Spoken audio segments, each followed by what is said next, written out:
Today is Monday, June 14, 2004. This is a meeting of the Franklin County Board of Commissioners. Second test. This is a meeting of the Franklin County Board of Commissioners on June 14, 2004. God, that's terrible. There you go. I try to do good, and I'm beat down on every side. 280. Okay, we are now in session. I move approval of the consent agenda. Second. All in favor? Aye. Aye.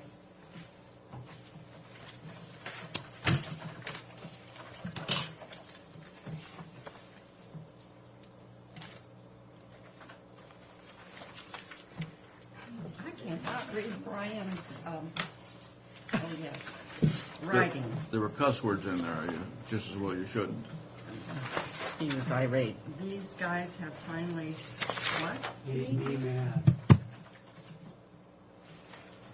Who? Cardwell's? Made Brian mad, these bidders. That's bitter. Cardwell Architect. Pardon me? The architect came out of Seattle. Okay.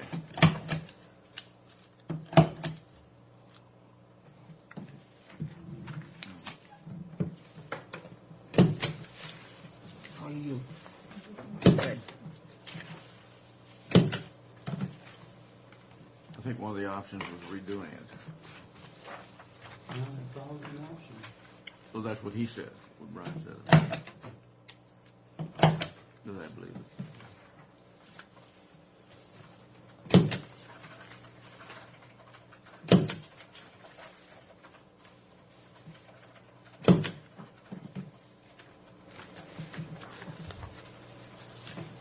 Well, what is he talking, what are Cardwell, what's he talking about here?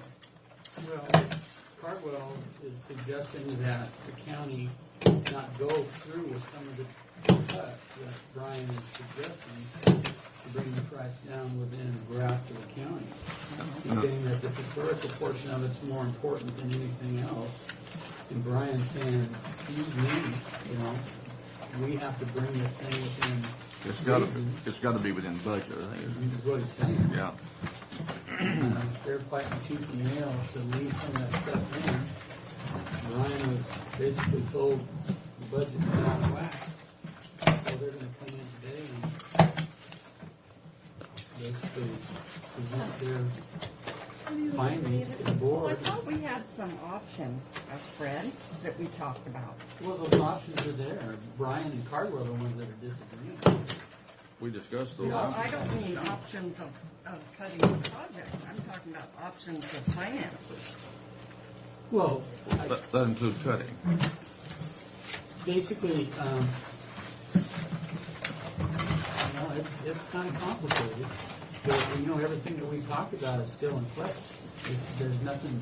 I must eat these pins. I don't have a They pin. talked about $600,000 that could be taken out of the bid process without affecting it.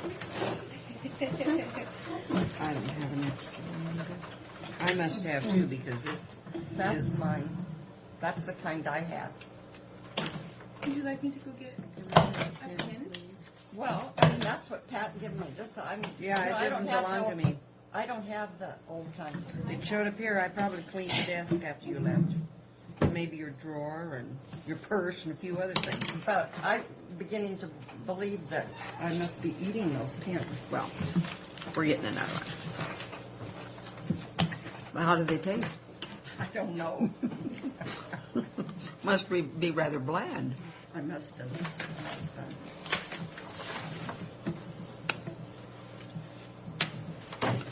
Anything that's sleepy.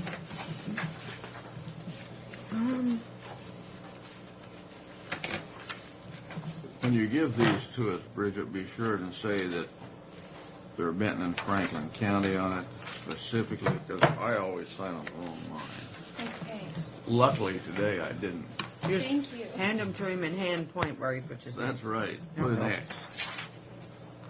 And please don't say Benton and Franklin County to me, Frank. Did you read the editorial? Yes. Isn't it nice that the Tri-City Herald can put us on the right path? Did we promise 10 years? I looked at the editorial page today, I must have missed something. It was Saturday, I think. Well, But Fred looked up the promises, and he's got the information for you. Who looked up the promises? I did. Well, Basically, Benton County stated that they would keep a Benton and Franklin County fair for the next 10 years. That wasn't anything that Franklin County basically promised. It was Benton County's promise. That and they've broken it. That they wouldn't, and it's already broken because it's not a Benton Franklin County fair. It's a Benton Franklin fair at the Benton County Fairgrounds. That's interesting that you looked that up, though. But the Tri-City Herald, I missed Facts. it. I was looking for that too. you know, What's that councilwoman's name in Pasco? What? Not Rebecca, but the other one. Eileen. Well, what about Eileen? well, it's Do Fred. we have Saturday's paper? Fred's probably. I've got it cut out at home, but I didn't bring it. She's kind of the instigator of the whole thing. I mean, if she hadn't been so vocal, why? There Was would she have been opposed such to a. the bi-county? Fred would have to tell you she just. He was at the meeting. I was not. She just is Eileen. She Pardon? has lots of questions and knows a lot of things. I don't think she's opposed. I'm disappointed No, I- for missing that. I wish I would have seen that. Pardon? I said I'm disappointed that I missed that. I was looking for that. Well, you're in big trouble. Was the editorial? Neva said it was in Saturdays, and maybe that was Saturdays. I don't know which one it was in, but it was in the paper, an editorial. I didn't look at Sunday paper. Darn, I wish Well, I read the had editorial. I was thinking it was everything yesterday, but it could have been Saturdays. But anyhow, it was in the editorial. They run Grand together. Central Station. I lived in Grand Central. The thing of it being that there were promises made, and that We're breaking them. Steve Lancaster had commented that it wouldn't be as viable with the two-county fair. And with the kids, you know, those kids go to every fair they can. They're trying to sell those animals. Well, And it would be much easier. They'd go here, they'd go Benton Franklin, they go to Othello, they go to Walla well, they go Walla. to Spokane, they go to Moses Lake too. See, Yeah. I mean, they start out early in the spring, and I have a question as to how many animals a family can support, but that's not my decision. Yeah, but And- and that's a good point, because they do hit as many fairs as they possibly can, because they get a premium And on I those don't know animals. if there's enough money to go around, and I don't know how the community really feels, because a couple of people have been vocal, and we just need to find out how the whole community feels, and then act accordingly. If we look at the fair over there to see who purchases the animals, it would be interesting to see, because they've got 3 times as many people as we have, but I'd be willing to bet that we probably purchase 50% of what's purchased there. We actually did that one year for Market Stop, and I think it was about 50%. That we purchased about 50% from our county. Yeah. I believe so, that the address was in Franklin County. I You bet would that's want, right. you'd want to do it for last year before you quote anything, because things may have changed, and we don't want to, be left with egg on our face. Or even do a 5-year average or whatever. Good idea. But I think if you go over there and you look at the people that bid, Yeah, and the participation. yeah. Okay. We asked Diana to come in because of the Herman Miller furniture that was approved by the board. There is about a $1,200 difference. Cheaper, from- no doubt. No, which is why Diana is here to explain to us what the cost was for. The cost was because when we came in, when John and I came in the first time, we had 3 options. I don't know if you remember that. We had the option 1 with panels. Option 2 was with the rails and a door. And option 3 was with rails only, no door. First option was with panels, no door. We ended up with panels and a door. Well, that wasn't on the sheet, so as soon as we got out of the meeting, I called my consultants over there, and so that came out to actually be option 4, panels and a door. So obviously, with panels was the most expensive of the 3 options, and then when you add that door, the door is about $700, and then what you need to connect the door to and all that, all the peripherals that come with it, added that much. So I did come up with a new price sheet that showed that. But we didn't want to just send the resolution through with an additional cost without explaining that, because there was some confusion between, well, that's option one, that's the panels. Well, not really, because that's the panels with the door. Is So- Zona in today? Zona was not in at the time I came down. Would you compliment her for me and having trained you so well? Train me? Mm-hmm. Would you like to, let me pass these out. I can't approve, I cannot, in good conscience, approve something to attach a door. It is, it's impossible. I mean, the door's going to have to stand up by itself. Well, I just wanted to explain the discrepancy there, because we didn't want to make it appear as if we were purchasing more than what we said we were going to. We're not. When we ended the meeting, we ended up with something that wasn't on the sheet, because We didn't even approved go something there. that didn't get explained on the sheet Right, because in that, I never, in that combination. I didn't think that We're was an option for we're me. asking for $1,200 more than we started out with. Right, and please understand also that taxes was not included in the first. And I did say that on the sheet. It did say tax not included. Oh, well, that's okay. So by the time we added $500 in tax and the rest of it, this is on the line. Judy? This is the actual proposal. And Bill, I'm sorry to stop you, but I was surprised to see Judy. I do have it in writing that this is their proposal with all the costs at the end. It's $6,604.55. It can't go any more than that, because that's the final amount. So there you have it. You can ask for discussion. Do we want a motion first and then discuss the Fine motion? with me. or- Huh? I'm waiting for Frank to make the motion. No, you make the motion. I'll make the motion to approve. I'll second. Okay, discussion. I have no discussion. I wondered if you somebody wanted- did. I have no discussion except don't come back and ask for any more Oh, we will. of your money. We will have to do that. And again, this is coming out of election Election revolving. revolving. Do you know approximately what's in that fund? We have over 100,000 right now.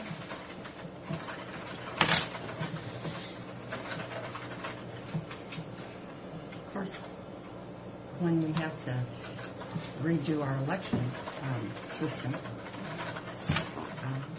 it'll take some of that, or quite a bit of that. Trying to hang on to it nicely, but Okay, I will call for the question. All in favor? Aye. Opposed, same sign. Nay. Okay.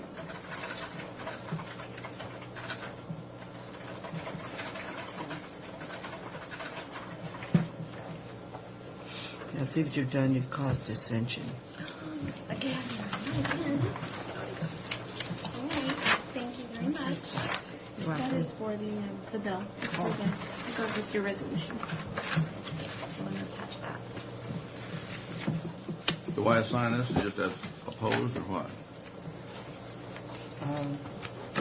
Really? How do you want to do that, Mary? Just If you just write opposed where your name goes, just print it. I'll sign my name, you put in opposed.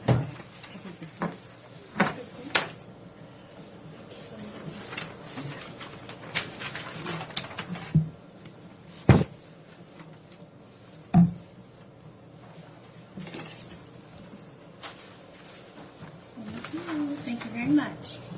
You're welcome.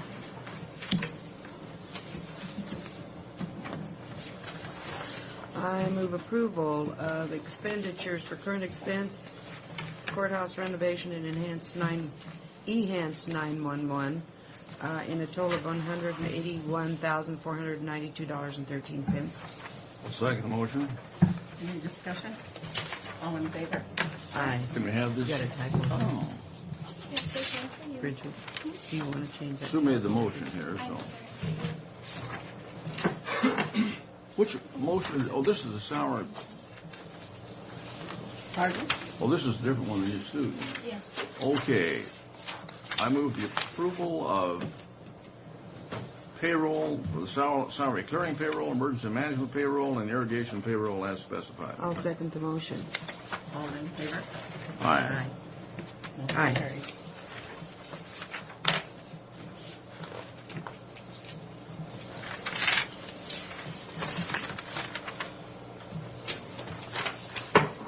Before we start, Mr. Moore called me, and he would like us to come out and look at his, the three of us to look at his damage to his wheat crop. He also mentioned the Bauermeisters and the Dohertys and several others are interested in us assessing this. So I said I would bring it to the board, and I said I thought it was resolved with the State Department of Ag, and he said, well, they wrote Joe, his son-in-law, a letter that wasn't too satisfactory to them. And I said, well, the county wants to be good neighbors to our farmers, and if there's damage, we need to pay for it, but we need to have it assessed that it is our damage. So what's your pleasure? I have no objection to looking at it. You think Wednesday afternoon would be a better day? Because Monday we come back, or I mean today we come back this afternoon. Better day for what? To maybe go on the tour. And I'll call, we'll ask him if he can arrange that with Ron Horn. Yeah, if it's after about 1:30, I can go. Sure. Is tomorrow a possibility for anybody? Well, Tuesday. I'm kind of tied up tomorrow.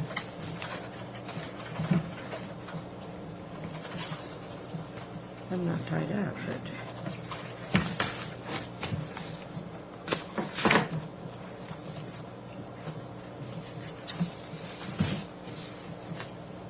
I suppose in the afternoon I could. About 1:30. If you prefer tomorrow. I could do it at 1:30 tomorrow. I think it depends on, Tomorrow, yeah, tomorrow would work for me. Sure. Okay, let's see, is the engineer coming in today? Yes. Yeah. Tim's coming at 10:30. Okay, we'll check with Tim and then call Mr. Moore. Okay, do you have anything else? I do. Jeff Streven called last Friday and wanted to come meet with the board about the East Foster Wells extension. And so he's hoping to come meet with you. And he said there would be a few other farmers as well that would Who be called coming. now? Jeff Streven. He's Jeff the Street. gentleman that's not. Against it. Yeah, no. Ron Ryman called me also, and I said, well, it was going to be in the future before that project would be done, but That's not true, no, either, as it Is turns. it? No, you need to talk to Tim about that, because he was talking about that being completed about the same time SPK? as PK, yes. Now, I didn't realize that until I talked to Tim the other day, Oh, and we need to visit with him now. we need to visit with him. In fact, I didn't really realize, I thought we were still looking at those three options out there. Instead of picking the center was the main option, that we were looking at. But we need to talk to Tim about that today. Do you want to keep my note so you can talk to Tim when he comes in? Okay. And then it looks like, Mr. Brock, I think this one's for you. It's members of the Odessa Steering Committee. Is that you? Of the what? Odessa Steering Is it the Committee aquifer or that what? she What about chose. They are going to be meeting at 4 o'clock on the 16th. On the 16th, yes. I'm actually not on the Odessa Steering Okay. Committee. Then we don't I have am to worry about that. privy to that information because I'm on the Guama. Okay. And we've been meeting with the Columbia Basin Development League, so that's... Okay. And then the city of Othello is hosting a forum on the ICE 864 requirements, and it's going to be June 28th at 7 p.m. in Othello. Are you interested in attending? I think we need Isn't to there leave it something open. going on June 28th There because is- we discussed it? I think Is there it just for me? That's Monday, huh? That's the 28th. Right, the 28th. Excuse me. Why don't you be sure and bring that back to us again? Because it'll be one of those meetings that everybody can show up if they want to go, or have the time. Does yours go to the 28th of I June? think the rest of this Mine doesn't meeting. go to the 28th of June. Well, I was just looking here. Mine doesn't either. Can we do something? Our calendar doesn't go to the 28th of June. Goes to 27th and then July. Next week. This week and next week is what that one does, I believe. But I mean on this one. Right. But it Oh. doesn't have the 3 days of the last week.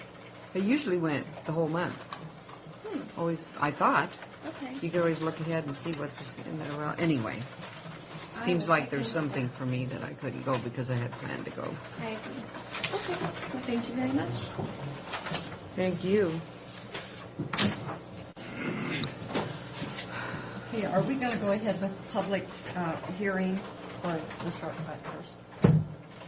Is that, I think it's a public meeting for the comp plan amendment. no, I show public Public hearing. meeting. Public meeting. Public hearing. Oh, I'm looking at Wednesday. Pardon me. It's a public meeting. Pardon me. Pardon me. You keep saying meeting. Oh. Okay.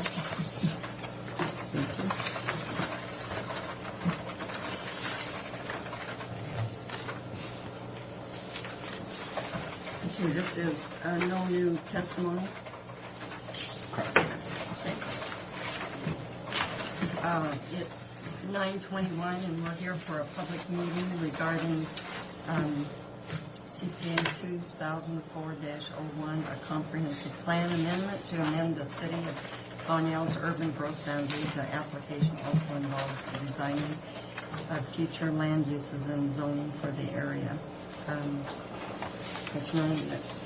Commissioner Brock, Holcomb, and Miller are present, along with Mary Withers, clerk of the board, Greg Wint, planner, and Jared McPherson, planner, and Craig Bowen, our administrator, and there are people in the audience.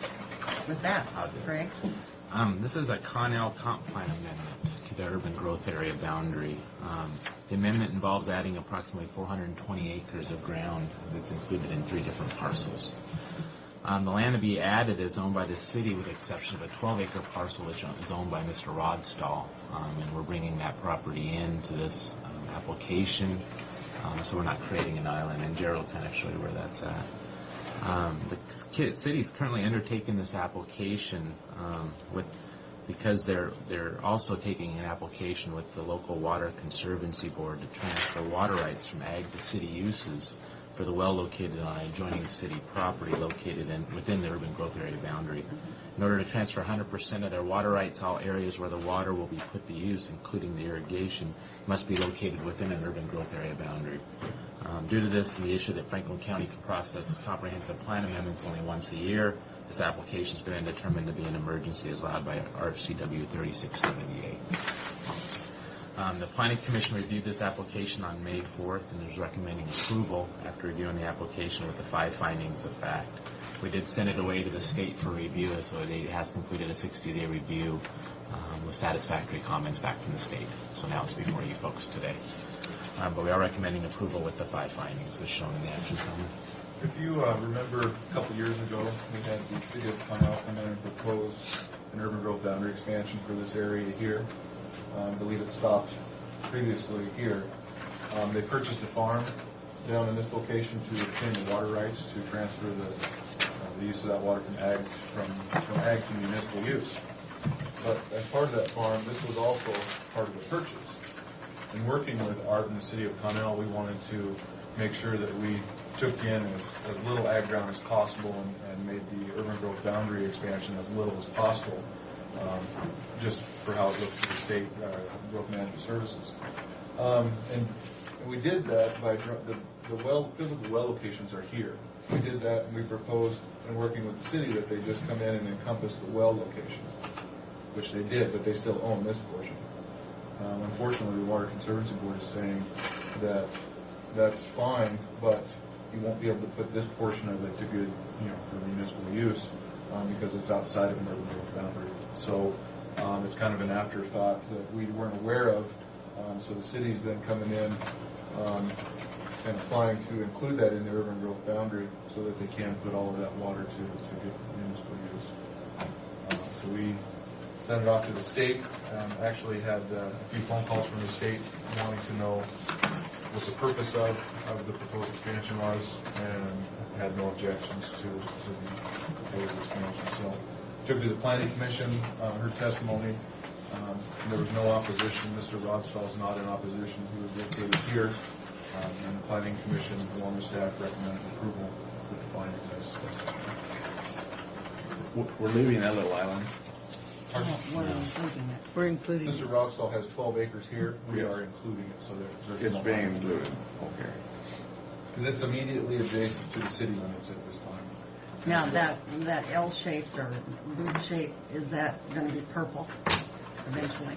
The possibilities there, because anything inside of an urban growth boundary, the city can annex. Oh, they are not annexing. Not at this time. At least that one. It'll still remain in the county with a future residential designation. Kind of an urban reserve, kind of residential transition designation, kind of a holding zone for something to come in down the road.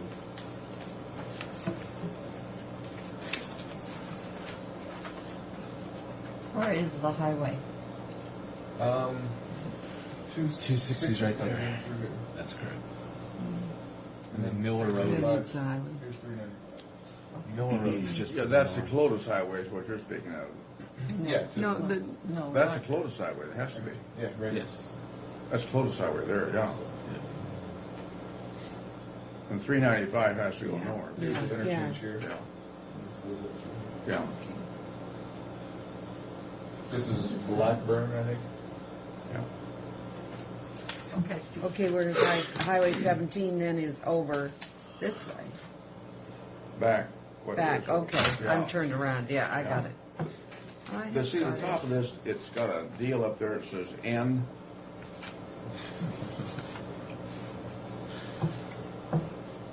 I apologize, my fault. I should have taken Absolutely. Thank you. a view of the county that included, to get you oriented, because we deal with it so much on a daily basis that we already know where we're at. So Jared, I was turned around. I apologize. I'm taking the blanks. Not your fault. Okay. So, any more questions? I haven't. I would entertain a motion. I move approval of CPA 2004-01, subject to the 5 specified findings of fact and recommendations. Is there a second? Without 17. I'll second that motion. All in favor? Aye. Don't rub it in, Mr. Brock. Oh, I couldn't I carry a couldn't grudge. help myself.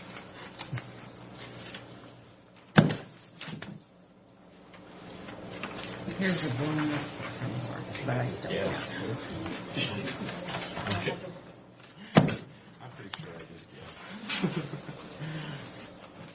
guessed. You have to send this out within 10 days of your approval back to CTED. They have one last chance to challenge that, but usually they just do it for housekeeping purposes to make sure they have the most current information in their project. Okay.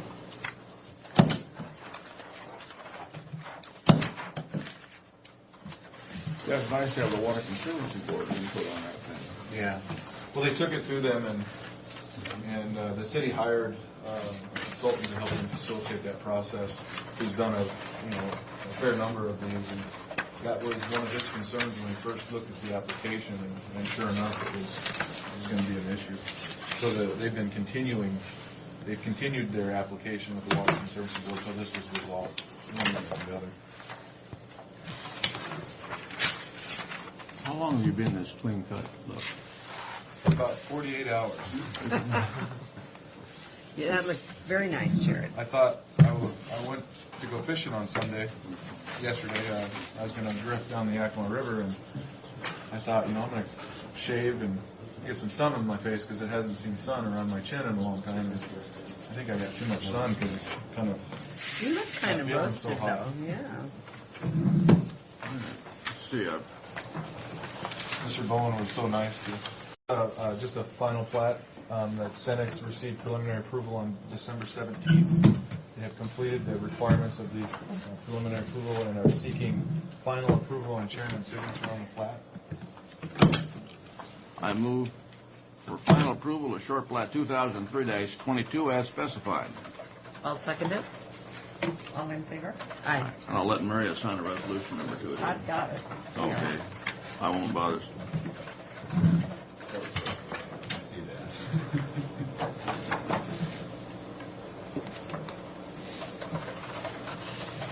I've got the stamper already, Frank. Good.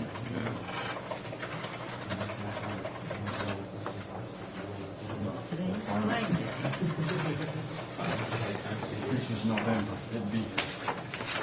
This one? Yeah. Side. Thank you.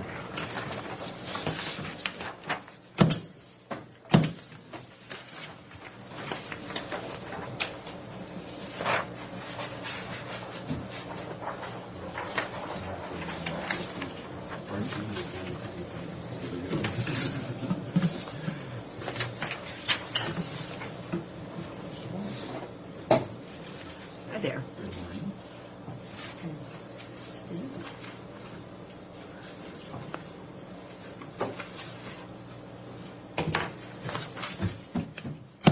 I see we have Mr. William in the audience. Do we have the Tar and Feather group coming in? I'm surprised we didn't have more people here today. Kind of disappointing. Yeah, it really is quite sad. Our usual Franklin County welcoming committee for you. Smile on his face. Oh, actually, that wasn't. Hey, we're right on Ready? time. Who's going to conduct this?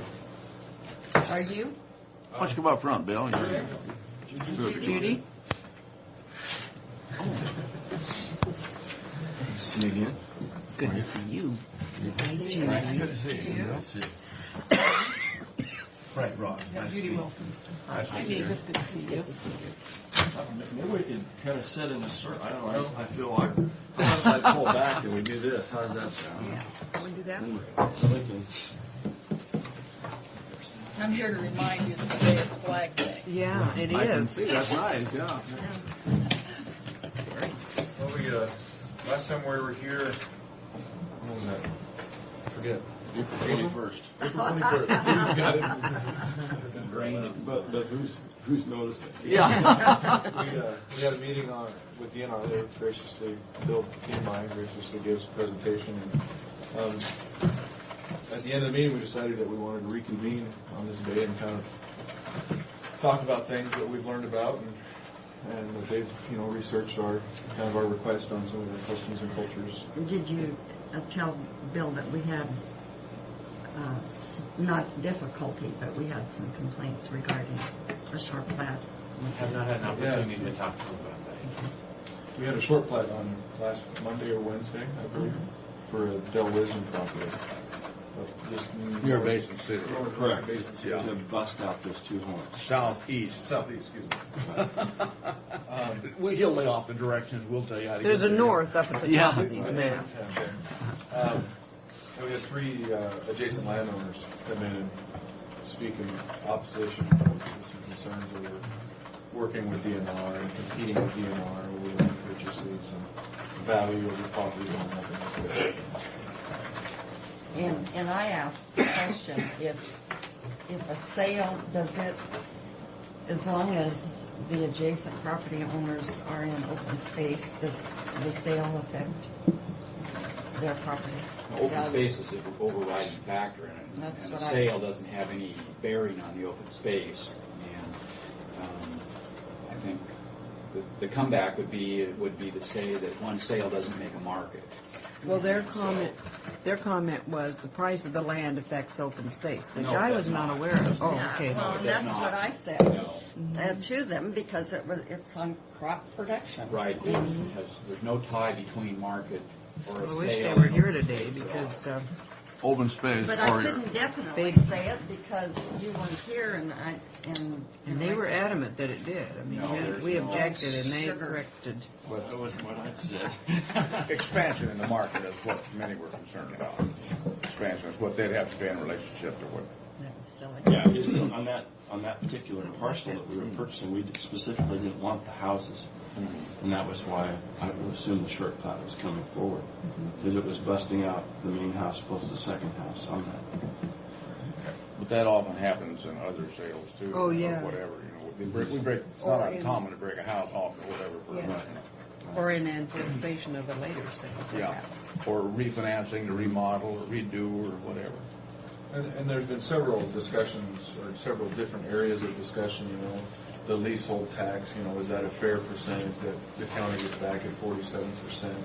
There's been the question of, DNR competing with the private citizens on the acquisition of property and going above and beyond the 960 Yeah. within the project boundaries. Yeah, limitation. Limitation. Yeah, water limitation on 960. So there's been a lot of discussion, and the board asked our office to contact Bureau of Reclamation, just for some info or insider, we did that and have a response from them. Just going to pass them out. Basically, it talks about how it's been brought to their attention through the Washington State Water Resources Association, and they're currently looking into those very questions. So, just for your information. You're probably familiar with this, Bill. It wasn't only ownership of ground. It used to be 320. And then I'm not sure how long ago it went to 960, say in the last 10 or 15 years. I think it actually started out In the 160. 80s, yeah. Yeah, then Right. 320 and then Right. where it is today because Right. of the change in the economy. But it was not necessarily ownership, but it was water delivery so that individual could receive no more than that.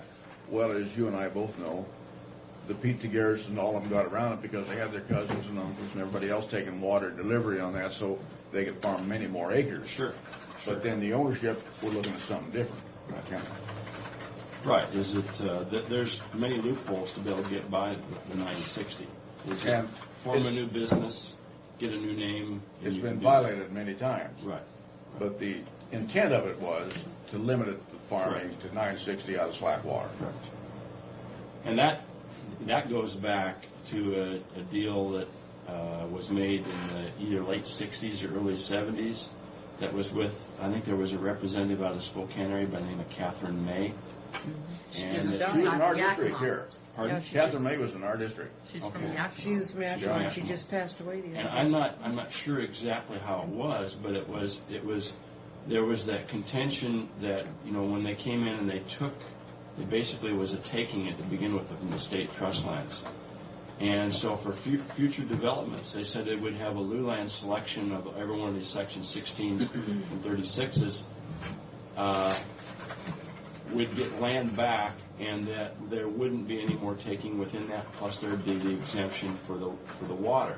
And it was mainly, to my understanding, that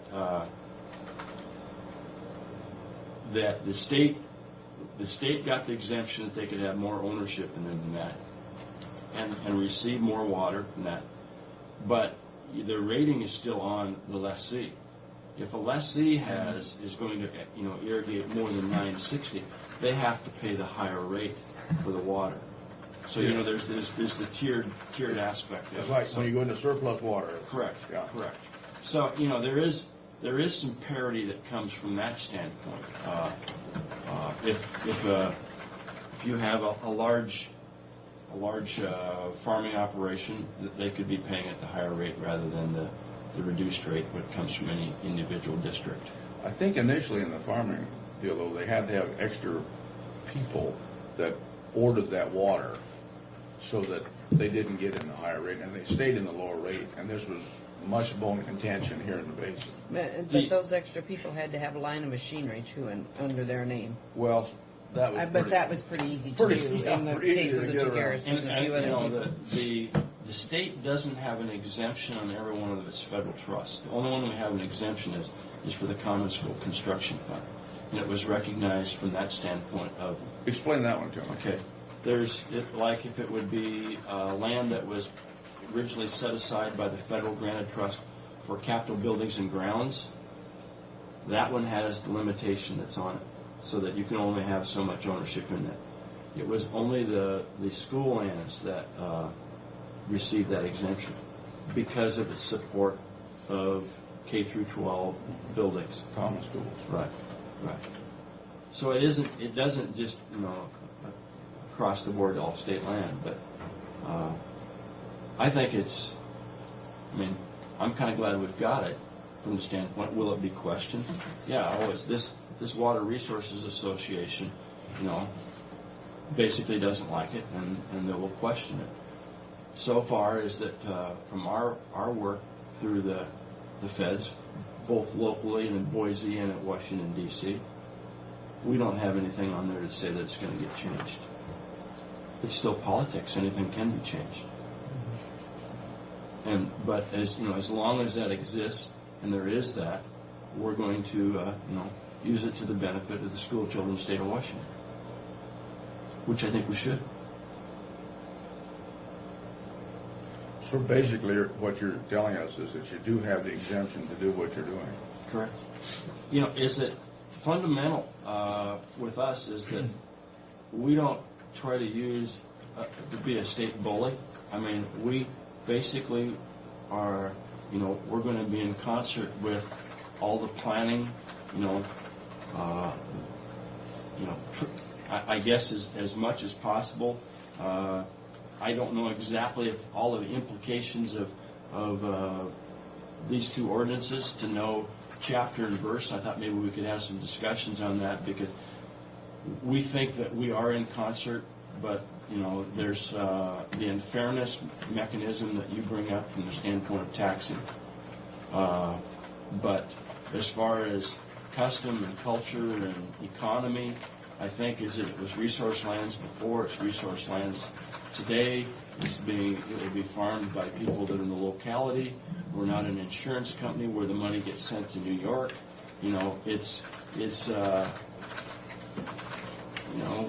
I think that we fit in quite well from that standpoint. When it comes down to the taxes, and I think when last time when we were here is that basically the inequity of it was brought out, saying is that we didn't feel that the state was paying at the same rate as what a private citizen would have to pay.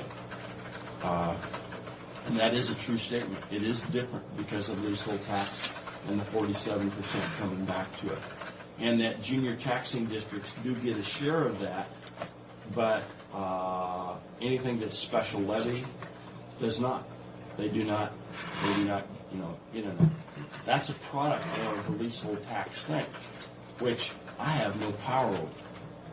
But the Association of Counties could potentially work back and try to get a piece of legislation that brought parity into that through that system, through the same way that the leasehold tax was paid. Just have to go through, what you're saying is they have to go through the legislature. Right. That's the way that it was delivered to us. And in fact, when it first came out to bear, is that we didn't go to our lessees and impose it on it. We took it into our share, because most of at that point in time it was passed, everything was pretty much on a crop share type basis on our agricultural leases.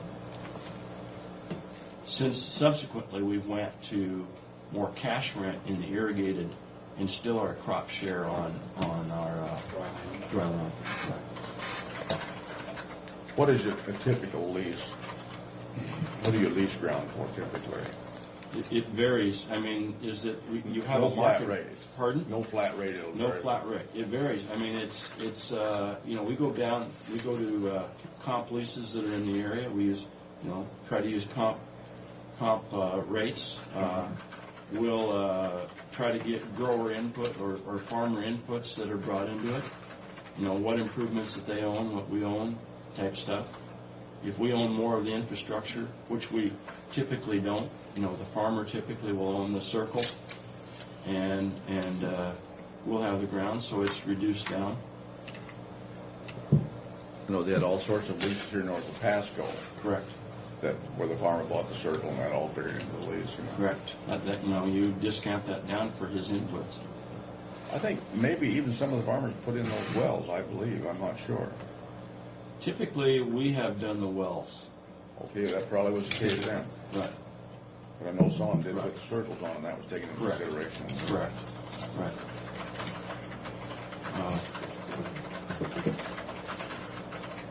What questions could you ask me?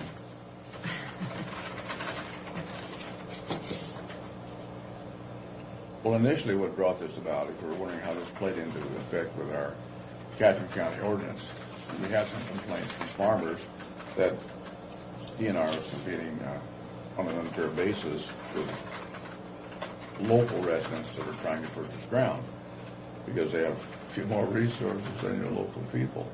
And this was a big concern that kind of brought this to the fore. And I don't know how you arrive at what you're going to pay. Do you go on an appraised value or how?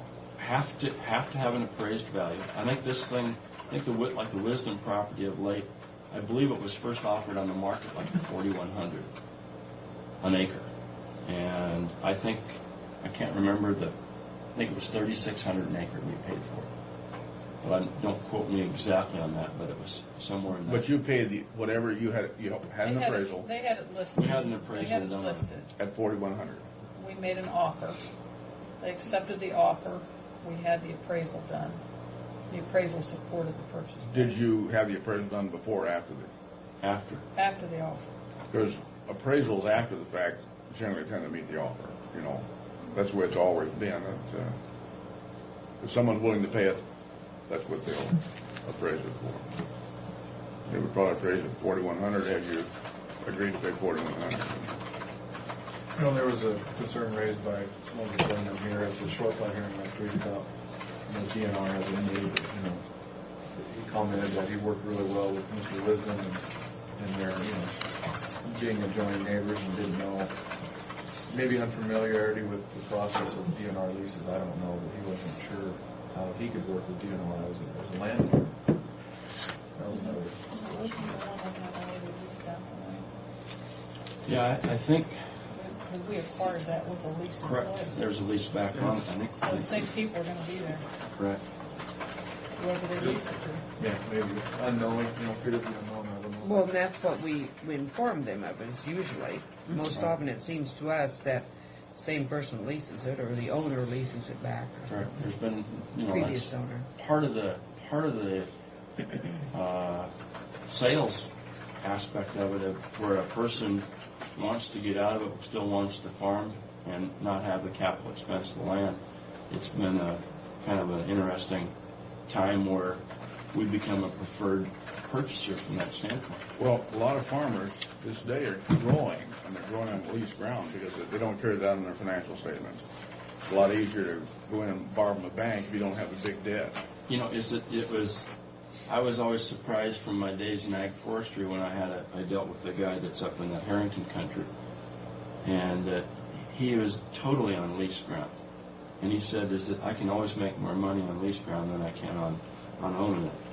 And I mean, my heart and soul told me that wasn't the way you did business, but I think that he proved to be very successful. Carl Cooper's. Mm-hmm. Some of our biggest farmers down here today all are strictly leased, Yeah. irrigated lease. Yeah. Farming thousands of acres and they're irrigated lease. Especially when they specialize in a crop where they move their potatoes around. So, Well, even hay, Yeah. even alfalfa. well, I guess fundamentally, I think generally, and I made that statement when I was down here before, is that generally the people that lease from us, I think like us or tolerate us. You always have that government moniker that you're there, and that I've never known anybody that likes to see changes in rent, whether you're renting your own house or changing it. But as long as that we have some fairness and some understanding to it, we try to approach it from that standpoint. In agriculture is probably different than the other land management activities we go on. because a lot of it works with, I'm going to call good relationships from between the landowner, any landowner tenant type situation. And our whole leasing structure has fostered that, where you can have a continuation of people that lease the same parcel of ground through the mechanism that we go from. In many instances, you probably could make more money if you were going through a public auction each time that you had that lease come up.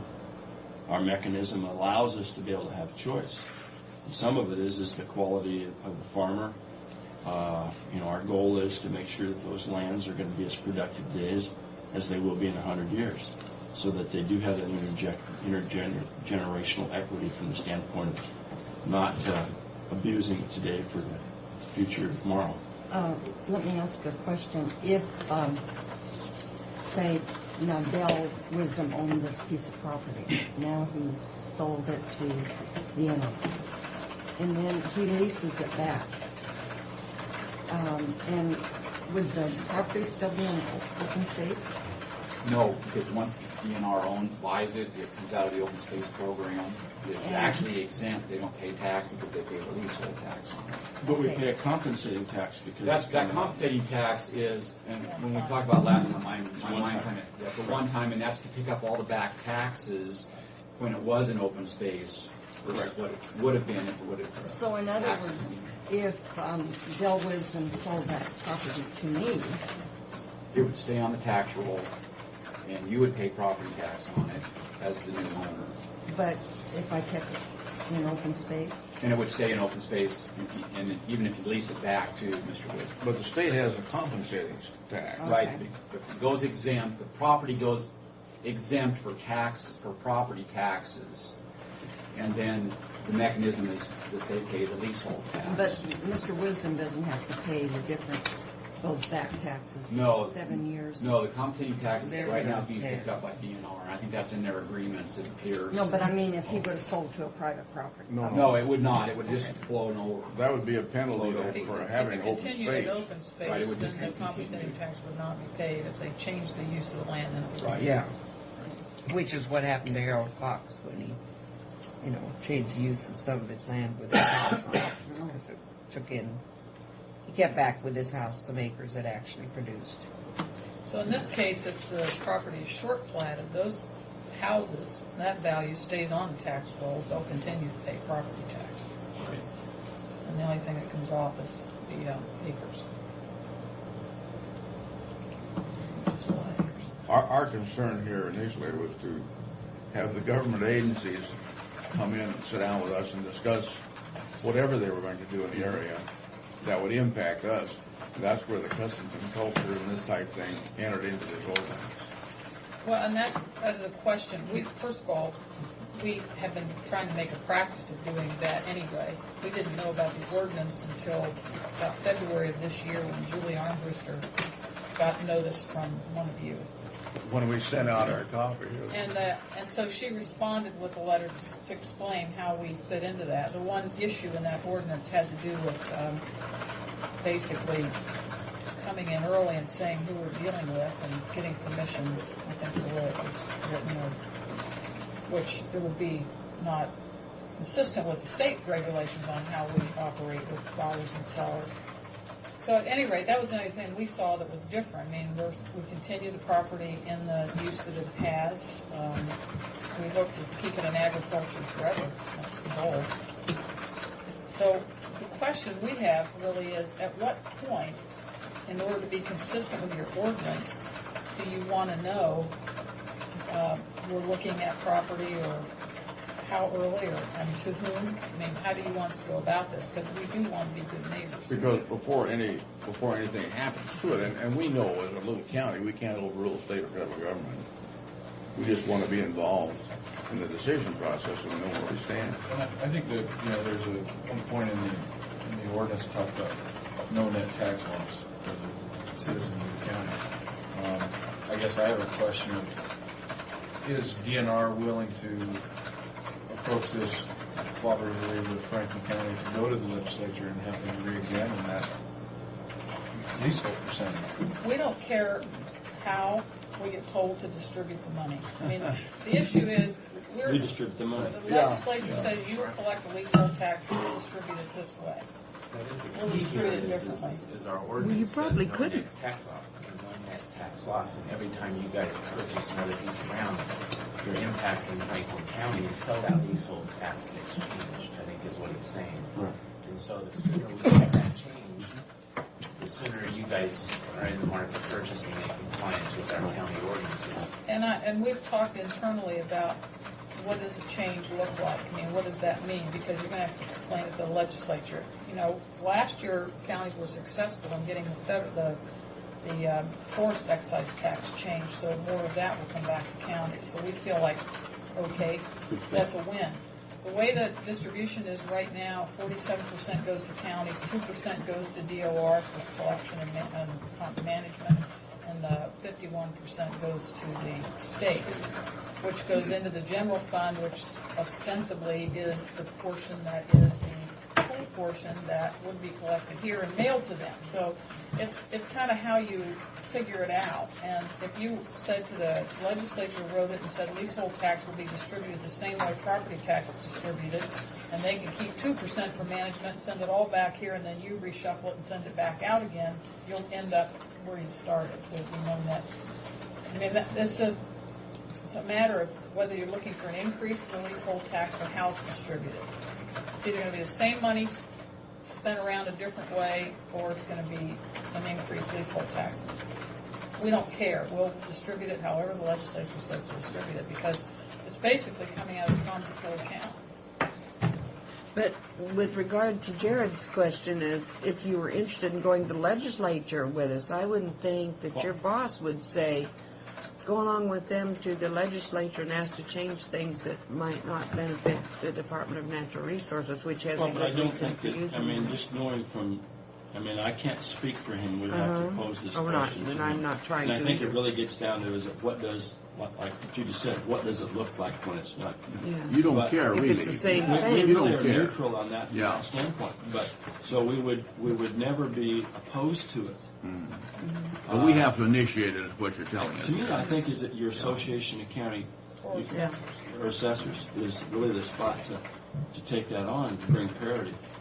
But in the meantime, you guys will continue with the purchasing ground in Franklin County, Could very well, yes. if we're yes. not being conforming to Right.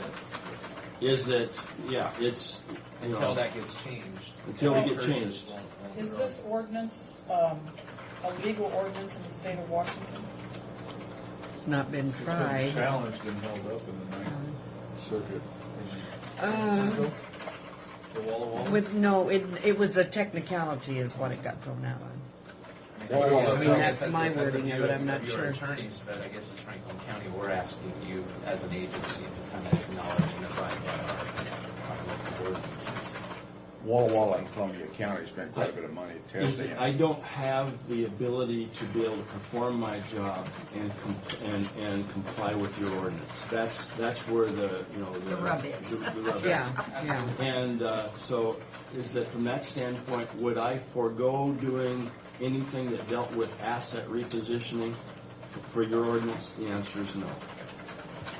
And I think Do I honor it as best I can? Absolutely. I had to ask the question, so. Well, I think the other thing is if you were to take the total leasehold tax and follow it everywhere, you come back to say, does this put back money where it's supposed to go? If 51% is going into the state general fund, and what do they say, 80% of the state general fund goes to education, then you'd say, well, yeah, if you took all of the dollar, it may end up in the same places it was supposed to begin with. So, I don't know that we're not inconsistent even there. We don't, I've done numbers on some of these without knowing exactly what taxing district they're in and everything and doing it piece by piece. We know that of the three I looked at, one of them will bring a lot more than you're getting in property tax. Two of them are about the same. And what you're saying is exactly right. You'd have to go through and analyze each individual to find out. But I think if you look at it overall, the county really is going to lose money from this. We're going to lose money. In some cases, if you're in a low taxing district, we might benefit. But But I think what Judy's saying is, See, I think in orchards and vineyards, you probably get more. In irrigated Yes, row there'll be crop, you're pretty much a wash. In dry land, you might be just a little bit less, and in rangeland, you don't get anything. Because I they guess I accept don't it. understand, how can it be a wash if we're losing 51%? I don't know how you're Well, you're losing not 51 losing because you 51% collect a dollar from right the now. How state. much of it do you get? What to they're keep? saying, Jared, is that the tax depends on your assessed tax in a given area, as opposed to what the leasehold would be. And the assessment might not be that much. That would make the difference. And that's why you have to look at each I think you got a question. If I collect a dollar of taxes, whether it be on ag land, how much of it do you get to keep, and how much of it's sent to the state right now? I don't, on one of the parcels that you own currently, I ran out the numbers and I gave that to the board the last time. Did you keep those? no, of course not. If we did, I don't know where to put my fingers on it. Mine's And probably. what they're Really, saying man, is you brought it back. it really does depend on the taxing district that you fall in, because as she was stating, there is one of the parcels that they just purchased because of where it lies that we are making money on it, on the leasehold tax. We're making money compared to what we would be getting in property tax, because that leasehold portion is a greater amount than the tax would be. But there are others, and they probably, we have a lot of them in our county because we are the second highest tax rate in the state of Washington, in Franklin County. We are? We are. We are the second highest in the state of Washington, our tax rate. So we're always going to be on the short end of this. There's been a lot of If you construction going go, on here. if you went statewide on an average, I would guess that leasehold tax is going to come out about a wash. And maybe to a positive, to a county, on an average. Pardon me? But not necessarily ours. Not necessarily our county. Oh, it won't in ours, because our tax rate is the second highest in the state.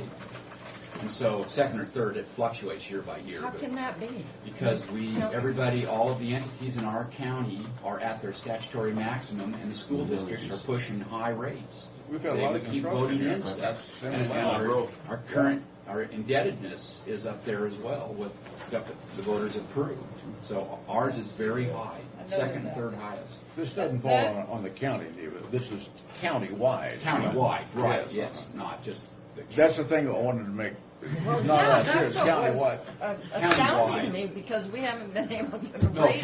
countywide, Okay. the overall All tax the, rate. all the tax bills. Right.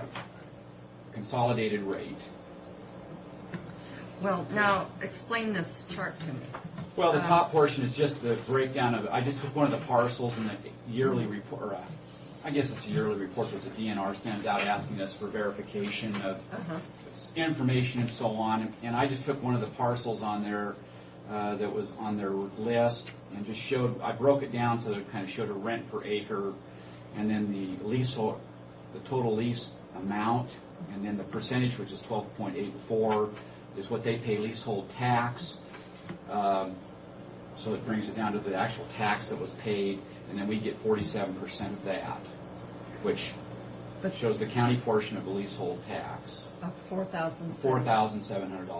Okay. And then I just compared it back down to the property tax, and I took the open space rate, because if it was on the tax rolls, it would be an open space. And I ran it out to a taxable value. I took the tax rate less the state portion, because this, what's coming back to the county from the leasehold, the state portion's already taken out of it. We're just getting back to us. So what we would get back if it was on the tax rolls was $6,340. So there is a difference there of the leasehold tax. But mine was 6,350. What did I say? Oh, that's all right. No, 4,700 on the top. Yeah, that one right. Well, so we're So, getting less. We're getting less on this particular parcel. And again, I just picked one out randomly. But it has to out be of the- parcel by parcel. But see, what the interesting part when he's looking at it is that there's $9,000 that are coming in, and if you added back in the state rate, you'd still be less than that. It's just it's the percentage split that reduces the That 2%, the management who's at DOR takes that for who handles the 2%. Department of The Revenue gets management too. portion of the Yeah. strict distribution of the funds, probably. Right, exactly.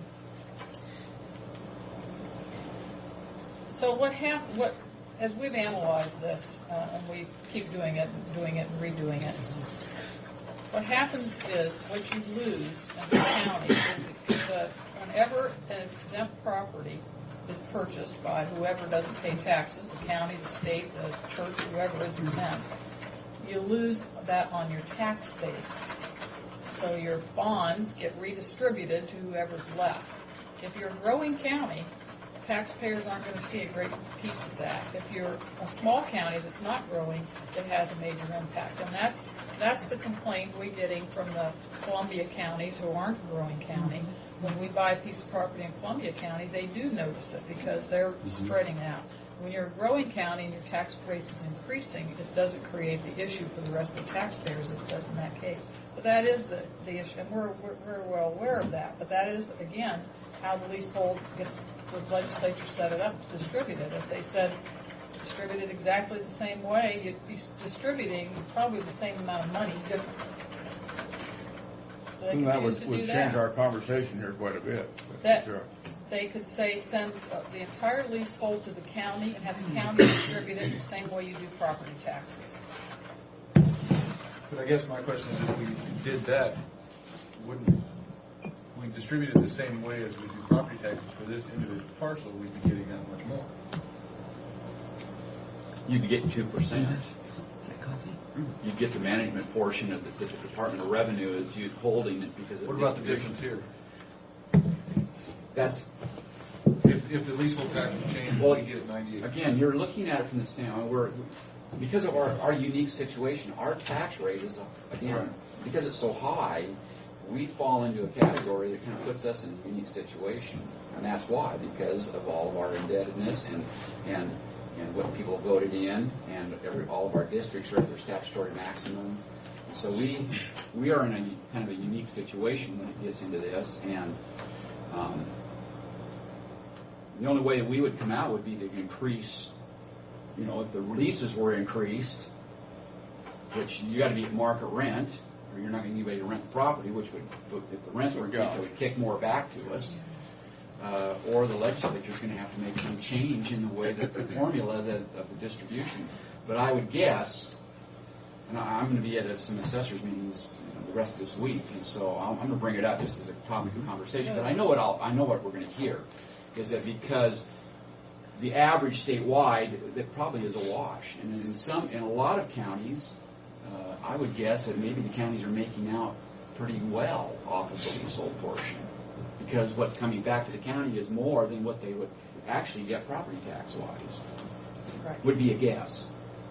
And I have not studied that out, but just knowing the tax situation and so on. So. It's supposed to be about the same, and I think the ones that I've looked at, it may be a little more, in some cases a little less than others. Some are dramatic because we've changed the use of the property. But for the most part, it's the same, a little bit better. It just happens in some counties, which we are one, that doesn't apply. But if you took all of your properties and averaged them, I think you'll find that you're probably about the same. Because you can take, and I've done 3. One came out substantially more because we're changing the use. And the other 2, one was almost exactly the same and the other was less. So if you took all of them and averaged them, you'd end up like this one is less, but another one might be more. So you probably end up about a wash. Now, did you feel that would happen here in the county, Steve? I don't know. I told you this morning, that was You just don't what know. we need to do is would have to be run each individual property. Of course, there's some components of it that we don't know, and that is, what's being leased for. Especially some of the newer acquisitions, because they're not on this report that comes out yearly by the year. See, we show we're paying about $95,000 in leasehold tax, so you get 47% of the $95,000. So I don't know how that compares to what the property tax. Yeah, and we haven't run it all the way out on each And parcel. since we, as I said, we are taking the improved properties off, that continues to pay property tax. So we're not taking the improved properties. I lost Ken. Oh, I I see. saw it after we moved. you see of taking my pen. Yeah, I see. And the I case apologize. that's been raised about, we have an advantage, or DNR has an advantage. And the one property that this was raised in, that property was listed for sale in December. And DNR didn't even start talking about it until February. So, Is this the one you're speaking of in the county here? right, the one that Listed was for- raised, yeah. issues that somehow DNR had an advantage. So there was a 2-month period of time where this property has been listed for sale. Everybody's had open opportunity at it. And DNR started looking at it and actually made an offer in late February. There was apparently a local resident trying to buy that. Well, as And I'm I'd saying, heard there that was after the plenty sale. of time to do that. I mean, it wasn't like there was a deal made before it ever got put on the market because it was listed for sale. Mm-hmm. For 2 But- months. We found out about But it. you're saying that you bid actually under what the asking price was. We made an Correct. offer We made less an than offer. the asking price. Made an offer. Majority, Uh-huh. I don't, Yeah, the I don't word- think that was word always Woodley's comes problem. back that we That outbid was the other somebody. We problem. made an offer on it. And in fact, we had The one Kevin was. another one that was in the offering that the last time I was here, I thought we were purchasing, but I think it's fallen through since then. Oh, And that's the the agent one that undoubtedly, Kevin the agent that sold it to you undoubtedly contacted you folks. Other I words, Well, I don't know there if he was- contacted I'm- us or we saw the sign. We had feelers that are out, saying that we were looking. Oh, for, okay. I can't remember exactly. I want to say it was a guy by the name O'Connor, but I'm not 100%. Clark Jennings, yeah. Could have been. Jim O'Connor. Could have been. But he's dealt with us on other properties. So. Well, on land sales, it's pretty hard to, well, I suppose any sales, pretty hard to be real picky about who told who what because word travels, If I were a banker and I had a farmer in trouble who was and needed to sell his land, most likely that banker will mention, you may want to make sure so-and-so knows about it because The that helps the banker would be banker and the tickled to farmer. death from Yeah, the banker's standpoint, you bet. because he can be sure of his Well, money. certainly he can get his money back. Yeah. Well, I think a real estate agent's job is to work for their seller, and Uh-huh. so they tell everybody they know that they've got property for sale, and if they're in the business, they know that DNR buys property. So I would assume that they sent out information, Yeah. and then our folks look at it and decide whether it's what we're looking for, and then they go look. But there was a 2-month period of time where everybody had fair game. I really, like I said to here the last time, is that you don't have the mechanisms for it right now, but I see over the next 15, 20 years that DNR is going to look at all of its ownership in eastern Washington, especially in Franklin County and other counties, what I'm going to call underperforming assets, and be selling some property. Other than the mechanism that we've used right now where there's kind of a higher and better use comes forward. But looking at it from the standpoint of scattered 20s, 40s, 80s, something that really isn't an economical unit to be managing. Generally, if we own a whole section of rangeland, it's okay to manage. But you get to smaller portions of that or dry land, it really becomes kind of problematic. My hope is that we get more into a realty function from that standpoint of, moving our parcels around. So I think that will happen in time. There's some limitations that are out there right now. I can only sell a 160-acre parcel unless it's another form of government. But You can sell up to 160, and that's it. And as you know, we've tried to sell some in Franklin County, and it's been very painful.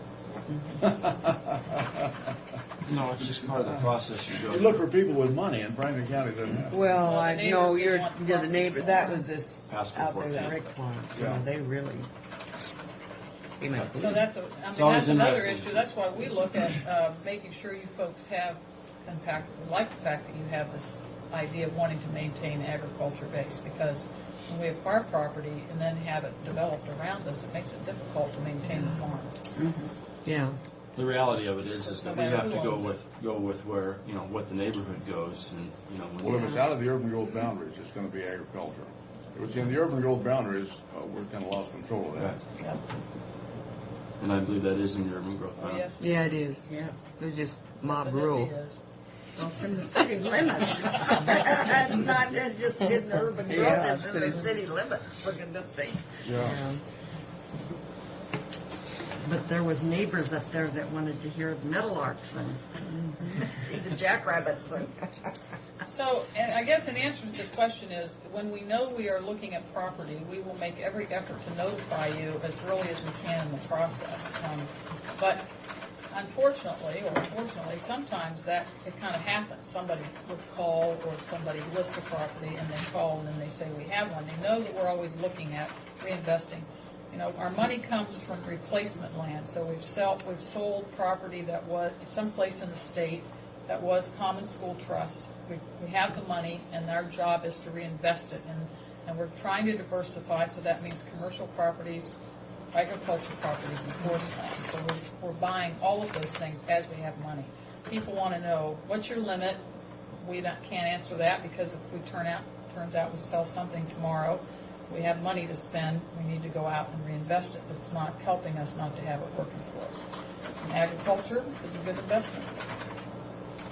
It brings in money every year, unlike the trees where maybe, once you cut them, you can't cut them again for 40 or 50 years or 60 years, depending on what you're That's collecting. not true. And with Boise Cascade, they're cutting those about every 6 years. We have a sustainable harvest. Well, method. see, he has this little separate forest that's just out here towards Walla Walla County. That's right. Yeah. So that's why, that's why we're looking at commercial and agriculture, so we can continue the stream of money coming in all the time. But I think they're actually going a little longer than 6 years. How long are they That'd be a going? very big tree in 6 years. I don't think they've been quite. No, it's pretty good. It's like 8 or within a 9 year or two of that, I think, Bill. Yeah. It's amazing how fast those things grow. The thing that scares me out there is that with the stumps. Yeah. That bothers me too. Because watched because that we've up got there on some land that's out 17, there. yeah. In fact, after I came back from being at Dayton last Wednesday, You came right through the forest. well, I yeah. did, and I saw the big pile, and I see stumps that are down there, and they have to turn some of that back to us in a condition that's ready to grow potatoes. A chipper's the only way they can do on that thing. Burning not is. even I don't even Stumps. think that We're going works. to need a big ripper, I think. Well, to get the roots out of the They ground. got it. It's not the above ground that I'm worried about when I get it back in 15 years to know that we can farm it. No, Well, that's that- the real problem. That up there on Highway 17 has been years getting put back into, Oh. it's a mess. The guys thought they were going to do great on that, and I bet a lot of them are so sorry they ever got involved. Yeah. We have a reclamation clause in our contract, but that's only as good as the outfit being in business. Yeah. Yeah, you bet. well, Boise Cascade's pretty big though. That's true, but they're trying to sell most eastern Washington. But doesn't the farmer have to, after Boise takes that off, isn't that the farmer that's cleaning up his land, or is that Boise? Depends upon the Because agreement. it sure took a long time. And our agreement we had was that it would be that they have to get it back in a condition ready to grow potatoes. And It's that's kind of hard to dig stuff. You bet, it's gotta be you got clean. those stumps are a foot below the surface. You bet. It's gonna have to be Well, We about beat this to death. Yeah. Well, think so. I want to thank you for the opportunity. You've been very good to work with, and we hope that that we've got a good open door policy. We'll come in and talk with you. We'll try to keep you abreast of what we're doing. Our tar and feather unit is slow getting here today, Bill. That's it. Well, Frank, I'll go outside and wait for a Julie, while. I really appreciated Bill. When this group was here, it was full, and I said that we had the meeting with Bill, and that after our meeting, some of the questions that he could answer That helps. That helps a You lot. spent a Meeting lot of like time, that is was very really good of you. that afterwards the group could visit with Bill if he was willing to stay and do that. I didn't, because I felt bad that he'd come in. He thought it was a meeting with the commissioners and planners, and here this was. A little bit bigger than Well, I we are anticipated. working on, And so I appreciate you coming too. thank you, we're working on a question and answer sheet about the ag program, because there are questions like this in every county, and we know we need to answer them and try to help people understand what this is all about. We appreciate talking with you, really. Well, and I know that Doug's past history and his philosophy wouldn't be to harm Well, I'm suggesting we should put signs on all this land as we were coming by to say that here grows a crop to support the children of the state of Washington. Oh, actually, that's I think people would be informative. surprised. Yeah, they would be, because they look at it as an adversary and it's doing a lot of good. Thank you very much for coming to you Hey, it's again. good to see you, Yeah, Judy. see you. Are you going to be over here for the Timber County's meeting? Oh, other than that, I'm in a meeting all week. Okay, thanks. You bet. Are we going to recess here? Yes, I Let's think take we a need quick recess. Thursday. She was Commissioner Thursday. She was with Diane. You know, how long would she take this? Just in the last year? Oh, no, she's been there for 3 or 4 years. As soon as Doug was elected. She came in as soon as Doug was around. Their last name was Wilson? Yeah, I knew Wilson, yeah. I'm just here to hear what was going on with Road 100. Oh, okay. I was going to ask you, Tim will be here at what time? 10:30. 10:30. So, You know, we lost one of the Recess. greatest advocates this week out in that area. who? Curtis Barker passed away. Oh, And so, I just try to follow up and see what's going on and see where you guys are with that. Well, Road 100 is a real priority for us, too. Because it doesn't take too much to get that first section of it done. No, it doesn't. It goes right straight up Easy Street to Broken Road. So, Yeah, just a minute. Excuse me, I got. Mary just said. Well, good morning. Morning. We're going to have an update, huh? Yeah, you want to have that first, or you want to get rid of this other Well, let's superfluous stuff first? let's get rid of your other stuff. And then they can take up the rest of the time. Uh-huh. Here's the draft 6 year tip that I promised you Wednesday. Well, Frank canceled it. He just says, no way. He said he didn't feel like coming to work Wednesday, so. You guys can look at it if you have any questions later on, I guess. Okay. Here's the, This East Foster Wells on here. of course. Of course.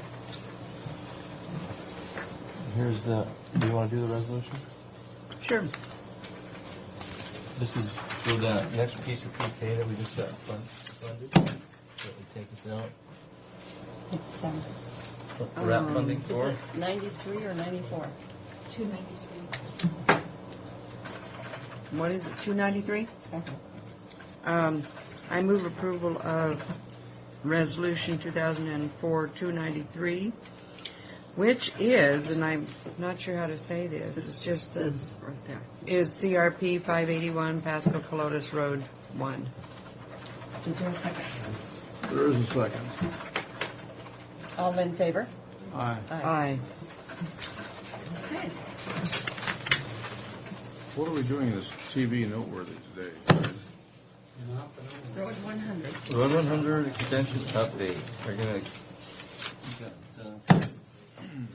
Spencer and Rick Dorr here to give you an update on what we've learned so far from the people, found about from our meetings and all the information gathering they've done. So I'm gonna turn it over to Rick Dorr. Ready? With JUB, yeah, go ahead. We're ready. Hi, I'm Rick Dorr with JEB Engineers, Extension Montgomery is here as well. I'll start off, just give you a brief update of where we're at with the project. In May, Dan Adams, who's with the Langdon Group, which is actually a subsidiary to JEB, he deals with public involvement, and he met with either individually or at least on the phone with 34 individuals in this area, and had several meetings, one-on-one meetings. And these alignments are the result of those meetings. These are what have come out of meeting with individuals that live in the area and that are impacted by this project. They're all recommended alternatives that came from the public. And what's shown in here which we have numbered 1 through 6, are ones that were prior to, we had a public meeting June 3rd. And so these are the ones that were recommended in his one-on-one interviews. And then as a result of that public meeting, there's a couple other alternatives, and we just put them in, highlighted them for now. A couple different variations and alternatives that came out of that June 3rd meeting. But the real goal today is to come up with our evaluation criteria and the weighting of those, and so we can go through and start looking at these different alternatives, comparing one to each other, and coming up with narrowing them down and finding out what's really important. Just a brief background, what we've also found, purpose and need. These are boards that we presented at that June 3rd meeting. Purpose and need for the project, rising traffic volumes due to development in the region. Primarily Road 68, as we all know, has really been growing rapidly, and any alternative that's a north-south alternative in this region will have some impact to that, and we're doing traffic studies to determine exactly how much will that help. Lack of continuous north-south arterials, again, just that kind of plays in with having a grid network system and giving people alternatives rather than driving 4 miles out of the way to get down to Road 100, a more direct route. And so those are all things that are came out of the public, and also just some common sense in looking at this. And we will have traffic studies that support that, and also help us determine which route is a better alternative. With that, I think I'm going to go ahead and turn this over to Spencer, because he's going to lead the bulk of our time for what we're really after and coming up with the evaluation criteria of these alternatives. Okay. Did you all get a copy of the newsletter that was sent out to the public? Yes. Mm-hmm. Okay. We have extras of those if anybody wants those.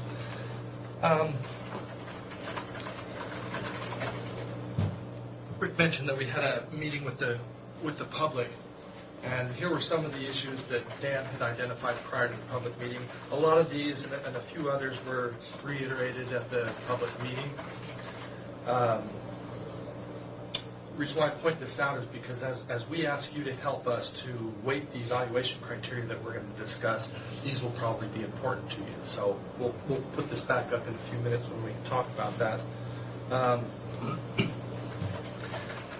Our experience that we've had as we evaluate potential roadway alignments, such as Road 100 extension and the Dent Road extension, is to come up with some criteria that are pertinent to this project. And lots of times they're similar criteria, but you may apply them differently to this specific project.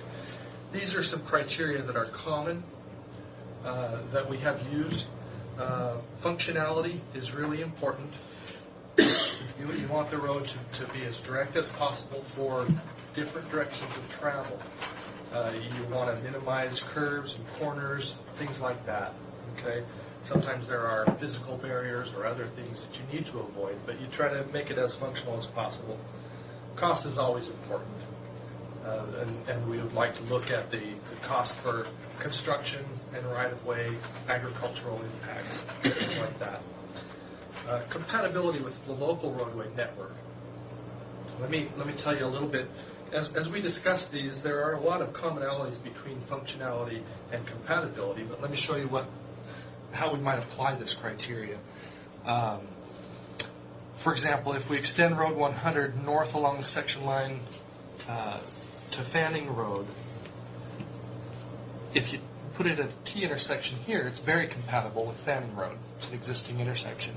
If you bring the curve around to make it more of a functional route, say using alternative alignment number 4 there, it may get a higher score for functionality, but the compatibility with Fanning Road doesn't give you the best sight distances, and there could be some safety aspects that may take some extra work to make sure that the intersection functions properly. Same type of a condition with a curve here. Okay, so we're not necessarily saying that that's a bad thing, but there are some extra things that you would need to think about in those evaluations. Property impacts, they're always important. That's why people come out to the public meeting.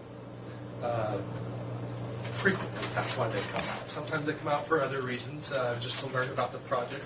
But you want to take into account the impacts that it's going to have on the agricultural components of this. Some of the circles may need to be split or moved or otherwise, taken care of to accommodate the new road.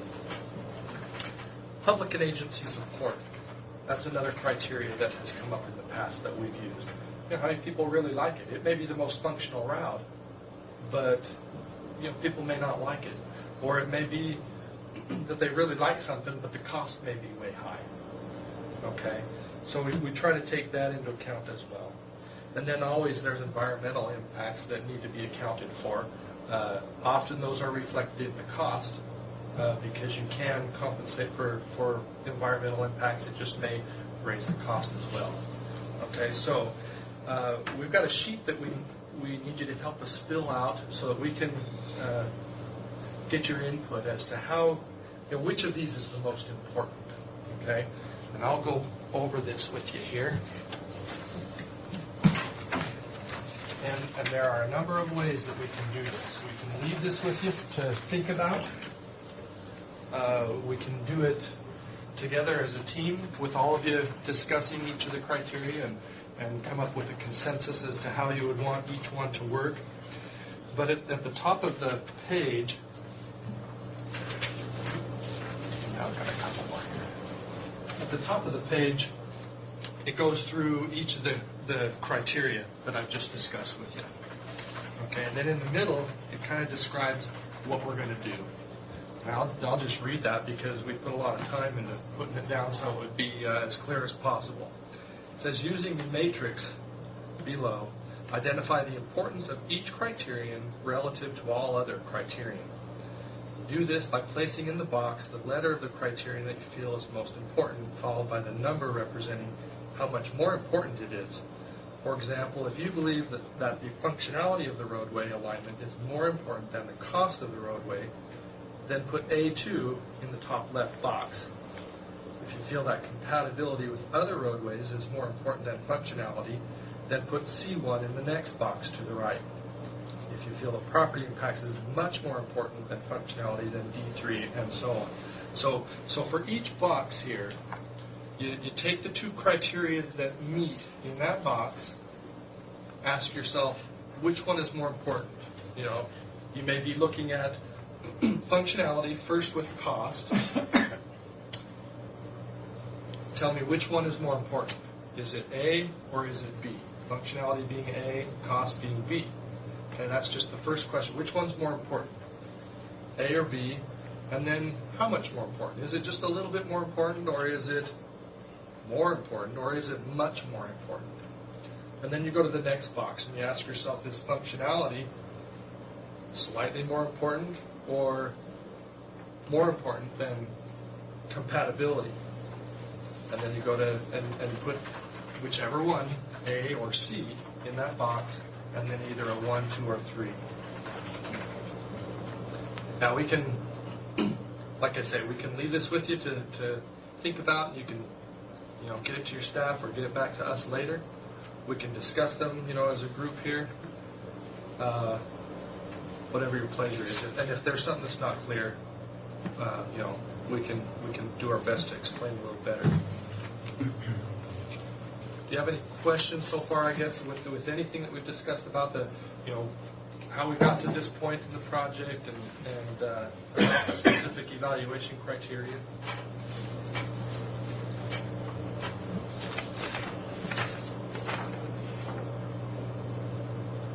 This is pretty important. This is how they're going to report back to you based upon how you decide you want to weigh in and all that stuff. So otherwise, do I understand this correctly, that on the example, cost was more important than the functionality and the property impacts?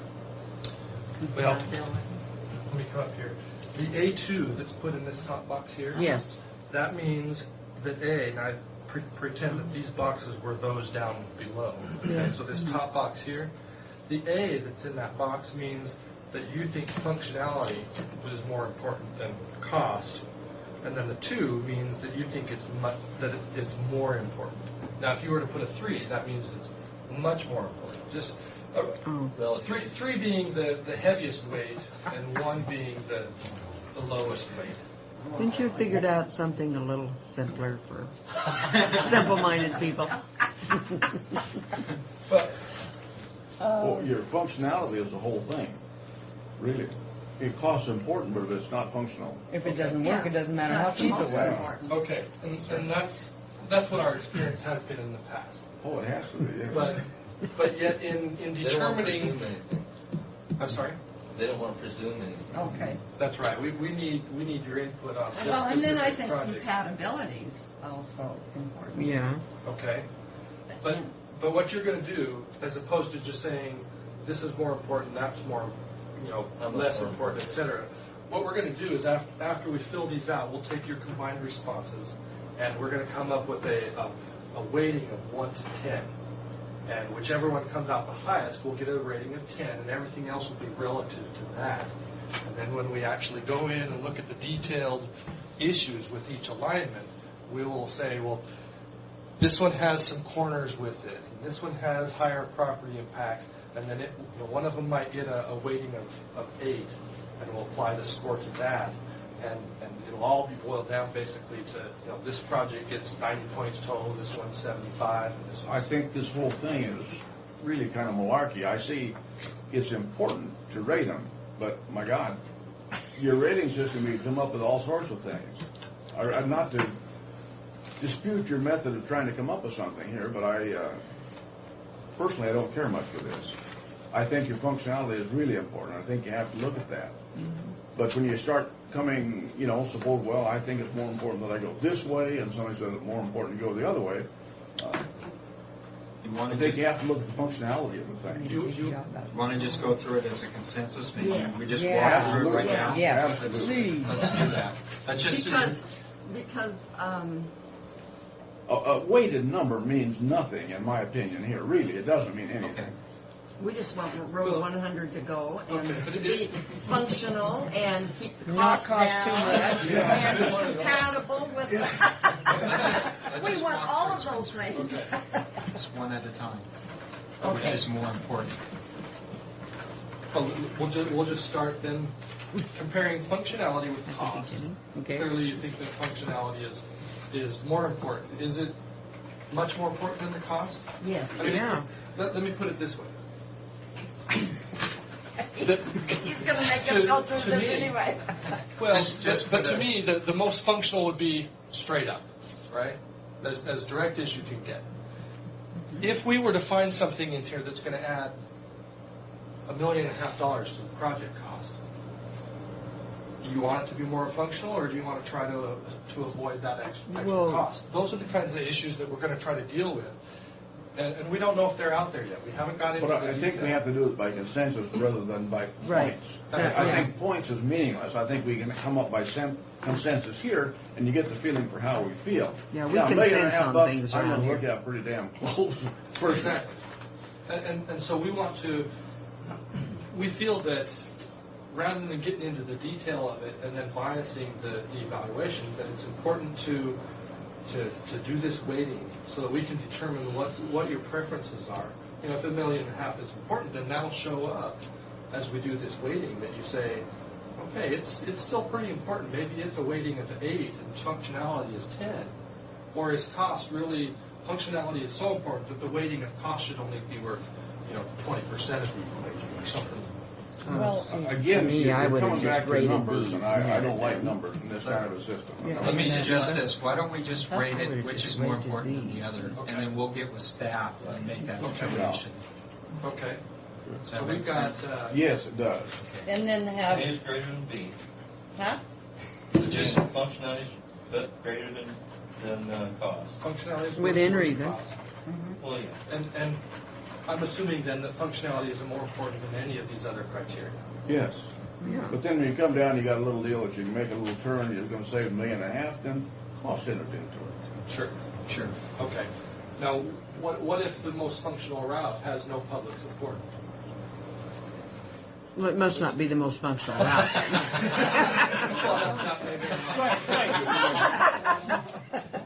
Okay, we're going to say that functionality is more important than all the rest. Okay. Now, with respect to cost versus compatibility, or compared to any of the other criteria, cost versus compatibility versus property impacts, public and agency support, and environmental factors, are there any of those that are more important than cost? Compatibility. I think compatibility. Compatibility would be. Okay. But to me, that goes with Functionality. functionality. Okay. Because if you don't have compatibility, It wouldn't be won't very function functional. very well. In many cases. Yeah. There are some things that you can run into that that plays into Okay. different with every type of project. And we come up with a half a point difference on this thing. The God. functionality of the existing roads and how they function versus the Mhm. functionality of the route. Exactly. Okay. Okay. And cost would be more important than property impacts? Or if you're going to impact, well, no, because if you're impacting Well, if you're going to people's impact somebody's property, land out there, you have to Yeah. look at it rather seriously, yeah. without question. But I can't give a point to my feeling on that. No. Is what I'm saying. I can't. I give a point. can't either. No, God, that's almost impossible.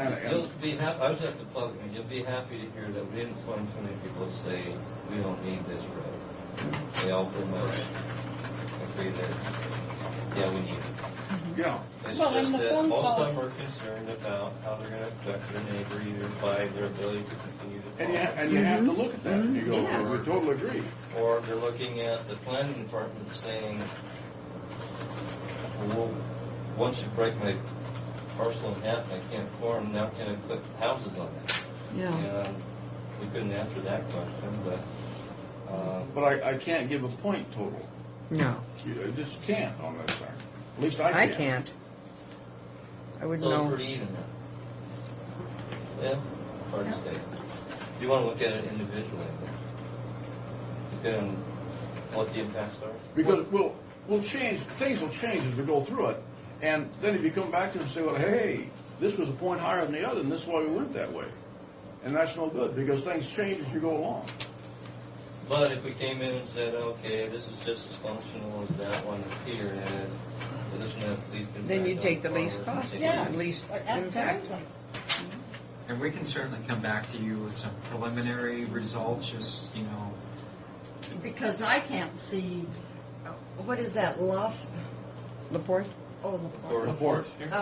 This one? Yeah, I can't see, that looks like it's a further distance. So Yes. there'd be a cost associated Yes. with that, right? Yeah. As Additional compared to cost. this alternative? Yes. But, Potentially.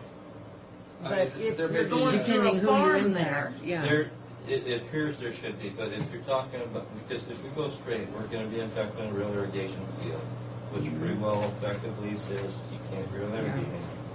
It's going to cut those So roads we in have half. to get a Yeah. whole lot of Yeah. damages when we get before a right of way. yeah, And it may balance out, I don't know. yeah, okay. right, so. So if we didn't have to impact that farmer by going to LaPorte. The other way around. The other way, then I'd say go that way. I mean, it might be a wash Right. on costs. So I think there's the reason we're having a struggle with this is there's too many unknowns for us. Well, you At come this up with a point. criteria here that's just, they're good to look at, but Well, not to give points to. Mr. McPherson. I was going to say some other things to consider is, you start dissecting farms and real irrigated, creating smaller parcels. You're going to have people who want to take them out of natural resource use and convert the land use and divide. We got more problems there than you can think of, really. Just And something to think dollar, about. you bet, and dollar impacts. That was one of the topics, Spence, if I'm Very big about topic. But it, zoning and what can I do with it if I'm divided and those sorts of but again, anything that we do, we usually try to have the least amount of impact on private people. On people who are trying to make a living or anything else on it. And we're gonna do that with each of these alternatives. And you have hearings, of course, that everybody gets to come in and express their concern. So, I think this is a little premature then. It's think it's a forever little extreme. premature from my standpoint on that. I think it's a little extreme. Yeah, I don't think. Hate to tell you that. No, I don't think we can do that. I think we have to look at it as it goes. I don't think we can say, yes, I'm concerned about all of these things. But I Right, cannot. you don't say No. which one is a point and a half more important than the No, other one. No, no. Or a half a point. But I think functionality, in my opinion, is the most important thing we have to deal with. If Period. it doesn't And work, there's no look at point the- in putting it in. Yeah, that's right. Because I think a lot of the residents that are having to go to Road 68 and then down the highway Well, there's a would definite. like the most direct route. There's a definite need for that road now. And so that Period. public and agency Yeah. support, I mean, we wouldn't even be looking at it if you didn't have public and And we started agency talking about this demand before almost. 68 had the press. Uh-huh. It's a good thing we did. And so, have we just completely destroyed We're the not- presentation? we're not going to carry it down. No, Go back we'll, and we'll, revamp them. we'll go think about it. Okay. In fact, if we were to take this away, it might be easier. Probably would be. Okay? And we may have given you too much information by showing you this. No, I like No, I don't think I so. like that approach. This approach, I don't. Just Well, other than. Now, take this away. But if we just said, well, we'll do that. But if we just showed you a blank aerial photograph and said, okay, we're going to start considering roads. What's important to you? And if you didn't see any of the alternatives, then you might just be able to speak in general terms that, this is important versus that. Okay? But we're looking for a way to go through this evaluation and justify a recommendation based upon the input that we get from the public and from elected officials, et cetera. We'll work with your staff and They're come much back easier to you work with than us. a recommendation. And I'm sure that when we put a recommendation up there, you'll say, I recognize something good when I see it, that ain't it. Or what happened to this one over there, and Well, how can we I improve think on this? you'll have something to back your recommendations up Yes. that we can We'll look address at. each one of those. What I'm Right. hearing is the only one that really stands out is functionality. The rest of them are just slightly more important than the other. If that Yeah, it all have to be considered. Okay. That's what I heard. No, if I'm wrong. No, I don't think you are. You heard it right. You're right. Okay. Well, we'll work on that. Okay. And Are equal or slightly? Yeah, I think every one of these things are important. I mean, if the cost is prohibitive and we don't get the funding, We then don't we're know if dead in that's the, going to improve it. then we're dead in the water. But well, and one thing that as we get into the details, if necessary, we'll try to come up with a phasing plan to work within available financial resources. And we haven't really quite yet determined how to deal with this portion. This Dent Road extension really goes with any of these alternatives. So we wouldn't really be comparing that against any of these, but how might that work into phasing? You didn't have anybody suggesting any other way to get across there? We have heard no other ways that people have an interest of connecting, the existing terminus with over here.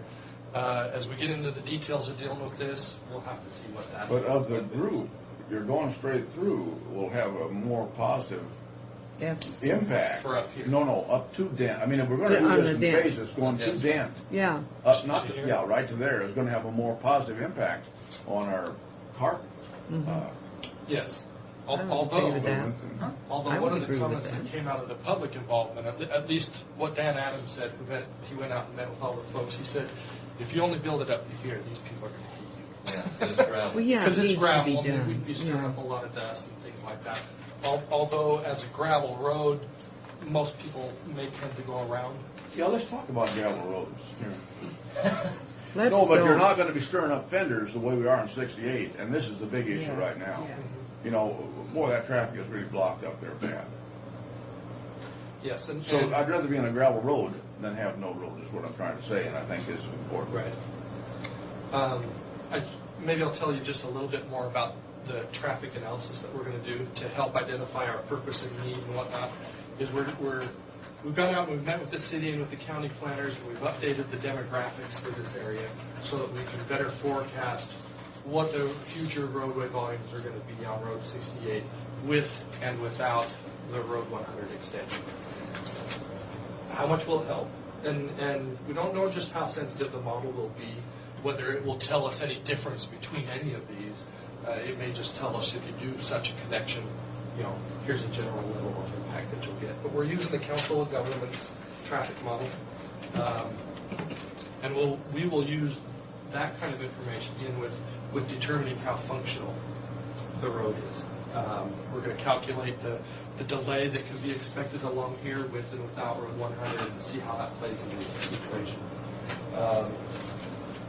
We don't know just yet. We haven't got it quite into that level of detail. We have gone out and done current turning movement counts so that we can determine the amount of delay that there are at Sandifer Parkway, Burden Boulevard, the freeway ramps, and we know that there's traffic signals going in there later this year. And we've also done the 3 intersections along over here, actually, as well as a couple up here to see what's going on. So we'll prepare some preliminary results for you and work with your staff on it and get back with you. The next steps over here, we're working on these things in June and July this year. One of the main things that your staff needs is a cost estimate for this so that application can be made for funding sources in August. We hope to be able to have another newsletter towards the end of July that can go out to the public that will say, here's the result for the analysis and here's the preferred alternative. It's going to be presented to you folks, at your meeting in August, and they can come and make comments at that point as well. Okay? Sounds good. Thank you. Can I suggest when you do your traffic analysis that you don't look at actually Burden Boulevard, look at Santa Fe Parkway, Clarkdale intersection, and Fanning. Because if you look at Burden, you're having all the traffic coming in from Desert Plateau at that point. That does not impact what's going to happen to Road 100. And if you model what's going to happen is you've got to look what's coming from the northern part of the county coming down, what's going to be spread out off of Columbia River Road versus Taylor Flats. If you're coming off Taylor Flats, they're going to come down Road 68 anyway. If you're coming off Columbia River Road on the 68, Road 100 is going to be what the alternative is going to be. Right. And so you need to stay, I would say, stay north of Santa Fe when you look at your traffic counts, because those are what's going to be important. And also the impact of the new subdivisions on the east side of the new Santa Fe extension are going to be cutting across Santa Fe Parkway because they're going to avoid 68 at this point. Right. So that's where you need to model from, not below really Santa Fe Parkway to find out what the actual impact of Road 100 Center is going to be. Wow. But if you took all of the traffic from the north and moved it over to Road 100, exactly, it's going to help your people from Desert Plateau. Right. But what I'm saying is that those are the people coming down Columbia River Road. And that's where you have to look at how much traffic's coming off Columbia River Road as the actual impact. You're moving south on the road, is what you're saying. Yeah. Mm-hmm. Because if you try to put the burden mix into there, all the people coming from the east and the east side there have nothing to do with what the impact of Road 100 is going to be, the extension is going to be. But there will be benefits for these. There will be benefits. You're right. Mm-hmm. But what I'm saying is, how much traffic's going to move off of? You look at mile marker 1. How much traffic is right there versus up all the way up at Fanning? What's the traffic coming out at Fanning? Well, we're going to be looking at all of that stuff. I guess what we anticipate finding, but this is left to be shown, demonstrated, I guess, is that there will be a certain amount of traffic that will come off Columbia River Road and come down this way. And we want to see what the travel time benefits are for them, whether they want to go towards Richland or whether they want to come this way. If they use that road versus if they were to come through here and all the congestion that they get here. Could be a huge travel time savings, we'll see. But there will also be travel time savings at these intersections for all the people that will be using this in the future. I think it's important to show those benefits. I think when you find your model, you only find between 2,000 and 4,000 cars a day. It's going to be the difference. I think this gentleman's comment was that most people from Desert Plateau and east won't be going north. Right. Yeah. True. But that's what I'm saying is the true impact of the extension. What is it? How much is it going to actually help? Is you need to know what your traffic is coming on Columbia River Road versus everything else. Sure. Because people on Columbia River Road will take that extension down to avoid 68 and Bird. Right, but for example, if we had 1,000 vehicles at this intersection, and we could take You have 100 of 12,000 them right off. now, so. Yeah, A lot of just people for- coming on Taylor Flats will take that road too, though. You know, They may cut over down Denton and come around to avoid it too. You're right. oh yeah, because they'll avoid the stoplight. But Two yeah, stops. but you got to remember, they got to come down, jog back up, and then go back over. And so it's. But still, yeah, they're in a 35-mile-an-hour zone there. Yeah. A long ways. Okay. Did you have any other questions? I don't. Thank you, Randy. Thank you. Thank you. So we've had positive, We're still trying to find that person that's going to shut the thing down because they hate the project. We haven't found him yet. How do you know there is one? There always has been. Oh, I see. Didn't find him without one. experience. the people that I've talked to that live out in that, that new home development, nice right on the river. Yeah. I mean, they're all Anybody that Very lives out there is excited going to be about it, for it. yeah. Well, the ones that Anybody. we were expecting, like the ones that, well, for instance, the one that's goes straight out, splitting this, so it's going out. Those are the ones, and anybody that lives on the gravel portion there that's going to see traffic increase fivefold or whatever. Those are the ones you would expect to have issues. Well, I think they do have issues, but they're not against the project. That's the difference. Tim, what's the time frame still on that? Are we looking 2 years out? Are we looking 6 years out? Till what? Till it's built. Realistically. You're looking at least 4 years out, realistically, and depending on funding, it could be longer. But I suspect that when we do this is going to impact the traffic on Birch Road. And that's something we'll have to look at too. You could move. You could move, you know. Yeah.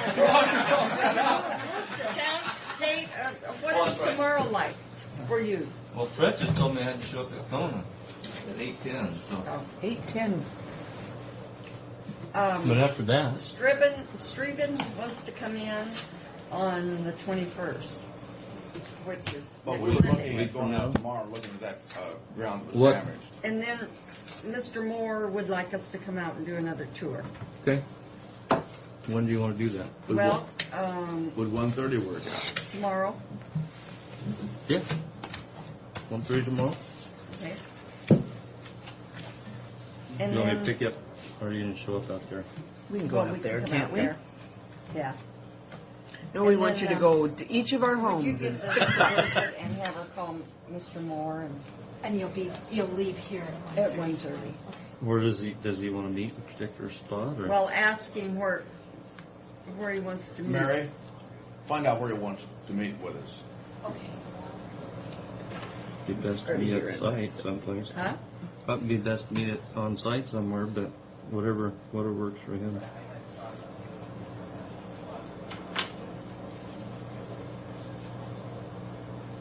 You need to plan these around noontime. Up I there, know so we can it go that to we're not restaurant going to up get to there. go to What the restaurant? restaurant. The resort? The Eagle Lakes. Oh. You got a lunchtime thing tomorrow? Darn.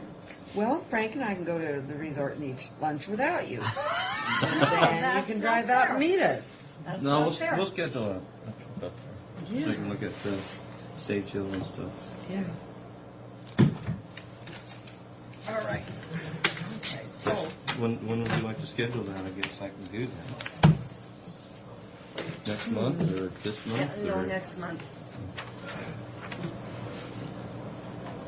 Yeah, next month would be better. There's a lot of stuff going on. Yeah, because next week we're going to be gone. That's what I need Yeah. to talk to you about. I hate that. Okay. Thanks, Tim. Bye, Tim. Okay, so Zona's in on. She was precinct here nine. once Yeah. and left, I think. Well, I thought she was in a little We've break. been room. abandoned. Good, thank you.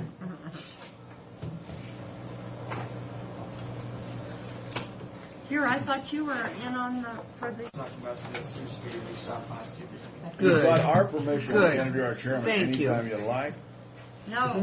How about you guys, to show, we're going to talk about precincts, but I also want to show you what the ballot is looking like so far. Oh. We can't Boy, give is you a it a deadline mess. on our precincts until we get our mandate. Yeah, well, this is kind of how we're making adjustments with the understanding that that's going to happen. It's no reason it happen, but I mean, Right. Well, this resolution is simply formalizing the changes that have been made. Basically splitting precinct 71. This used to be all 71, and now it was split into two. Is that because of the redistricting with the With the- 9th and 16th districts? No, this actually came about with the commissioner redistricting when they were trying to make the 3 columns. but, we split that. Right. Yeah. But we can't change that thing until we get the mandate. Not the commissioner district, but the precinct boundary can be changed, and it may as well be. But what divided. I'm saying is, if for whatever reason we didn't get the mandates, that would be the district, and that would have to remain split. The precinct, That- the voters themselves could remain in whatever commissioner district they need to be in. We're But not see, changing we had that. what I'm saying is, Diane, before we had to split that when we went 3 in the county, up 3, we had to split this district, and I'm not taking issue with you to argue the point. I'm just saying is that the mandate on the thing is what governs what we do on this one. Well, you're saying if it's, depending on the mandate, we wouldn't have to split the precinct? No, we wouldn't split it. We'd Well, have we to put could them leave back it together. No, we wouldn't have to. You don't have to do that. Why did we do it then?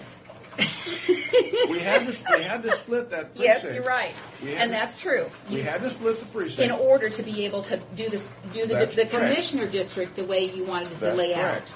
But this way. This way we don't. We would keep the district separate. This is- Excuse me, bad word. The precinct separate. This is right, and I agree with you 100%. All I'm saying is that we can't do this until we get the mandate from the state Supreme Court. Okay, and that's a given. We won't talk about that. We won't make any changes to the commissioner districts until we get the mandate. We can't. That's what the prosecutor's office But we're told us. doing the precincts, not the commissioner districts. Right. But that's what affects the commissioner And he's district. saying It's that the you same can't thing. split the precinct. There, now let's argue, not argue it, but discuss it. You can't do because it. that's what he's saying. But now, Frank, and I want you to understand. I'm not being argumentative. I'm trying to explain. What you're trying to do is what we should be able to do, Zone, without question. But until we get that mandate, this is not a fact. Well, I don't.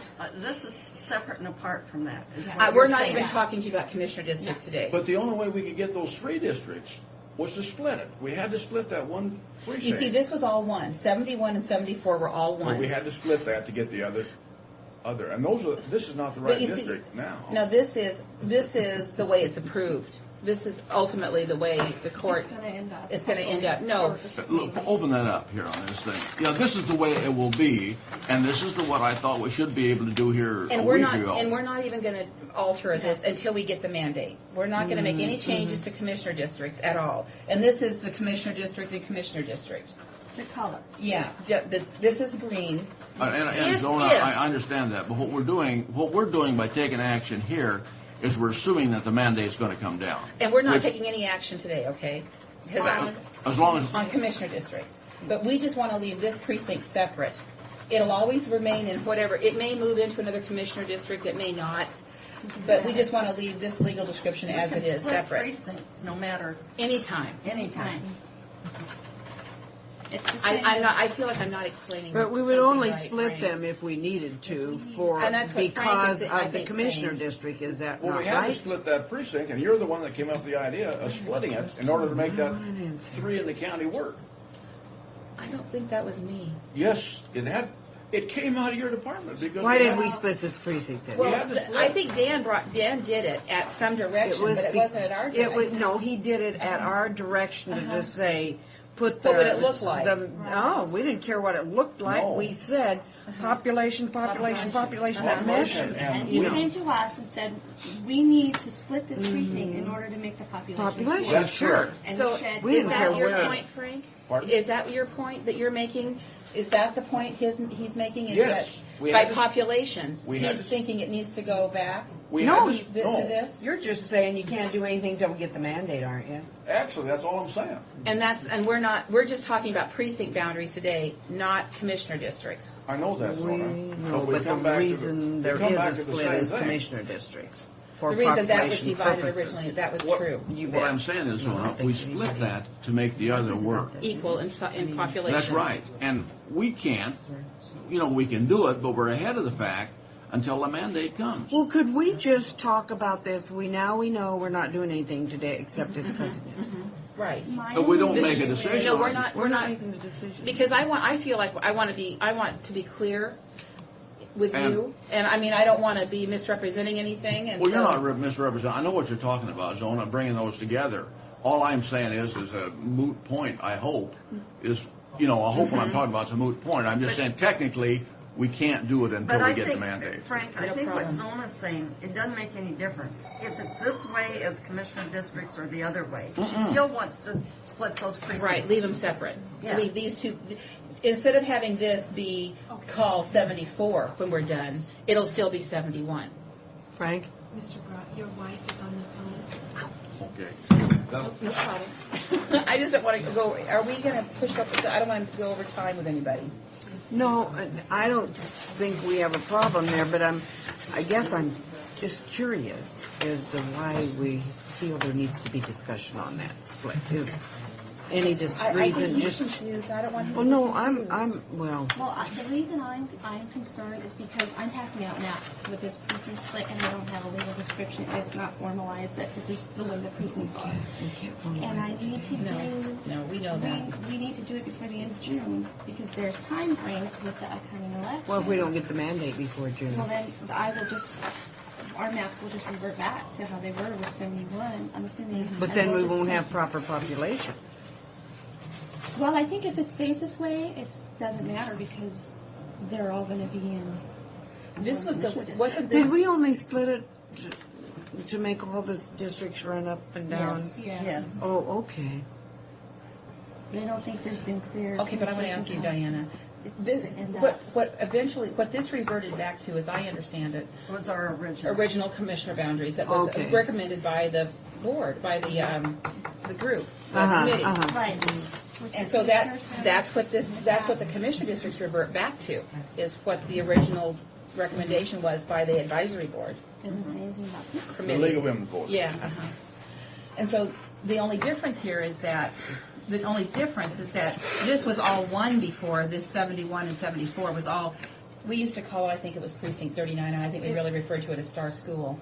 But because we needed to make that distinction at the time of, for population purposes for the commissioner boundaries, is why it was split out. Oh, no, we split it out. And on now that. it doesn't need to be split Now out. it doesn't need to be. That's when we get the mandate. Yes. When we get the mandate. So the But only she's thing, saying she's got to have something done by June 3rd. Now, say we don't get the June mandate. 30th, the end of the month. I mean, end of the June month. 30th, So we that's what I gotta meant. do it. And explain why that is necessary. Hey, just a moment. Just, everything else we've had to go through the prosecutor's office on this thing, and we need to get a clearance. If the prosecutors say we can do that, I have no trouble with it. They stopped us from doing it because they said we can't do anything until you get the mandate. And the mandate is just a higher court passing on a ruling to a lower court, which we are. But when we're doing this, we're doing something ahead of time here, and we may look in trouble down the road for whatever reason, God knows. I don't have a problem, Diana, with involving. Is Darren gone now, or is he still here? I think it's still with But- I didn't. See, we're meeting this afternoon, and I was he's just trying to scheduled to meet with us. formalize what we've been passing out to people as our precincts. If we just keep Diana, this as what one you're doing giant is precinct, correct. That's okay with me. But if we do it ahead of time, before we get the mandate, this is why we haven't passed a resolution or anything in here as far as the mandate, because they said don't do it until it comes down from the state. Right, as far as commissioner boundaries. So this is the But I precinct think- that we had to split. But if we have, at least I always find that, if somebody else says something in a different way, maybe Derek can say it in a different way that we're not getting across.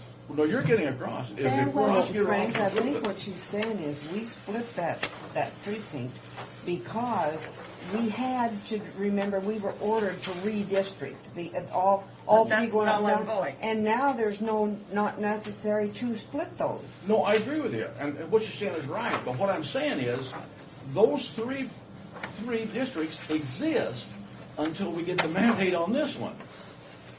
Right. Which is a And given. Those three That's, precincts. that's true. It is, Meaning district. but we're looking at a technicality. We don't need to do that once this is taken into effect. But This is not in effect until we get the mandate, is what I'm trying to say. And let me say this then. This isn't in effect until the mandate comes. That means that the other one with the 3 districts going down is in effect, which means I need this legally described. But And that's we the had to dividing split it line. to get the other diamond. Right, but I have no legal descriptions formally saying that's the way this board wants that map to show.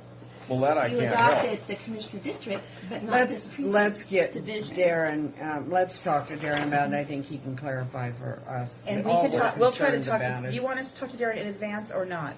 I don't care one way or the other. All I'm saying is, if they say that we can do that prior to the mandate coming in, Okay. I have no trouble with doing it. Okay. There was one other little piece that we were putting in the resolution. The city of Connell has annexed this area. Uh-huh. And so I have legal descriptions for that. They've done That what? you need to adopt. They annexed it. There's an annexation. So it's separate and apart, but it's not really connected to the city, Yeah. you know, but it's, So we've created its own precinct. So nobody that- lives there, No. but So we have to describe it. And since it's not together, we gave it its own precinct number. So now we have 75 precincts. Maybe. where nobody else Only lives. person in precinct 75. Yeah, I know. Okay. Then what I just wanted to show you, I think, Frank, we'll make an effort to get a hold of Darren. I'm not sure that we will. All I'm saying is, Zona, for whatever reason, you come out with a vote count or something wrong in an election, and they'll say those precincts weren't divided as they should have been after the mandate, then they have to deal with it then. And we need to get the mandate down before we do that. What I want to show you guys is how where we're at right now with this ballot layout. You understand that this election will be different than Let me any. say just one thing before we go any further. That mandate has to come down within 20 days of that decision being rendered. So it will be before the end of the month. Well, except we're going to be gone next week. Well, we'll be back on the Will you be- 27th. Yes, okay, so that's fine. That gives us the time we I'm need to get thinking it done. that we Okay. won't be in session anymore. A lot of these boundaries have to be set 30 days in advance of the filing period, and that's pushing us. That's also is what's causing us to have to really get on this. But in any case, the new primary ballot that the state has, there was a decision made last Thursday where the Grange's challenge was not upheld, and so we are going to go forward with the Montana primary. And so right now, it's looking like That means we're going to have 4 ballots. this is your instruction alone, okay? Yeah, that's And terrible. and this is the instruction, and this is the Spanish translation of that instruction. So it's full-face instruction for the A card. We haven't decided, the statute actually has not, the WAC hasn't been cleared yet in terms of, we're not sure whether we're going to have this on a separate card and unnumbered, because all of these other cards, this is your Democratic card, and this is, what this means is that we're going to have there's an A card, the B card with the candidates on it. This is the C card, and we're going to have a C card with the 9th Legislative District, with a commissioner, without a commissioner. How much extra is this costing? That's actually why I'm laying this out, Frank, because I'm trying to give the state an estimate, and the estimate loosely right now is an additional $30,000. That is not the cost of the election; it's an additional Just for this little $30,000. Okay, I got a question. It's terrible. Is there any way, do you have any capability, are you planning to put something in the newspaper that points out to people that if they bounce back and forth, it's for naught? They won't have a vote. Across the state, there are different options that states have, that counties have, and not all of the counties have made their decision whether they will have separate ballots or what they call a consolidated ballot. The disadvantage to the consolidated ballot is that everything does appear on one card, or like say in Benton County's case where they have a different type of punch card, there would be like 5 to 6 cards. But there's a section at the very top of the ballot, just following the instruction, that says, I choose to vote a Democrat, Republican, Libertarian, and then there's a nonpartisan ballot. If they fail to mark Democrat or Republican, if they fail to make a selection there, even though they vote a straight Democratic ticket Then or a it's straight still no Republican good. ticket, those votes will not count because they would have not declared.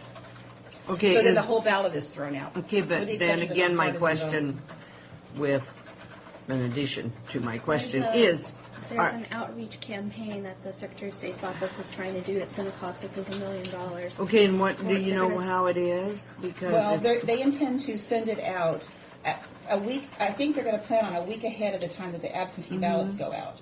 they're going to mail something to somebody. Yes. Every registered voter. And they're gonna And open it's it not up. every registered voter; it's every household. Is it every household?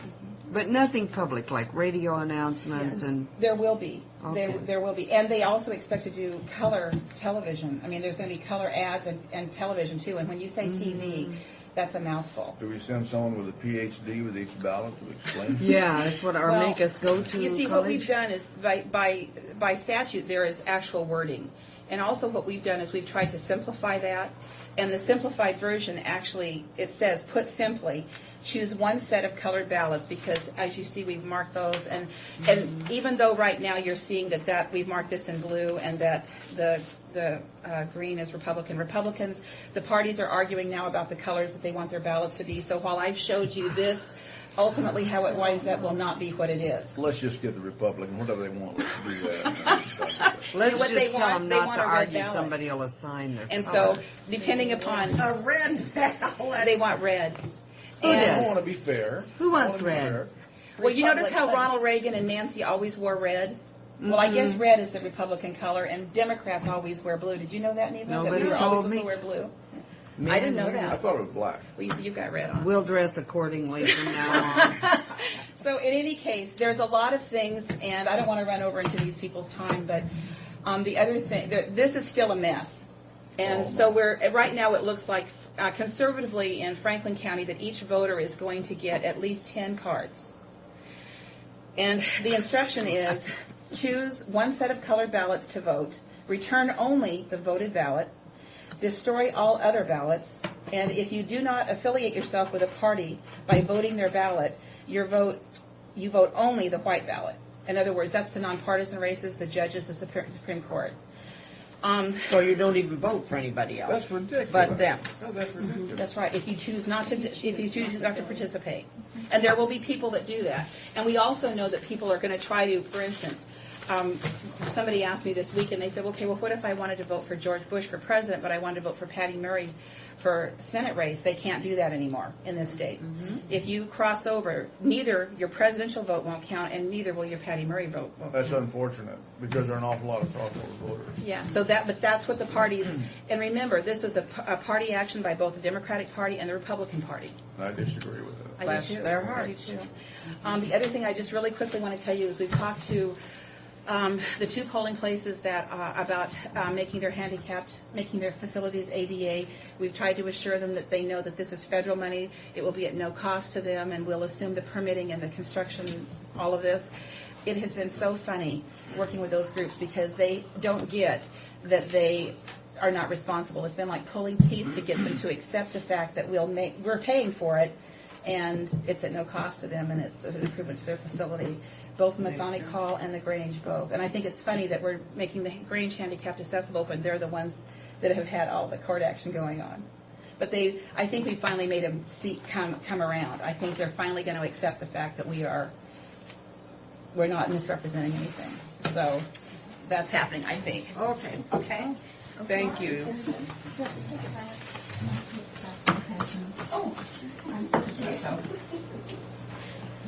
Okay, Frederick.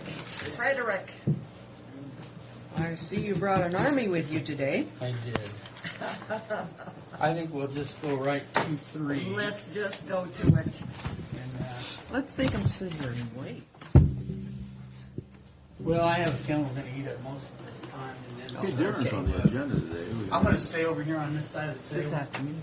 And, this I afternoon. think what we want to do here is we want to present this list, which is in your agenda here, and I think all of you have this. And we want to go through these items to discuss how we can bring the project back into line with our construction dollars. So it's today we need to take a good strong look at it and either decide, I don't believe we have any longer than Wednesday to decide what needs to be done to bid. Is this the same thing as that? Well, yeah. it More or is. less. I think I just. Well, I mean, need is all that the what I'm supposed to be? correspondence on it. Let me see. Yeah. You have this one here? No, I don't. We'll see, Fred. Okay, well, I brought it. Do you have some extra copies? Yeah, I have extras. Brian, whoever wants to come to the table. Terrence, I don't know if you need to grab those set of plans to go through that. She need that on sheet. Good morning. Hello. I've got mine. Do you have one of these, Brian? Yes, I do. Do you have some extras of those? Brian. Brian can talk you out of that. Here. Why don't we all just use this one so we're on the same page? Brian, you want those, Brian? Not yet. Thank you. We got room for more people up here if you got a. Everybody's going to talk before we're done. Oh, yeah. It's a group presentation. Okay, well, it would help for the recording if we were all listening. Mary, All right, guys. Mary has spoken. You guys better pay attention. Yeah. Kind of. We need to just Yeah. There's everyone here. I'm a little concerned about this. The engineers can't take those apart. Yeah. We haven't started construction yet. There's at least 3 of us. Yeah. That's the trouble, Frank. There's no engineers here. They're all architects. But they're architect, God. Hey, we can take that apart. Fellas, those come apart. That's right, yeah. There we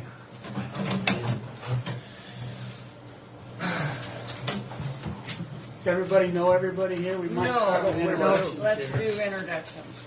Frank Block. Terrence Casey. Nice to meet you. Eric Sheehan. Eric? Stan Lonson. Stan? Please. Sean Blazeman. Hello, Lighting Sean. How are you? Frank Outkench, Roof Lighting Construction. Good to meet you. To meet you. And you are Brian. I'm Brian Johnson You're with Brian. CKJT. Yes. I think we've seen you maybe a time or two before. Terrence is with CKJT, in case you don't know. Yes. Yes. Eric and Stan are with Cardwell Architects, the historic consultant on this project, and these are with your low bidder, Lighty Construction. Okay, hi. I'm Neva Cole from And even the that's Sean. Nice to meet you. Nice to meet you. Did you? Just, it's okay. It's okay. But anyway, okay. Well, as you know, the project came in over the budget, and for the past basically 2.5, 3 weeks, whenever it was, almost 3 weeks now, your design team has been working on looking at different items which you may wish to or wish not to cut out of the project to help bring it back down, so that it's more within your established budget. Did we start with the architect fee on this, or how? Yeah, we threw that out the window. It's gone. Anyway, this particular list is not prioritized. Okay? Oh, no. It's We the don't way- want to do one of these again. It's the way it was developed through time, You don't have to give them points. So. in that in reality, anything on this list that has to do with the historic restoration aspects of this project would be at the very bottom, meaning that those would be the last things that anybody wants to cut out of it. There are things on this list which you probably don't even know you had in your project. Your project was not designed frivolously by any means, but it was designed with an intent to make you proud of your building and to give you a building that would be very serviceable through time. We may have gone, CKJT may have gone a little bit out on the limb in that we tried to make the basement relate more to the rest of the building in our design process, where in reality you can't afford to do that. But what I'd like to do is go through this list, starting with item number 1, and then as we go to different items, the Cardwell's people would like to speak about the historic items, and just generally explain to you what these numbers are. What we've done is to send descriptions of work for possible deletion to Lighty Construction, and they've sent us back numbers. This process is kind of still being worked through. As you can see, there's a couple of incomplete items on this list, and we do have some other ideas which we have not had time to address yet. But the point is, as Fred said, there was a 30-day limit on the county accepting this bid or not, and that's up on Thursday, so we need to make some kind of decision this week, otherwise we're going to start all over again. Okay? Can't do that. Excuse me, do you have one more copy of that? Sure.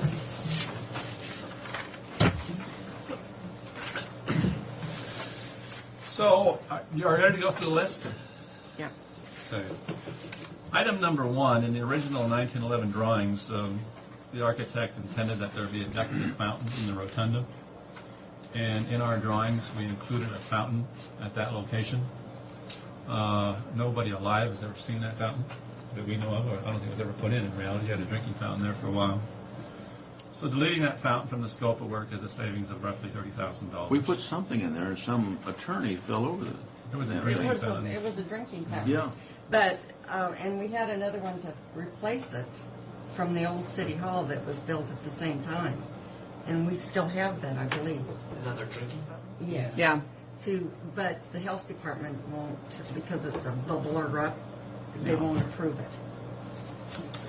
So we didn't bother to put it back. That's why that middle, excuse me for interrupting. But if you've never noticed the fountain, if you look on the blueprint hanging on the wall out there, you can see. Yeah. And we did put one in. We actually had Now somebody we fall bought on it. It was too messy. Well, this fountain that was designed for the restoration would be about 7 feet tall. You wouldn't fall over that one. Wouldn't fall over.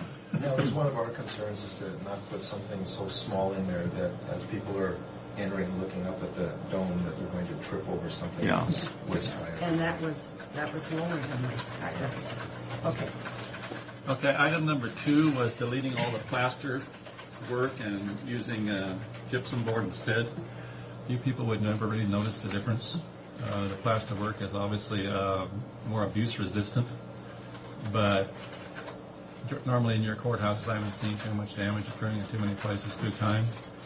And so replacing that with painted gyp board, it would just look like another wall surface and you wouldn't know the difference. So that's roughly savings of $55,000. I can also say that the plaster that was originally designed that we would have put in has a sand finish on it, okay, which is maybe a little bit more historical than gyp board is, but we can texture the wall like the one behind you and nobody will ever know the difference. Item number 3, you have an existing flagpole there. There was comments somewhere in the design process about maybe moving that flagpole out away from the building so it was more visible. Then we had the idea that maybe it would be nice to have 2 flagpoles to make it symmetrical with the building, one with the Washington State flag, one with an American flag. And so for item number 3, what we would do is leave the existing flagpole in its place, replace the hardware on it, and repaint it, and get rid of the 2 units for a savings of roughly $12,000. Item number 4, I think Stan or Eric would like to speak to that, about the Scagolia repair. What is Scagolia? That's our fake marble. Yeah. Brown. Yeah, exactly. And that's the primary wall finish in the rotunda space. Especially on the second floor, it also includes the 8 columns of the rotunda itself, which is also done in Scagolia. And we had it included in our specifications a specialist who does virtually nothing but Scagliola work. They're in Maryland, but they travel all over the world to do this kind of work, and we have actually used them in other projects in the Seattle area. And we feel very confident in their expertise and also their quality of work. And that's why we included them.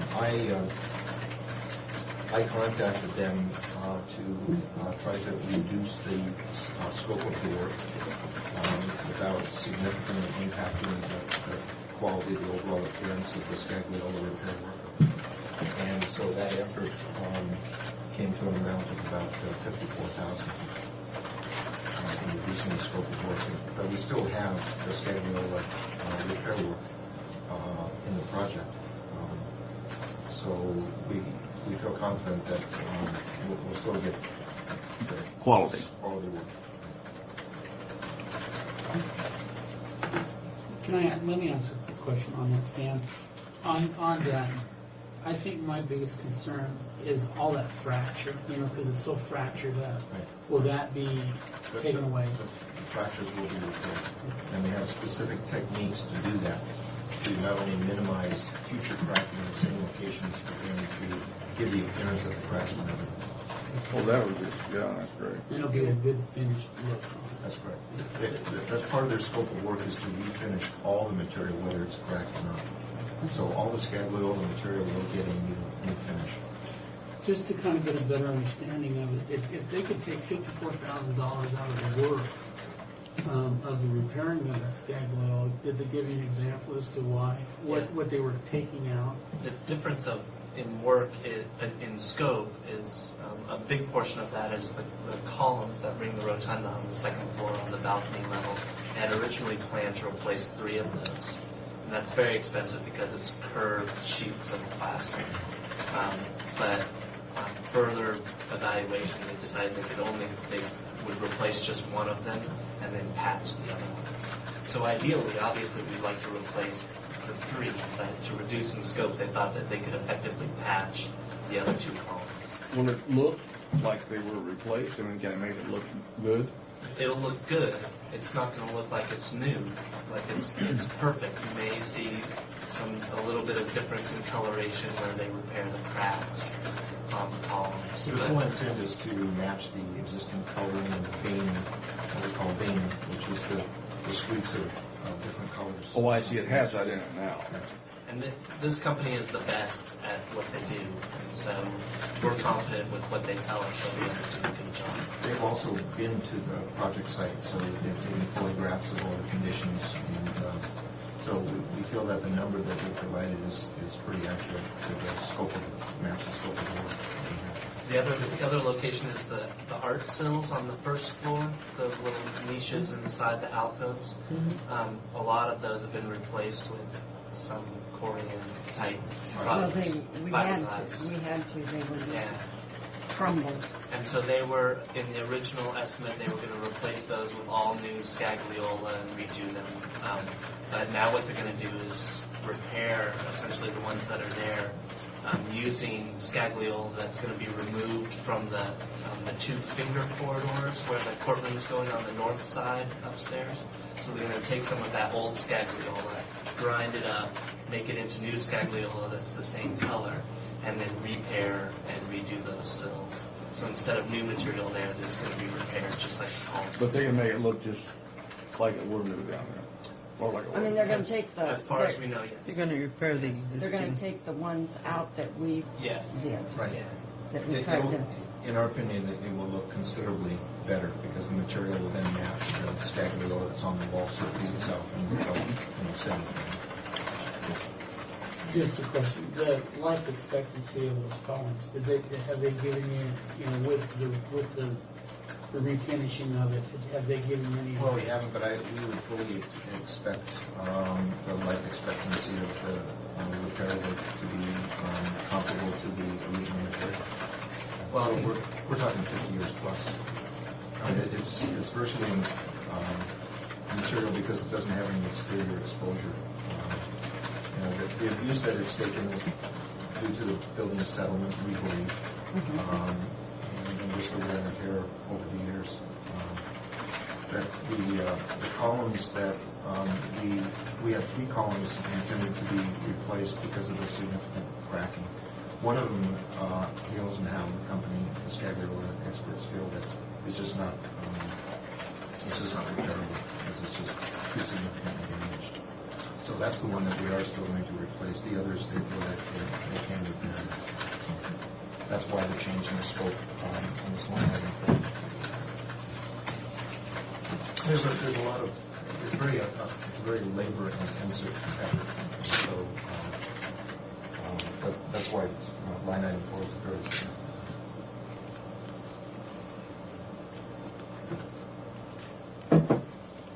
I have no more questions on that one. Well, I couldn't know by that. I want to... Well, did I misunderstand you? You would still have them there, they just wouldn't be... They wouldn't be brand new. In an ideal world, that we would replace them with brand new. Because of the budgetary concerns, they're going to be new, but they're going to be out of used material. So it's kind of like a used car is new to you. It's going to be the same sort of. But so is it expected to last as long as the columns? 50 years? Yes, it's still expected to last just as long. And we feel that most of the damage to the Scagliola is from the building settling. And the building is done settling, so the big cracks and things that happened in the columns should not happen again. So besides everyday wear and tear, it won't have the same stress. It's not going to have the same stress. Exactly. But you're saying out of 8, you're only the original out of the 8 was only going to be 3. You weren't going to replace all 8 of them. So really, you just have 3, and 2 of them now have been determined that they can be repaired, so they just replace 1. So if you put 3 brand new ones in there with 5 existing ones, I mean, it's not as if you were going to replace all 8 of them. No, that's right. They all don't need replacement. So. That's a good point, too, Fred. But they're all going to be refinished. Yes. They'll all look the same. So, anyway, Well, I've circled that for discussion. Okay. Are you ready to move? Yeah. Okay, item number 5, it was the architect's intent when the building was built that there be a clock on the east side of the dome in the clock dormer. We thought it would be nice if there was also clocks in north and south ones so you could see the time going up and down the street. So we included that in the design. Delete the clocks on the north and south side, but maintain the clock on the east side would save about $14,000. Okay, item number 6. One of the big problems with your art glass dome is that nobody can clean it. There's no way to safely, or safely is the word, both for the dome and for the people, get up there and keep it clean so it maintains its brilliance and light transparency and everything. So what we've done, we designed a steel catwalk that goes in the attic that basically encircles the dome so people can get up there and keep the glass clean. But at the same time, the people who bid on restoring the dome glass included a maintenance type system, if you will. Yeah, their own Stan, patented talk about system. The downside of that is that system has to be put up and then taken down. Otherwise, the shadows of that are cast on that glass, and you'll be able to see it from down below. But their new number here does include their patented sort of a miniature scaffolding system, if you will, that will allow someone to access all surfaces of the dome for cleaning. It does or it doesn't? It does. It does. But the steel catwalk, you wouldn't have had to remove, and No, it would have been permanent. and it wouldn't cast a shadow. Yeah. The catwalk also served to give access to the clock dormers for maintenance purposes or whatever reason. We feel that reducing the number of clocks to 1, we can access the backside of that clock via a lean-to ladder to the bottom side of it. So the other items the catwalk served was just general access for maintenance and the backside of the roof side of the dome surface itself. We have vents at the top. It would have allowed easier access to those vents, also easier access to the dome skylight that's on the very top for cleaning purposes. Not a major thing, but certainly. If we didn't use their patented process, would there be any way to eliminate that from the bid and put the steel structure up? Well, it's a possibility, though the building official, City of Pasco, has asked that we provide some kind of an access to maintenance for the building. Because it's important enough to be able to access all the surfaces of the dome, not only for inspection, but then also for... Yeah, maybe I didn't ask my question right. In other words, we just say we put up a steel structure around there that performs many functions and then not use their patented process for cleaning it. What's the saving involved in that? Their scaffolding, their actual scaffolding is a very minimal cost because it's pieces that clamp onto the ribs of the dome and then planks basically that go around it. So it's less than $10,000. Well, using theirs was only after we wouldn't need theirs if we had the steel. Theirs was kind of included in their base bid because they need that system to install the glass and do their work. So that number is kind of rolled into their general figure. Whether we end up keeping it at the end is That's what I'm saying. If we roll that out Yeah, but it's the They're number going is to build it small. anyway because it's a custom piece that they have to have in order to install. But They it would- casts they a would otherwise shadow take it with them and away from the job site. Yeah. To leave it, they felt that they should be compensated for that, the material and building it and so on and so forth. But how much are we compensating them for? Like I said, it's less than 10,000, but I don't know exactly what the number is. and the Can I ask a catwalk. question? Do you know enough about that temporary system? Is it that they have to, I mean, does it encompass the whole dome once it's put up, or do they do a section and then remove the section? So it's sections that's constantly moving around. We actually saw pictures of it, right, when we went to Pacific County. Yeah, and I don't know if you saw the pictures or not. They had a few pictures when they're actually doing the restoration of the people working on the glass, and so they just do a kind of one section at a time. But this casts a shadow and would have to be put up and down each time, this, other than steel. Well, is this steel catwalk going to cast a shadow? No, it's No, far enough away they from said the it actual wouldn't. glass surface that we don't feel it will. We're actually using it to mount lights on it, to light the dome. Oh, So, you know, I I guess see that go. my concern that we're having with this here is that, you know, if we eliminate this catwalk, which to me doesn't sound practical to do that. No. Maybe now's not the time to really get into this, but I mean, if that maintains the upper dome, the clock, and everything else, you know, to me, putting a ladder up to get up to the clock, you're talking a 30, 40-foot ladder. But you can also do it from the roof side. Yeah, so I But if we can eliminate $10,000 on the backside for this temporary Of the thing, other one. Yeah, he's saying that you can't do that because they have to build that in order for them to do their work. And typically, they take it with them to the next job, but they would have to leave it.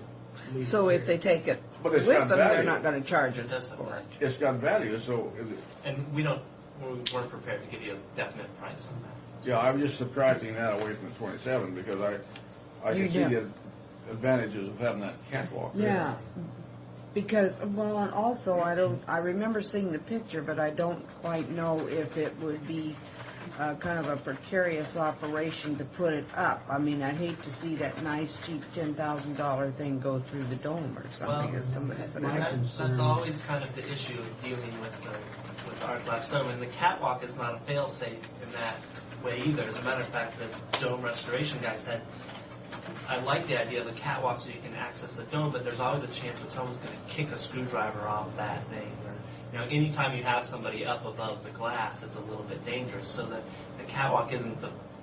Well, it's sure. maybe Yeah. it's one solution. On the out of flip many. side of it, if you're taking the scaffolding down and moving it over a little bit and putting it back up, what's the chances of somebody swinging a bar? I would and- think that'd be much you know, more of a chance. I mean, to me, that especially, and I'm certainly not going to talk bad about our people here, but accidents happen, and I mean, if you want to keep that dome clean, and you're constantly picking, you know, putting scaffolding up and down, because obviously we're in a dusty area, so that doesn't make sense. I'd like to see them keep their little temporary thing, and and I want to cut out as much as we can on this thing, but I kind of wonder if that's the one to cut out.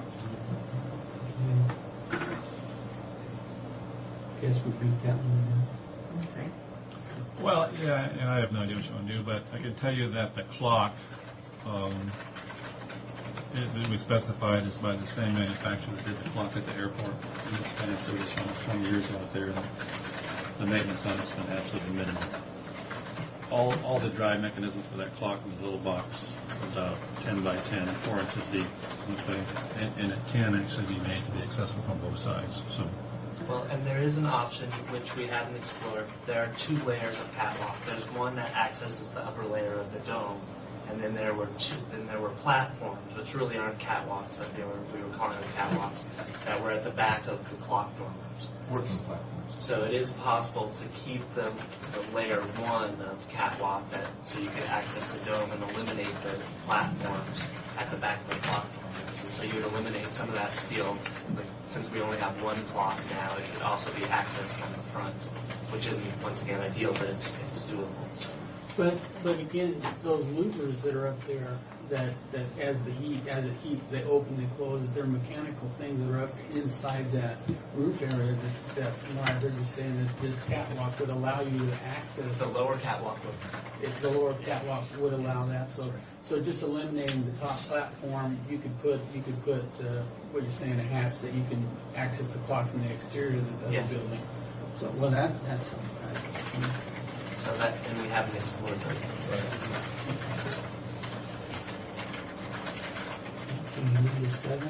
Item number 7, again, Stan or Eric want to talk about the reduction in Yeah, price for them. I guess I have a footnote here with respect to the historical restoration items. Our goal, right from day one, was to bring the building back to its original condition. That also included replacing items that were part of the architect's original intent that were never done, such as the clocks, such as the copper dome. We'll get into that here in a minute. There are a few other minor items.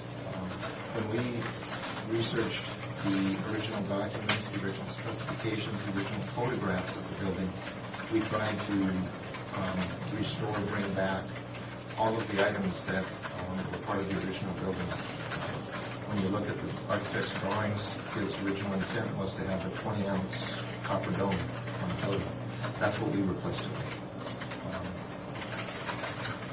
And so the clocks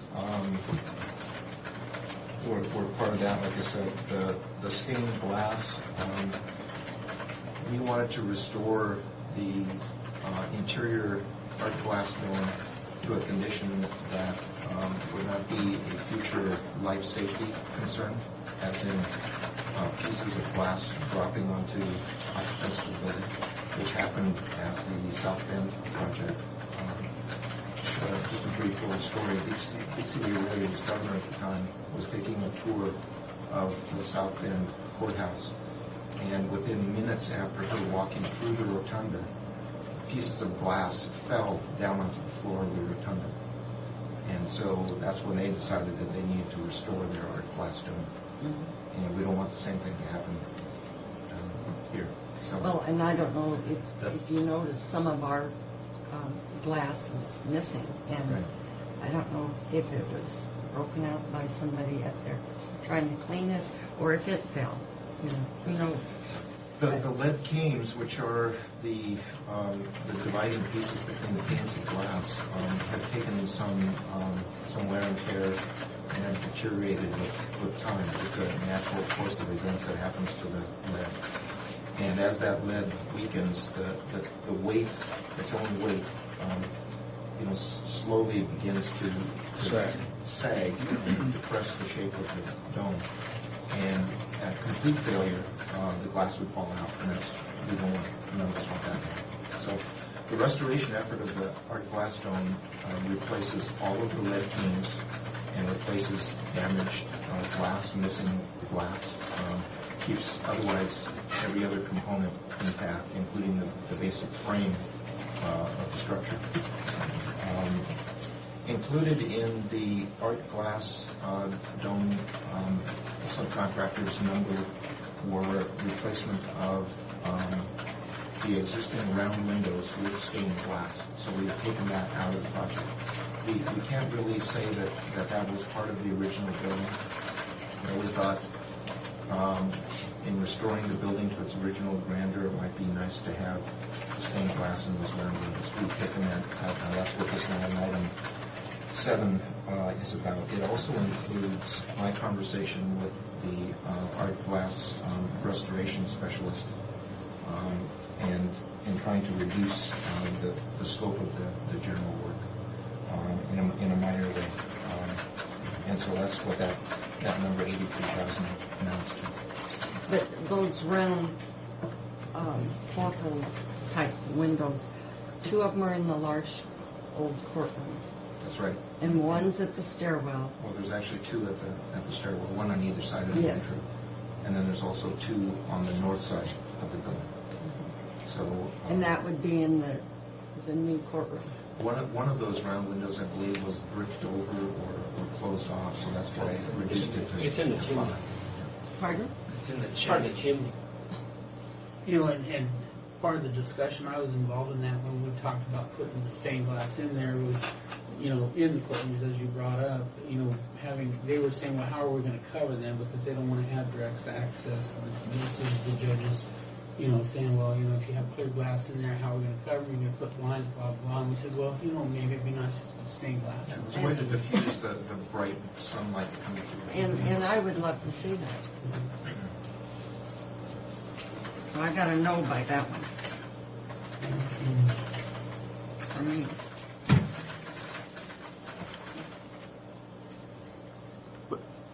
I'll run this by us again a little bit here on this. I mean, we're talking quite a little bit of chunk of money.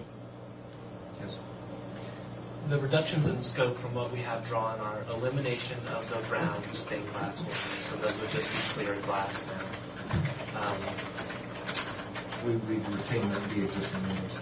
It also included the design work, reducing the involvement of the art glass restoration specialist in designing the pattern for the flat glass panels in the historic apartment.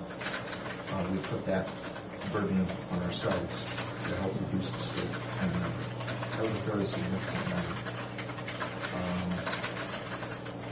The labor and the design time on their end of it was fairly significant, and we decided to take that burden on ourselves in an effort to help reduce the scope. Now, each item, as we go through this today, we're not going to do it again, I assume. You want us to make a decision as to whether we do what we want to do there? Well, we're going to present this to you. And I assume that sometime by the end of the day on Wednesday, you will make a decision. You don't necessarily have to make it right here and right now. You may want to go over there and look at it or talk about it or do whatever you like to do. But the problem is that by contract, Leidig is only required to hold their bid price until Thursday. Oh, yeah. No, I understand where we're coming from that, Brian. But when I'm looking at this item here, like Neva said, well, she didn't want to do that. And I want to look at all the implications because $83,000. You know, if we come down, well, how are we going to vote on that thing? Well, do we make a decision now or do we wait till when? All right. Well, now, however you guys go about doing your business, I don't know, but it needs to be done by the end of the day on Thursday. Okay, now Wednesday, say we come into some money. We can't put it back in. That would be a change order, right? Well, yes, but there's nothing wrong with change orders if you have the money But to spend for them. how many of these, if we would just take them out Wednesday, Right. whatever, could not be put in because once you start, is there something once you start that's too late now to put it back because? Well, you've got a long ways to go in reality. I can't answer that distinctly right now, but a lot of these items could be put back in. Probably not at this price. That's what I'm saying. Yeah, Probably see, the not price at is this going. price. Okay. So It could be put, because I think she made a valid point. This may be a whale of a savings, best buy we can get in the world for this type of thing now. Right. But if we can't afford it, no matter what they want to do, you know, we can't afford it. And if later we come into money, we have to pay more for it, how much more are we talking about? Well, I'm with Leidig. I'll just comment on that because, you know, there's kind of a sliding scale in terms of when some of these can be added back. Some of them could be added back at kind of the 11th hour without a big impact. Other ones we need to know early on, like the steel catwalk. That's something that we need to get steel fabricated for. So you need to make that one pretty early. And in terms of holding the price, you know, most of these are subcontractor numbers. And so what we can do is in our negotiations with them, say, you know, we'll give you the subcontract, but you've got to hold this price of $83,000 for 6 months or whatever time frame you think you need. You know, maybe you got a budget renewal coming up sometime, and something good might happen in terms of new monies. We have some ability. I can't tell you right now how long the prices could be held individually, but we do have some latitude. I'm guessing on some of these prices. Yeah, it's kind of the Thank you. That's what I was looking Number for. question anyhow. Well, let me kind of add to this. If you were to say, okay, if you look at this number, it all adds up to $600,000. If you say, okay, I don't want to take any of this out, we're going to go ahead and keep it all in at $600,000. But the original bid price was 9.2. Those alternates are automatically taken out. Maybe you don't want to take some of those alternates out that are there. Maybe you want to consider those alternates. I don't know. We haven't even talked about the alternates that brought it down an additional $200,000. So there's more to consider than these 21 items here. You know, there's a lot to consider. So. Well, that's not making it any easier. Well, it's not. This is tough. This is going to be really hard to do because, you know, if we're going to sit down and say, okay, between today and tomorrow, you know, maybe the four of us sit down with Brian and say, okay, we're going to close the door and we're going to beat this thing up until we figure out what it is we want to do. Maybe that's what we need to do. I think that's what we're going to have to do. I would think so too, but you know, like right now, is to get the explanation on all these 21, and then we need to. Well, are you even going to be available Tomorrow I will, but not. Well, I think I'm going to Seattle to pick my son up from college. So.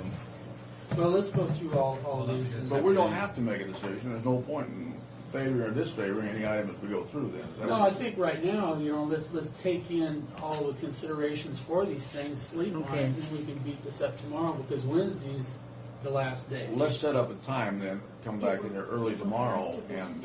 Old Neva's busy tomorrow morning. Well, unless we continue the meeting, we'll have to re-notify and give 24 hours. Can't there be a workshop? If Neva's busy in the morning, we better cancel our field trip in the afternoon then. Yeah. Well, I can be here in the morning. Let's come over for breakfast or something. You know, I Breakfast at Neva's hate house. to say this, but I've already committed to going to Kona, and I don't think that's going to take very long. I should be done by... What time? I have to be there at 8:10, and I should be done by 9 o'clock. Fred, if you're there at 8:10 and you're not out of there at 8:20, something's wrong. Right. It shouldn't take you long, unless you're going to tell them a lot more than they need to know. I'm going to tell them you know, if they ask the question, I'll answer it. Other than that, I'm not going to volunteer information. So. What did you have to pay for this interview, Fred? We were scheduled to It's negotiable. I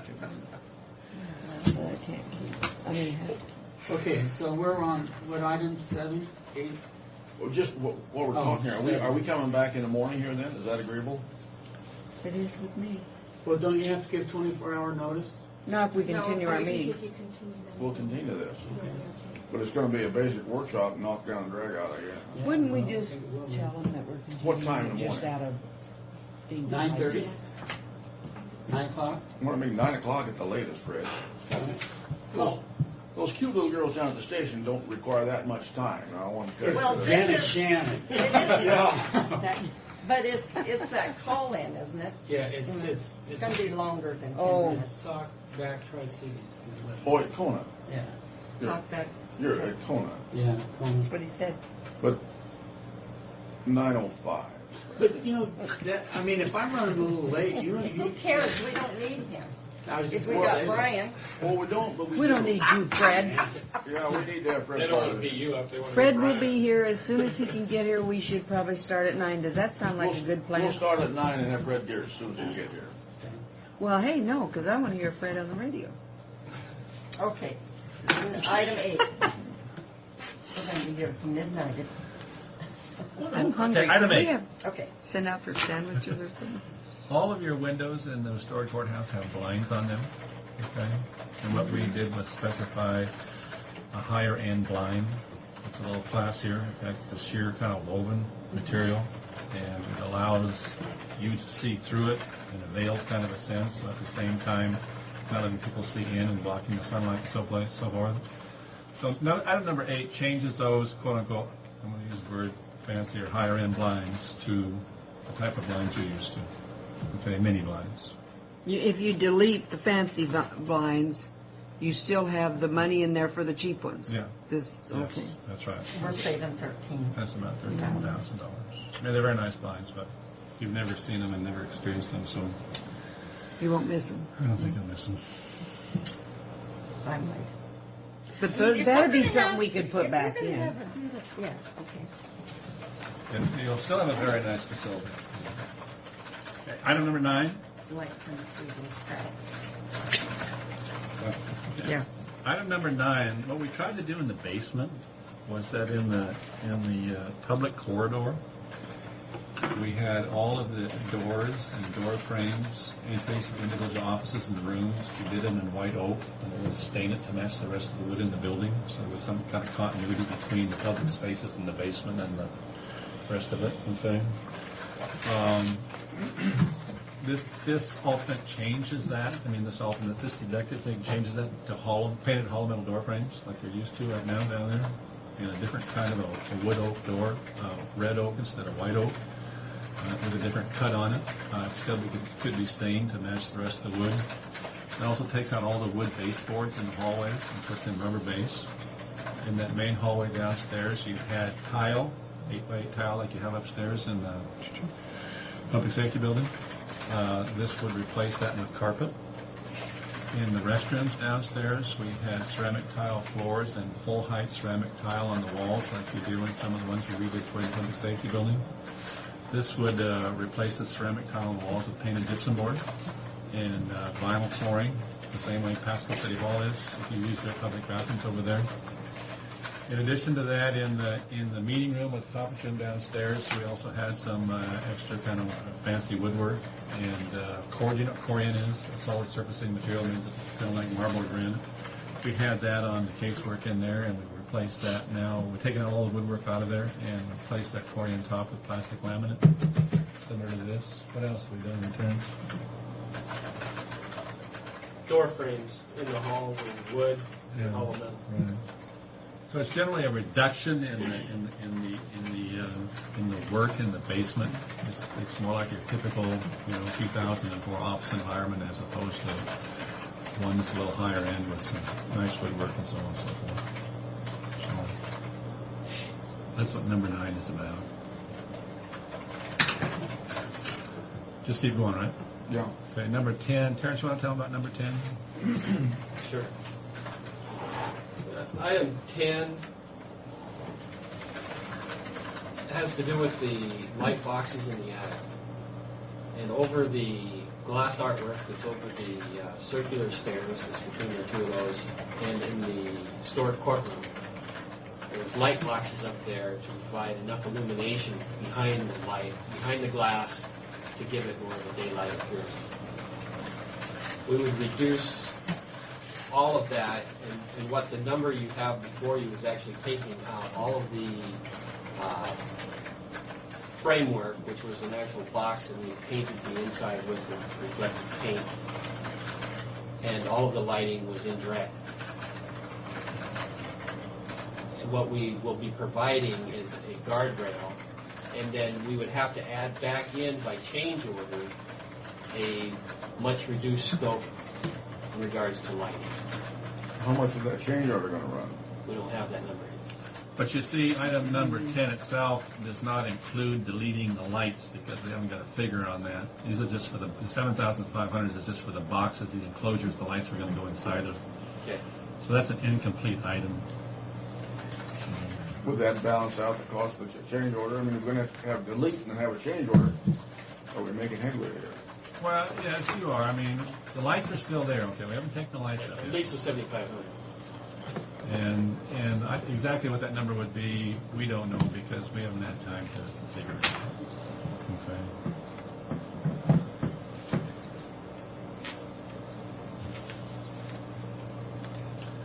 Okay, item number 11 is reduce the scope of work at the Copper Dome, and then Stan and Eric can talk about that. What we had drawn as part of our documents was a little bit of a redesign for the dome, in that we have ledges built into the actual curved surface, so that for maintenance purposes, whatever, it would make it easier for someone to actually climb up the dome to do whatever they need to do on the outside surface.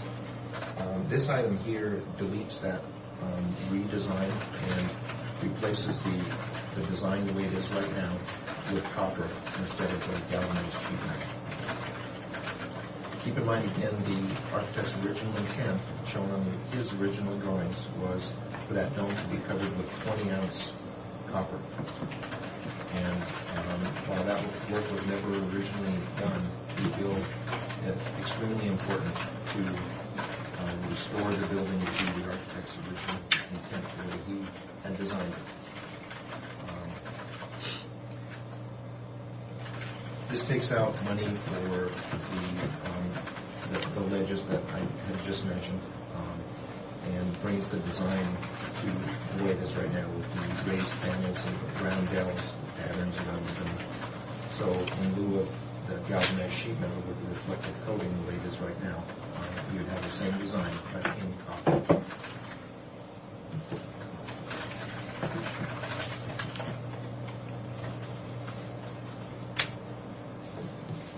Number 12 is reducing the finishes in your meeting room up there on the main floor. And Terrence, you want to tell about that? Sure. What we had designed in there originally was a wood wainscot with vinyl in the field. And we had provided you with solid surfacing that begins behind the main meeting desk. And then there was also a radius cove, which is at the wall to ceiling transition. And we would take out the radius cove, we would provide plastic laminate in lieu of the solid surfacing of credenza, and we would provide a chair rail and a wood base. You understand what that means? If we get rid of some of your fancy woodwork that runs around your commissioner's meeting room to make it look prettier, nicer, more attractive. Well, I think you know the chair rail that's in there now. They were going to put a nice wood finish all the way up to that chair rail, so the bottom would be framed in the wood, and then the arched would go from the ceiling to from the wall to the ceiling would be an arch, which that would small would eliminate 8 inches radius. Small arch at the top. Yes. Yeah. Well, for that amount of money, It's not a big number, but it's money. So that's what we were looking at. Okay. And item number 13, reducing the finishes in the new courtroom that was being built on the north side of the building. Terrence, would you like to tell them about that? Yeah. In reducing the finishes in the courtroom, we looked at the main rail, which we designed with a glass piece in it, the same as the courtroom in the public safety building. We removed the glass piece, which would reduce greatly the construction of the rail itself. We'd take all of the wood wainscot, which is in the courtroom area only, it was never in the public area.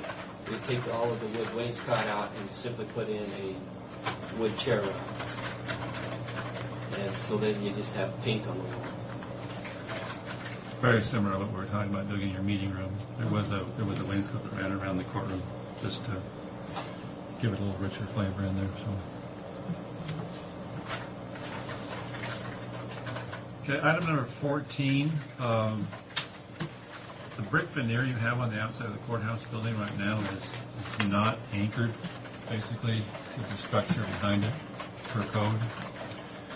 And what item number 14 did was to cover or anchor all the brick around the entrances to the building to the substructure behind, so that if you had an earthquake or something, those things wouldn't come loose and fall down when people were exiting the buildings or through the doors. Okay.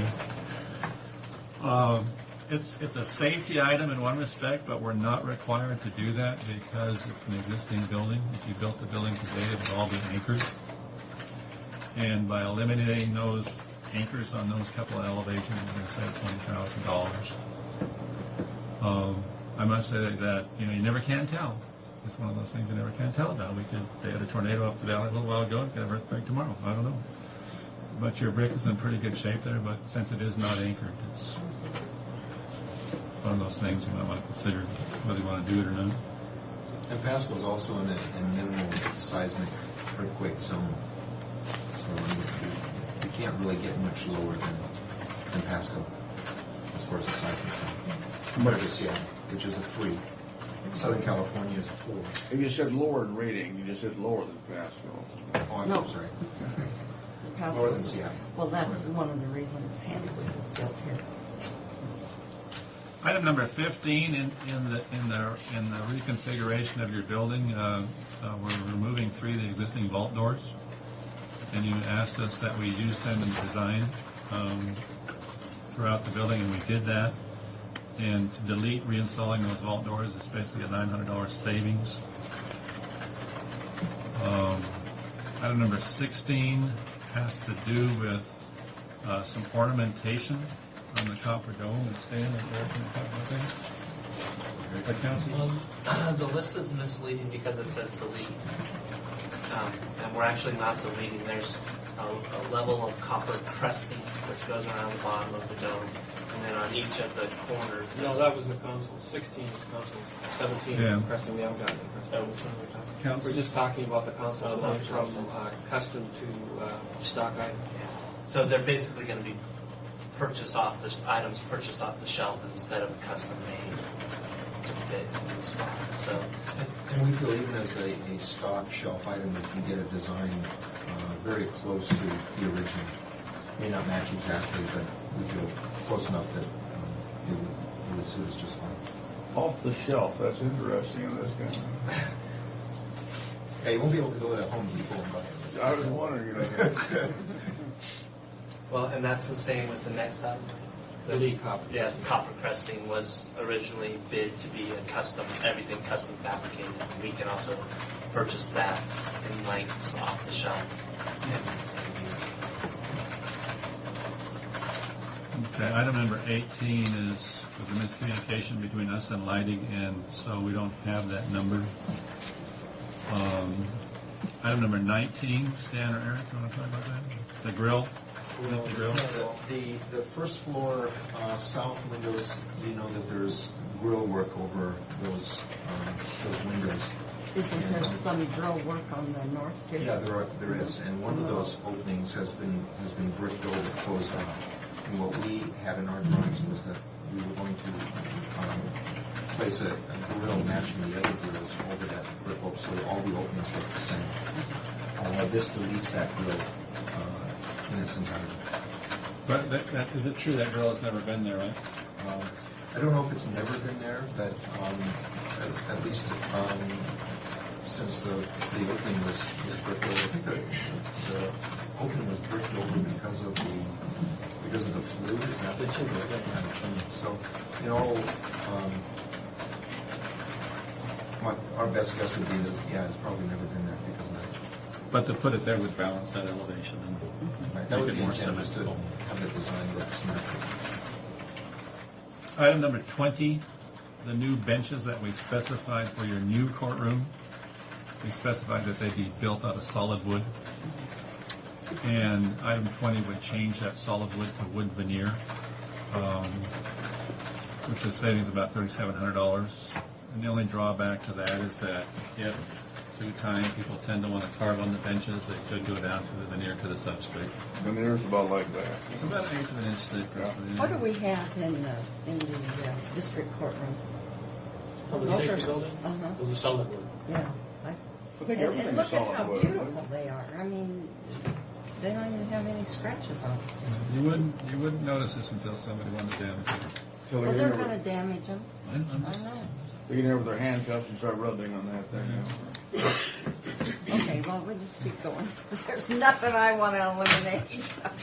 Number 21, we've gone through and identified some quote-unquote nice-looking, attractive light fixtures in the courtrooms and judges' offices that could be replaced with some more standard-type fixtures.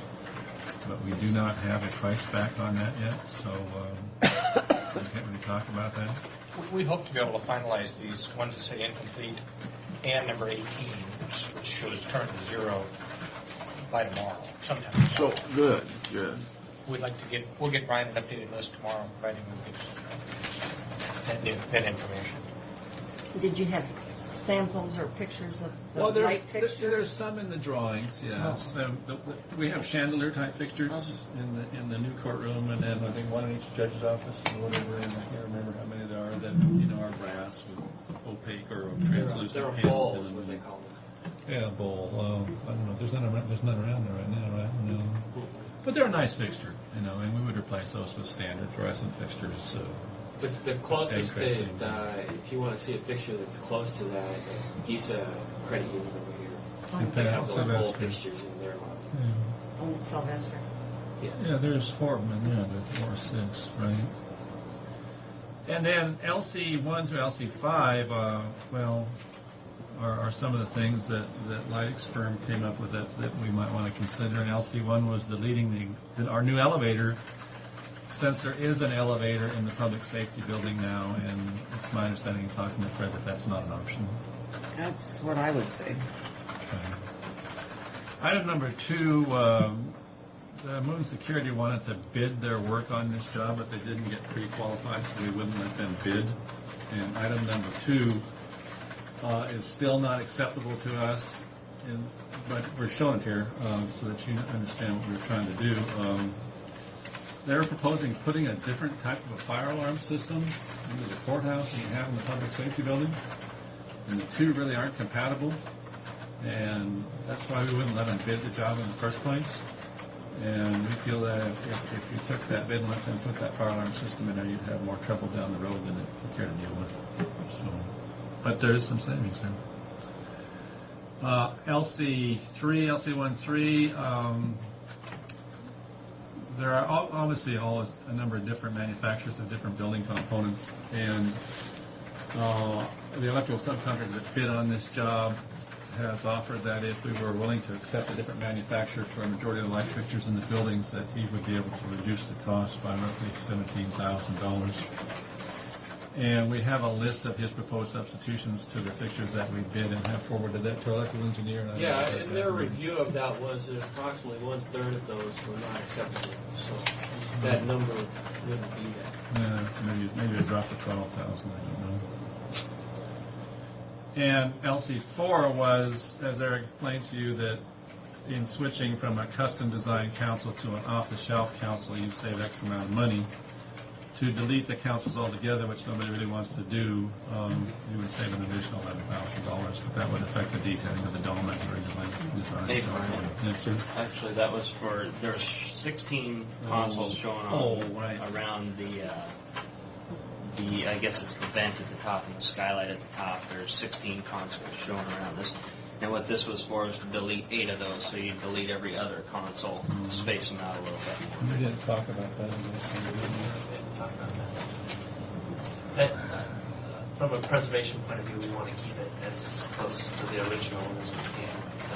And I think the original price was bid for the 16 consoles was also the custom made for each one. And those could also probably be purchased off the shelf first. So you think that would be an off-shelf price, the savings? Yeah, well, I don't know what the number they have in there, but the savings for getting it off the shelf would be significant. But I would, from our point of view, we would prefer to keep 16 rather than knocking down to 8. Okay, LC15, we specified in the documents that a photographic record be kept of this whole process, very extensive from start to finish, basically for your records, and also we would also get a copy, right? And what this does is to delete that photo documentation by a professional photographer for a savings of about $11,000. Now, when you say by a professional, we would still have it done, but not by a professional photographer. Well, it's right now, I mean, you would basically have to do it yourself because there's no requirement for anybody to do any of it. You know, it's more a thing of interest than a requirement that it won't make the job run any better. You know what I'm saying? Well, just documentation of what's happening. It also serves a purpose for during the course of construction. Shows progress. It shows perhaps potential damage that may not have been there originally now has occurred. It's just like a record keeping, facilitates record keeping on the whole construction process. Could we have our clerk of the works or something like that? We've already got Jerry Anglo doing it for us right now. So just, if you decide to delete it, we can continue having it. I guess I'd have to know what would a professional do? The state's had it done before, Farmville has, so let them tell you what. Yeah, well, a professional photographer uses large format. He understands the lighting conditions. He understands the angles, the point of views. It's important to keep that consistent every time the photographs are taken. And then just a matter of taking it as part of record keeping of the construction.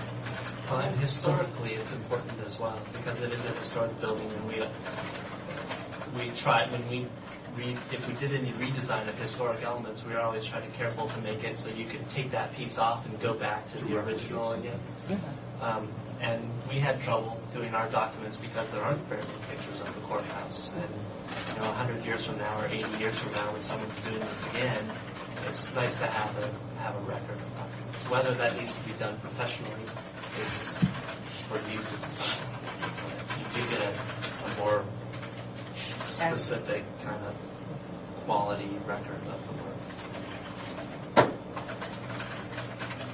That's the end of the list. It's a sizable list. Well. So basically, with that 611, with the other two, you basically brought it down about $800,000. Well, yeah, we can talk. There's two alternates on this project that were bid in the construction price of $9.2 million. One was down below the dome. We had a low copper roof. I'll try to explain that to you. When you drive up 4th Avenue, you can see part of the roof before it gets to the dome. And part of that in the original design that we designed was going to be done in copper. Okay, it's never been copper, never was copper, but just to make it look more cohesive. But in looking at it as we designed it, it wasn't really a necessity, but it was a nicety, I guess you're going to say. So we put it in as a deductive alternate, and there's a certain price to take that out.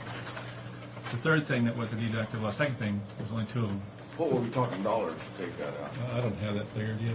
There's two of them together, it's 200,000.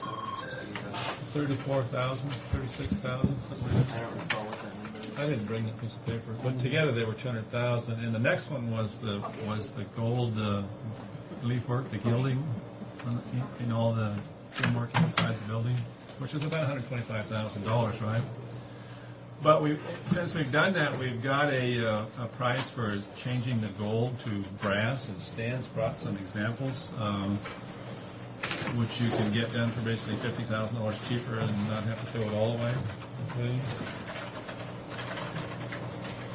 Yeah, here are examples of the gold leaf samples. Those are gold leaf. These are brass leaf. And you can see it's a hair darker, but being on the interior of the building, it'll never receive exposure to the exterior, which would be important for brass because that would oxidize. But being on the inside, that would never be a concern. But you would save a significant amount of money going to excuse me. brass leaf. Fred, I'm sorry. And you're getting a fairly comparable look. But doesn't brass tarnish? It does if exposed to the exterior. Yeah, but those doors are going to be opening and The closing. humidity level is so low here, you're not going to have a tarnish problem with the basket. The gilding restoration specialist that we talked to assures us that we would not have any oxidizing of the brass leaf whatsoever. And she's used it on a number of projects. So to change from brass from gold, it's about a $50,000 saving. I think the brass was 78, and the other one was what? 125 and 78. Actually, it was closer to 100. Yeah, it was 125 for that scope of work. Correct. Well, looks good to me. If you take the flat panel there and you tilt it up at different angles, there are certain angles that you can't tell the difference between the two at all. But that's the brass on this side. Yeah, this is actually to be more technically correct. This is actually called Dutch metal, which is very comparable to the brass. Don't actually have a brass flat panel example, but this is as close as we could get. Okay, what's the other one then? This is gold. This is Which is gold? That one? 23 karat gold. Oh, I like the Yes, other I one do. better. I thought it was the other way around. Oh, I did. Yeah, I did too. I thought this was the best side. Yeah.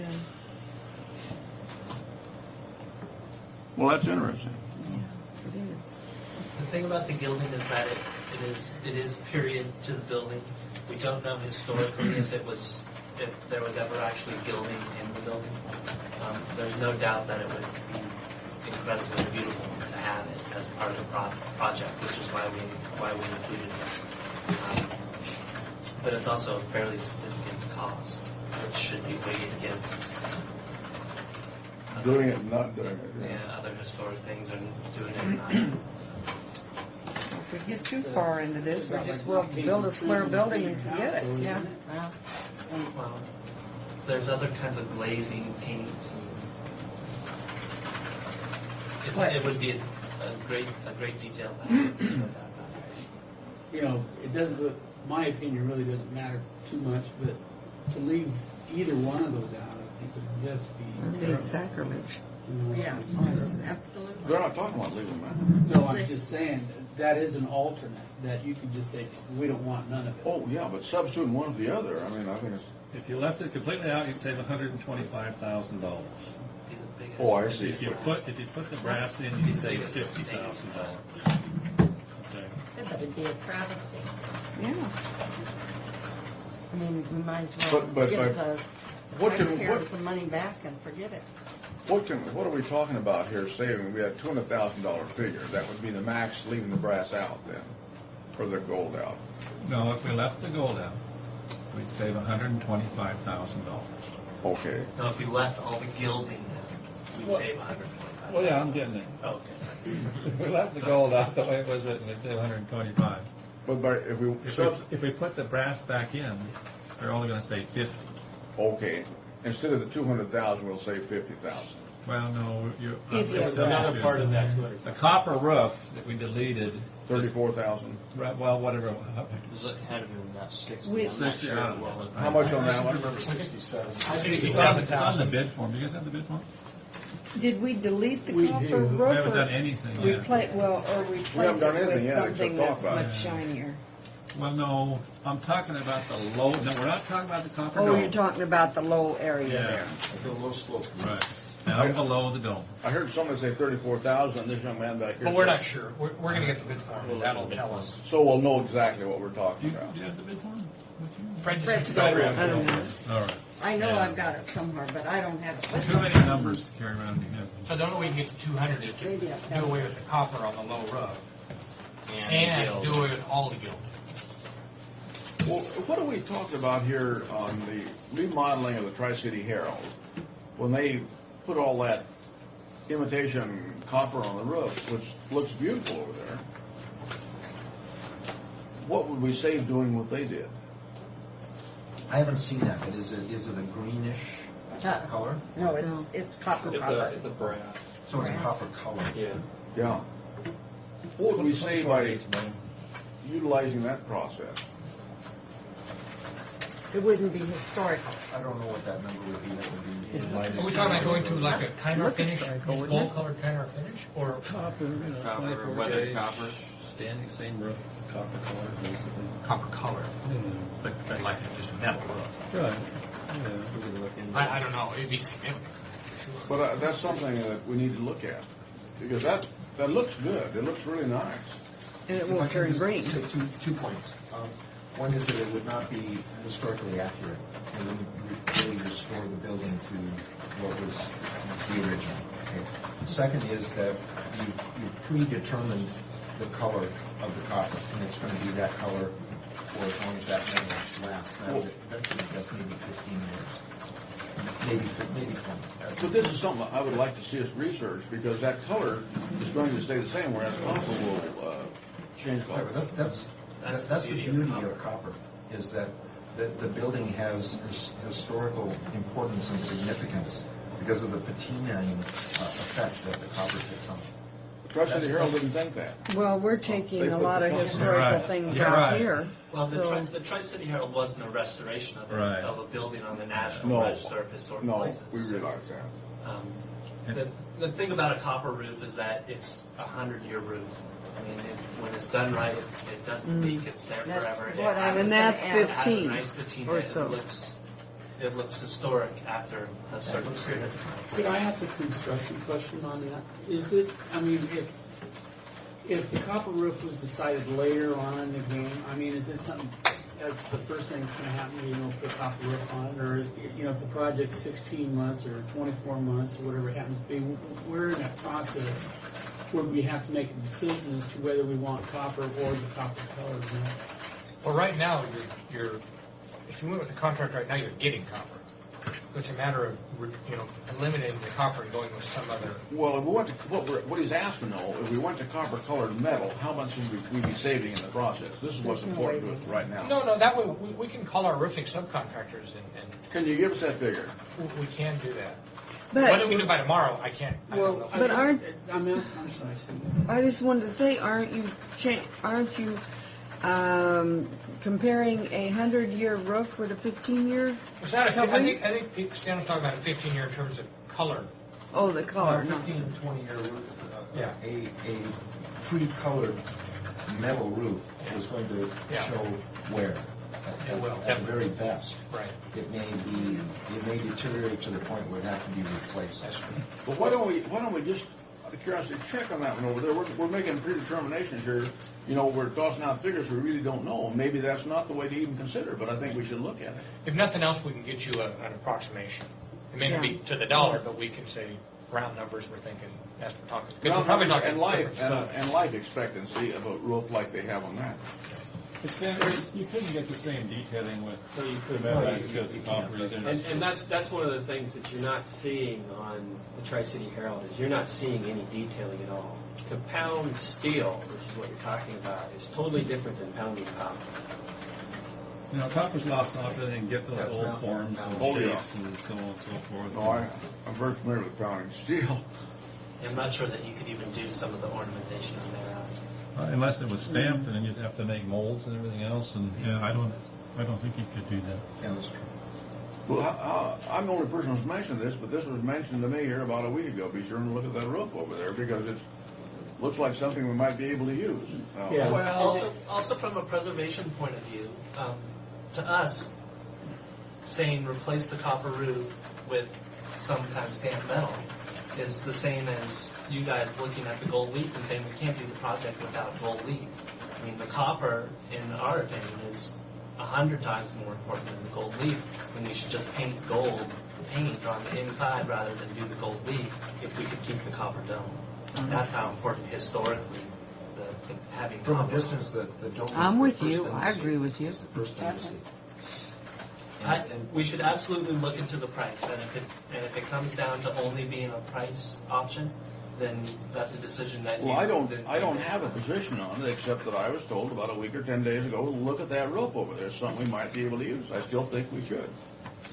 Well, I don't know how that was relayed, and maybe that's communication between Fred and I, but Fred wanted to know, said you guys want to know what a copper metal roof looked like.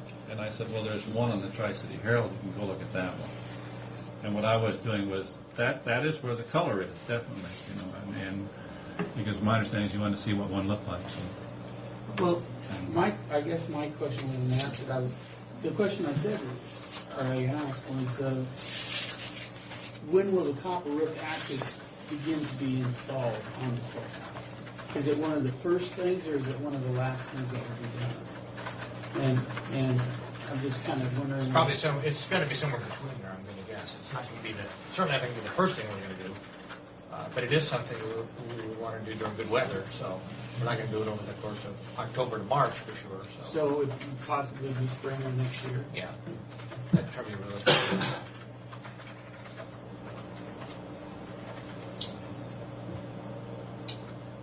So now, you don't necessarily have to decide. I mean, some of these things you may all agree on and be very obvious you want to get rid of. That's fine. But you don't necessarily have to decide from this list here which exactly ones you want to get rid of. What you have to decide is whether the county and your design team can afford to go ahead with this project and tell Leidig they're going to get a contract. Okay, do you understand what I'm saying? you don't have to go 1 through 21 and go, we're going to get rid of 4, 5, 6, 7, 13, 14. But in your own minds, you have to come to some idea of how much money you can save if you want to take some of this stuff out of there, and how much money we need. And If we don't do kind of 1, 2, 3, 4, and 5 or whatever before we start, No, I we're know. going to be down the road here, and we're going to have discussions you can't imagine. oh, I understand that. Well, all I'm saying is that maybe you can't decide on number 11 or 12 within the next 2 days, okay? We probably can't, Brendan, but this is why we would talk about the change order thing, you know, Yeah. and I mentioned, they said, well, no, this is going to be more expensive if it goes back in. If we take something out, we want to be able to put it back, and we feel we're going to have the funds. And I think this is, at least I would feel more comfortable doing it that way. This time would be good. Well, whatever, I don't know what kind of process you have to go through, but it's not easy. There's no doubt about it, you know. This isn't easy when you're trying to consolidate your budget, and this is what we're trying to do.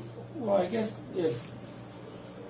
guess the question that you're asked, Brian, is, if I understand it, and I'm trying to work this through in my head, is that, you know, if the county says, okay, we're going to do the project, we have time to decide 1 through 21 what we're going to change.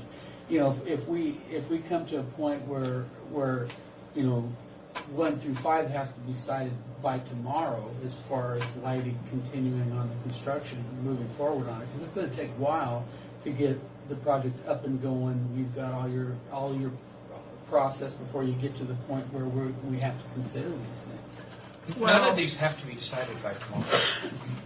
None of them have to be decided by Thursday. What has to be decided is whether the project should go or no go. We have time to fine tune these, and what you're looking for is maybe a commitment from lighting that says, if we agree to award the contract by Wednesday or whatever the date is, do we have your word that you're going to continue to negotiate with us, so we can have time to fully analyze these things. But what we need to understand is this: if we say, all right, in order to go ahead, we'll go ahead and award the contract. However, if we have a change order or something on this, I mean, what's it going to cost the change order? I mean, add some of these back, is what you're saying. For these. Either way on that. Well, I guess what I'm thinking is that, let's look at it this way. You award the contract to lighting with no changes at this point. That way we've locked into these prices, and then as we come to these items, you can start eliminating them out, as long as they're eliminated out. We just don't have to. In a timely fashion. What we could do, given some more time, we could say, we could add another column over here, and you could call it decision date. In other words, this price is good up to this date. Because you're talking, right now you're talking to one contractor. Well, below us is 35 to 45 contractors that we've got to get them to hold, prices on.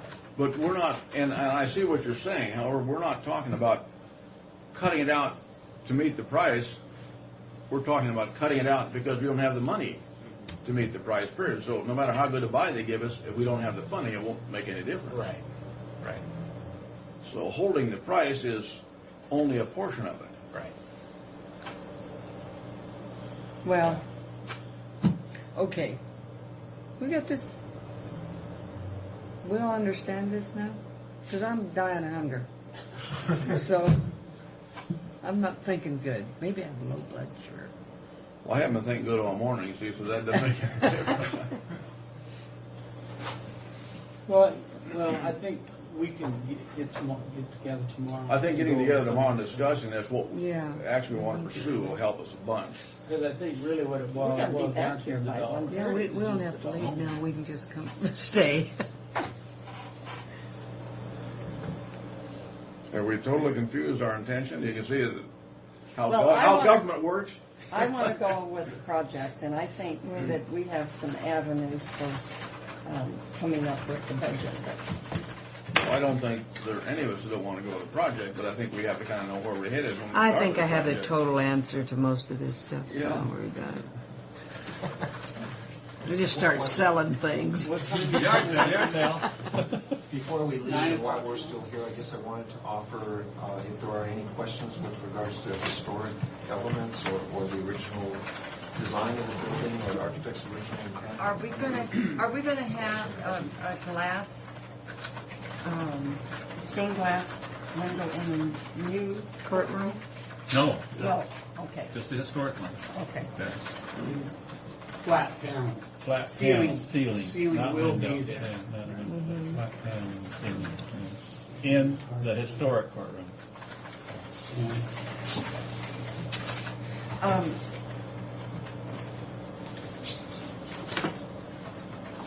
I guess I don't. What are we going to do with the eagle on the outside? Are we going to? Well, he has to be put there, doesn't he? Is going to remain. Yes, but I meant, Picking up all the how chicken are we wire. going to? Yeah, how are we going to clean it, or what's it going to?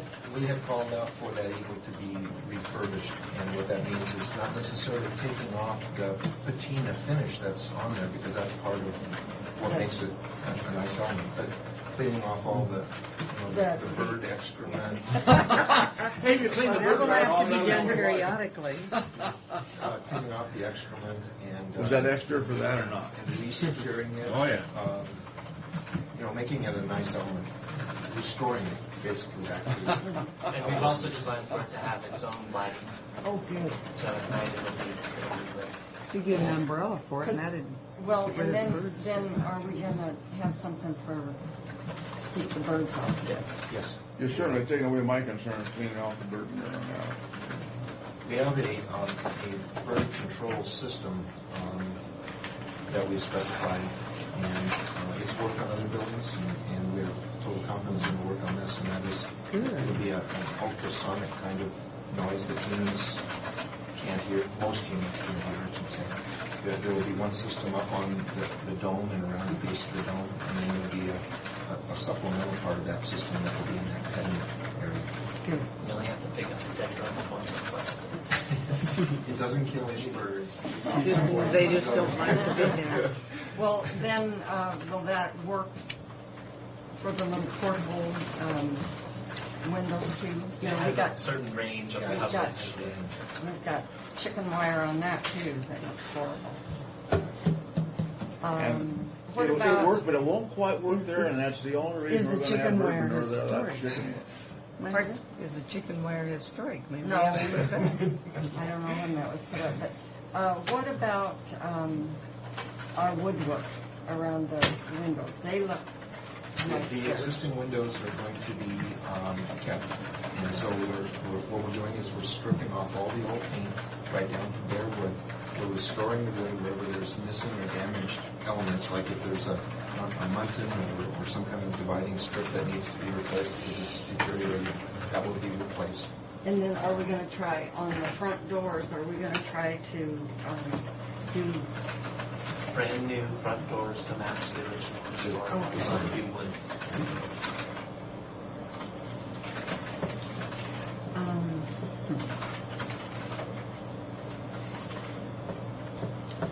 what about the brick that's painted white or in the back there?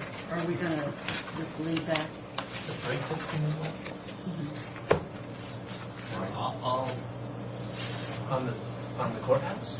Yeah, in the back entrance to the basement? Oh, you mean right there where it goes through the doors? Are we just going to leave that?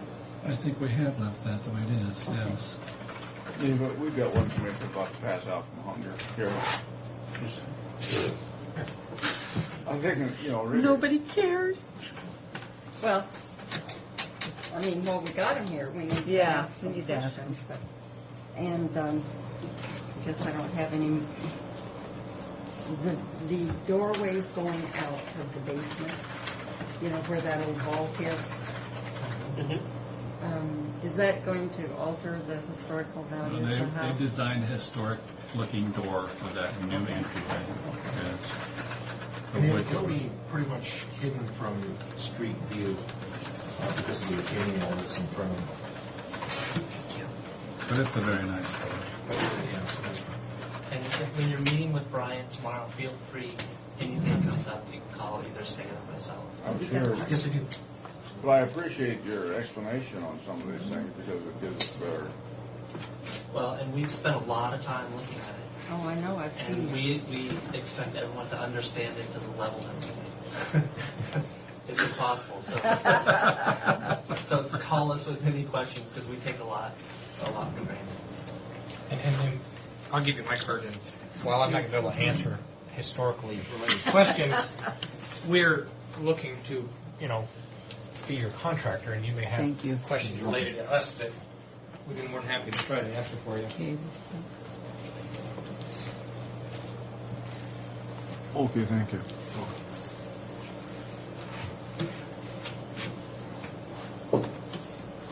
Okay, That's it? I guess. 9 o'clock in the morning? Yes. And thank you, one and all, for your explanation. Thank you for having us here. We know you got tough decisions to make, so good luck. Thank you. Nice to meet you. Yeah, nice to meet you. Nice to meet you. Nice, man. You have a safe drive. Thank you, Fred. Appreciate it. You bet. Thank you. Okay, we're counting on it. Have a good trip over and back. He's playing. Oh, yeah. Yeah. Did you know Jared from college? No, actually, he was probably in my sister's grade. I can't remember how far ahead of me he graduated, but probably a couple of years. Are you at Burbank? Yeah. Were you okay? Well, good. So, he had been, his mom was a teacher. Yeah. Mrs. McPherson was one of the second grade teacher or something like that. So, yeah, and I recognized his face. So I asked her, he really looked, it's been years. He was a plunging fullback you had out there that ran over all those little kids. Yeah. We never were very good at football, so. Take care, guys. Thank you. Bye-bye. Well, why don't we just... I've still got a whole agenda stuff, but I'm assuming we'll do it later today. We could do it this... Why don't we just sell that park we bought? Pay for it. If you want to have Why a don't short... we just borrow money from our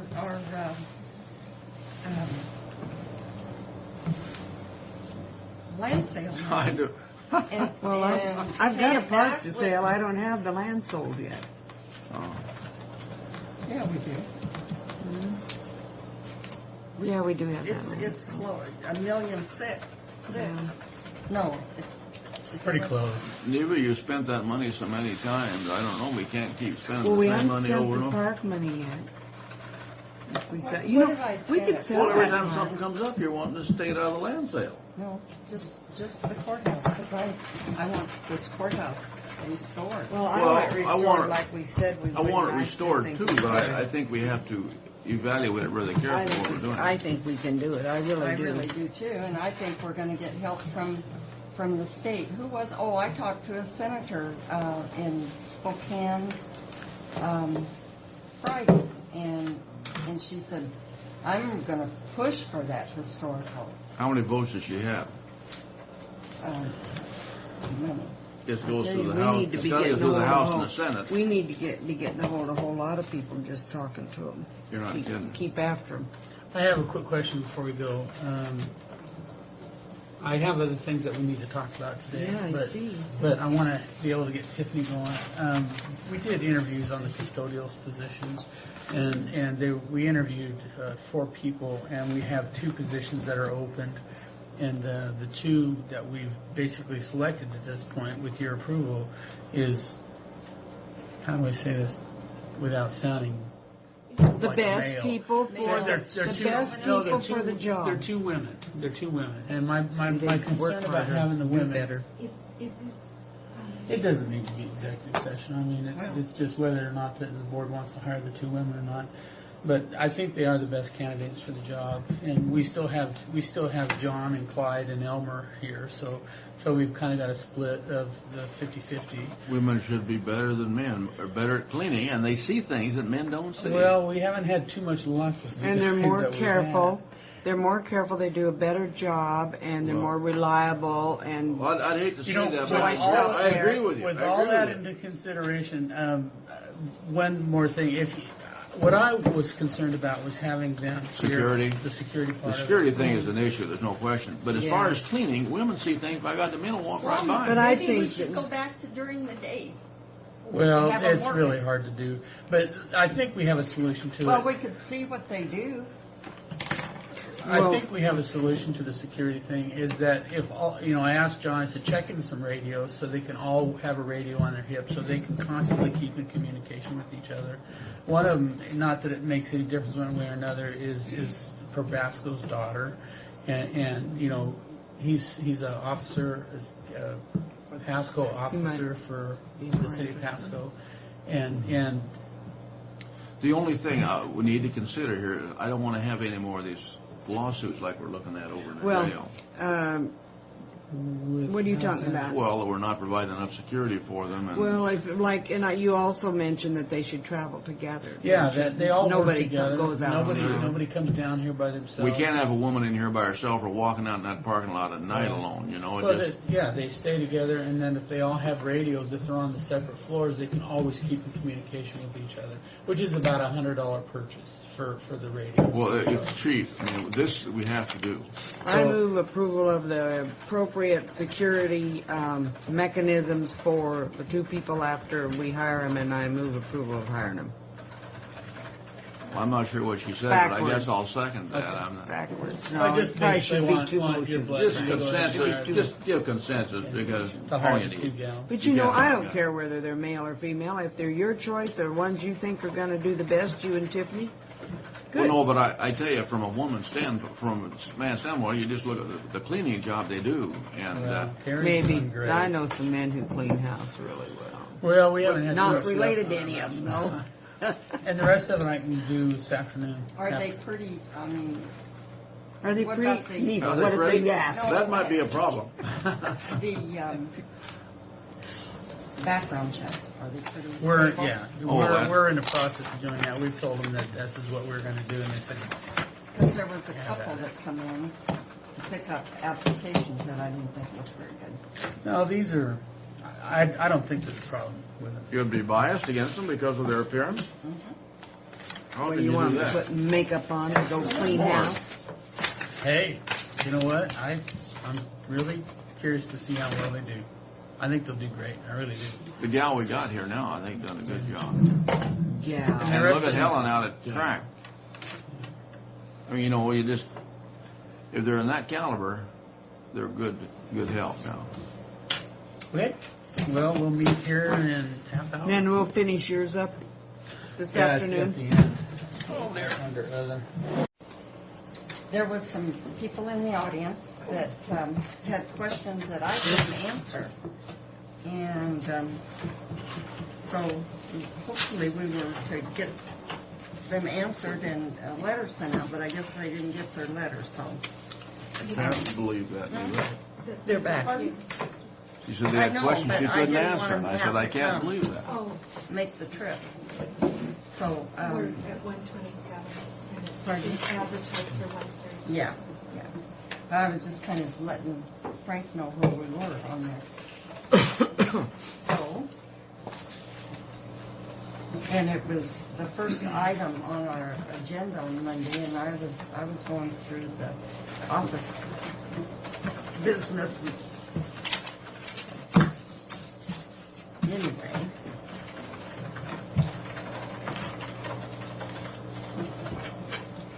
So Darren, today. Soon. I'll be here all this week and most of next week. You don't have to sound so happy about it. It'll be different.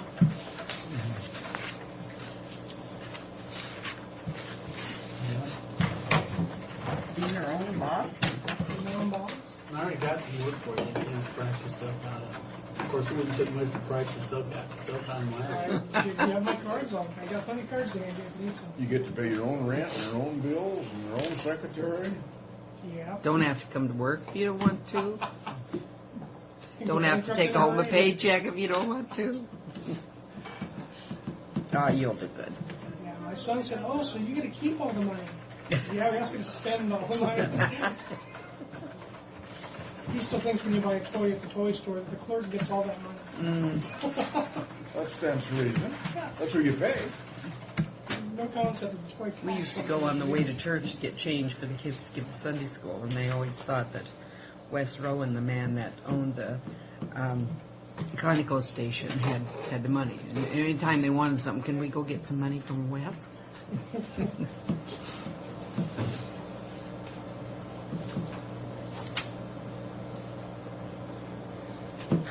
Boy, when you're waiting, that sure goes slow.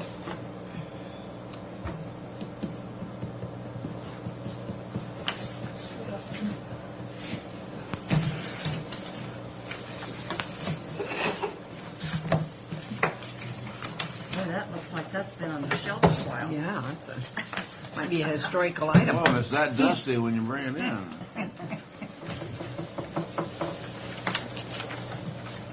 Does the undersheriff go through and recite this? 1:30, and we're here for a public hearing, a continuance from our June 9th meeting for proposed voting safety ordinance. Commissioner Brock, Corcoran, and Miller are present, along with Mary Withers, clerk of the board, our civil attorney Darren Campbell from the prosecutor's office, and Kevin Carley, our other sheriff, and Jimmy Johnson in the audience, and members of the public. And with that,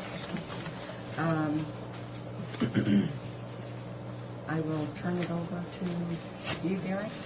I guess I can just briefly indicate my role in this. I understand there was a public hearing last week, and there were some questions that came up that nobody present had specific answers to.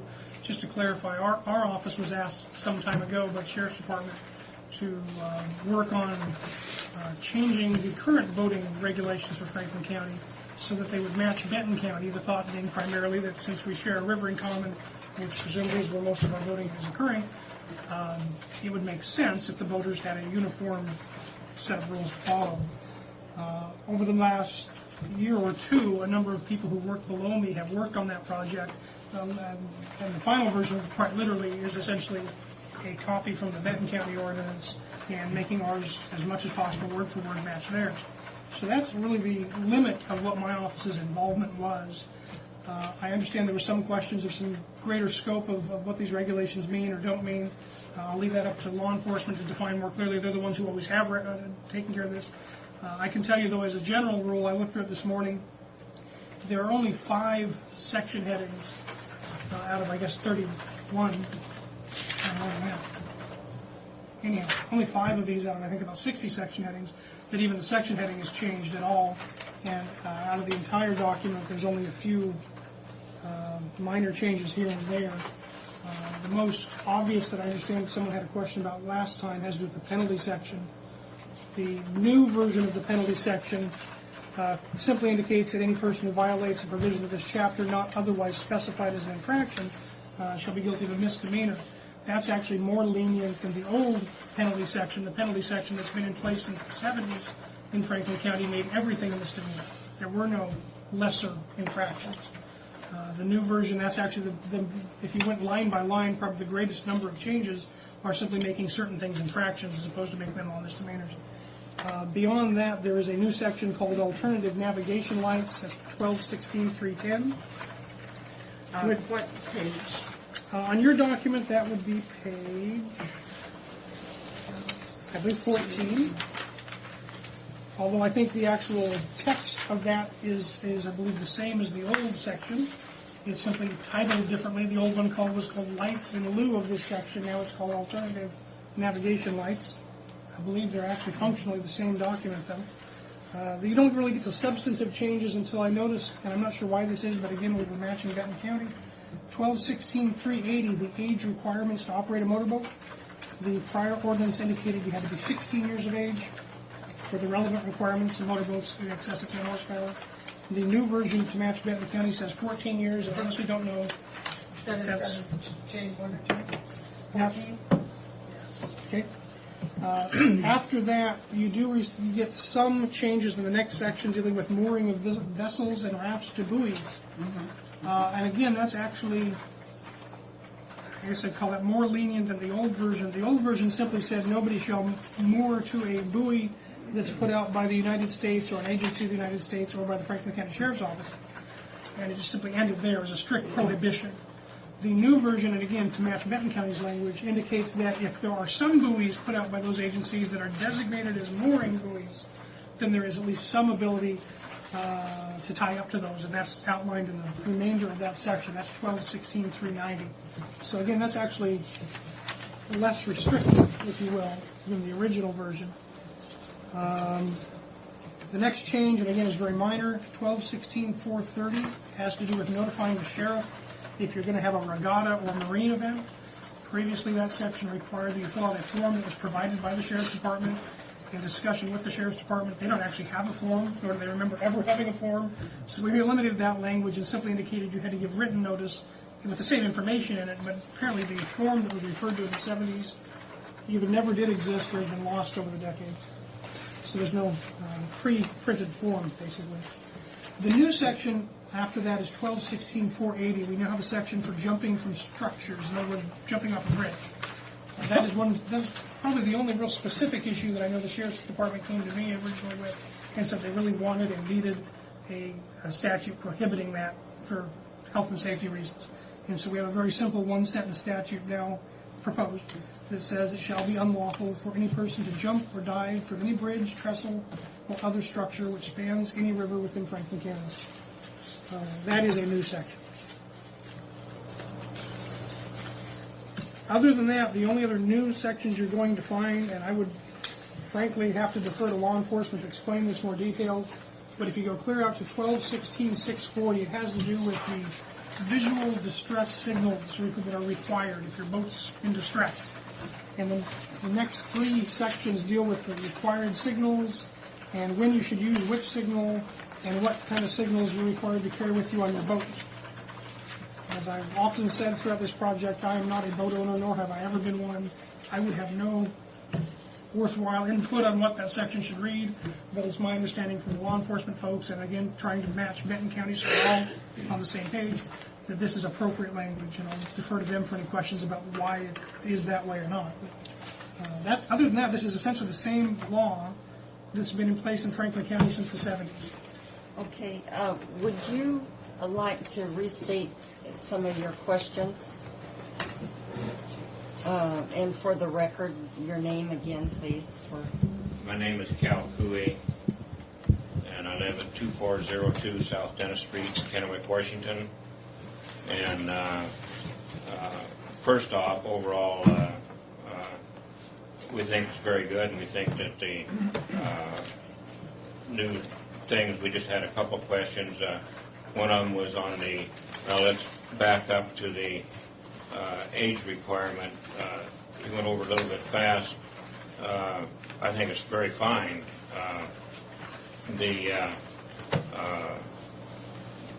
That with the 10 years and under to operate, be permitted to operate a motorboat in excess of 4 horsepower. So in essence, then a youngster of 6 years old can run a 3.3. Is that correct?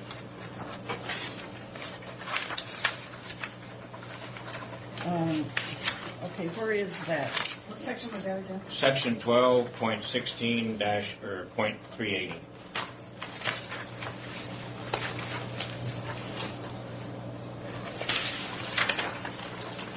I would think a child that young couldn't operate anything on the river, but...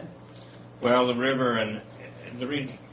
Let them answer that question before I say anything more. Again, my only office's perspective on this is to indicate that that has been the case in Franklin County for several decades. That's not a change. That would seem to be this indicator. Oh, it says it shall be unlawful.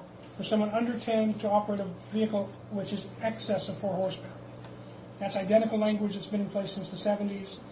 From that, I would presume you would have a point that someone under 10 could operate a smaller horsepower vehicle. He just divided it out and came up with that 3.3 on that thing, yeah. Well, Mercury has a 3.3 out. Yeah. I mean, that's what... And many of our grandchildren that are in that go around to harbors or down what we call the mud hole, which the Sheriff's Department is, and they'll take the dogs to the bathroom on shore and things like that, and they are, in that age bracket, and that's the reason that,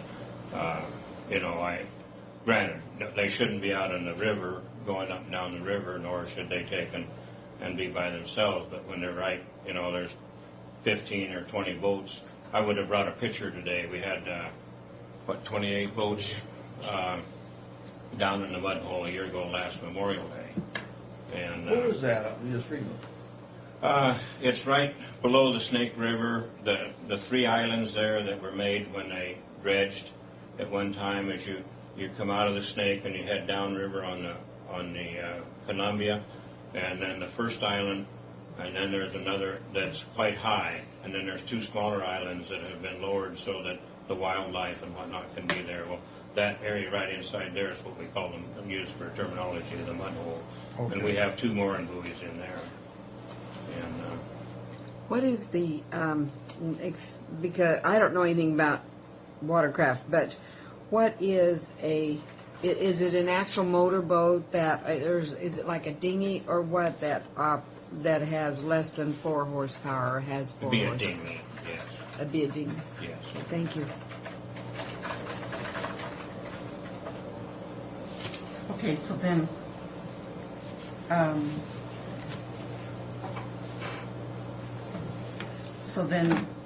that would qualify. Your grant. In my interpretation of it, yes, that would. Do you agree, Kevin? Well, the way it's written here, I mean, there's no other choice. That's the It way doesn't is. specify any of it. Right, it doesn't address it. Yeah. Well, it does. It's under 4 horsepower. Right. But he said he's at 6 is what he was asking on the 3.3. And it doesn't address that issue, just under 10. Just under 10. Yeah. Okay, then you had another question on the buoys. Yes, my question was, it says only 1 vessel or raft may be moored to a mooring buoy at any one time, and then the next one it says no more than 5 vessels on rafts, my apologies, or rafts at any one time may be moored or tied to another vessel or raft of which is legally using a designated mooring buoy. And my question there again is, as an example, a year ago, last Memorial Day, we have 2 mooring buoys, but we had a lot of anchors out also. And so at what point we're in essence tied, and we're in essence tied to the next boat, but we still have our anchors out to help fortify or substantiate the mooring buoys. So are we legal? For instance, we had the 28 boats tied up there, and are we entitled to a ticket from the sheriff's department at that time? That might be a budget issue on that.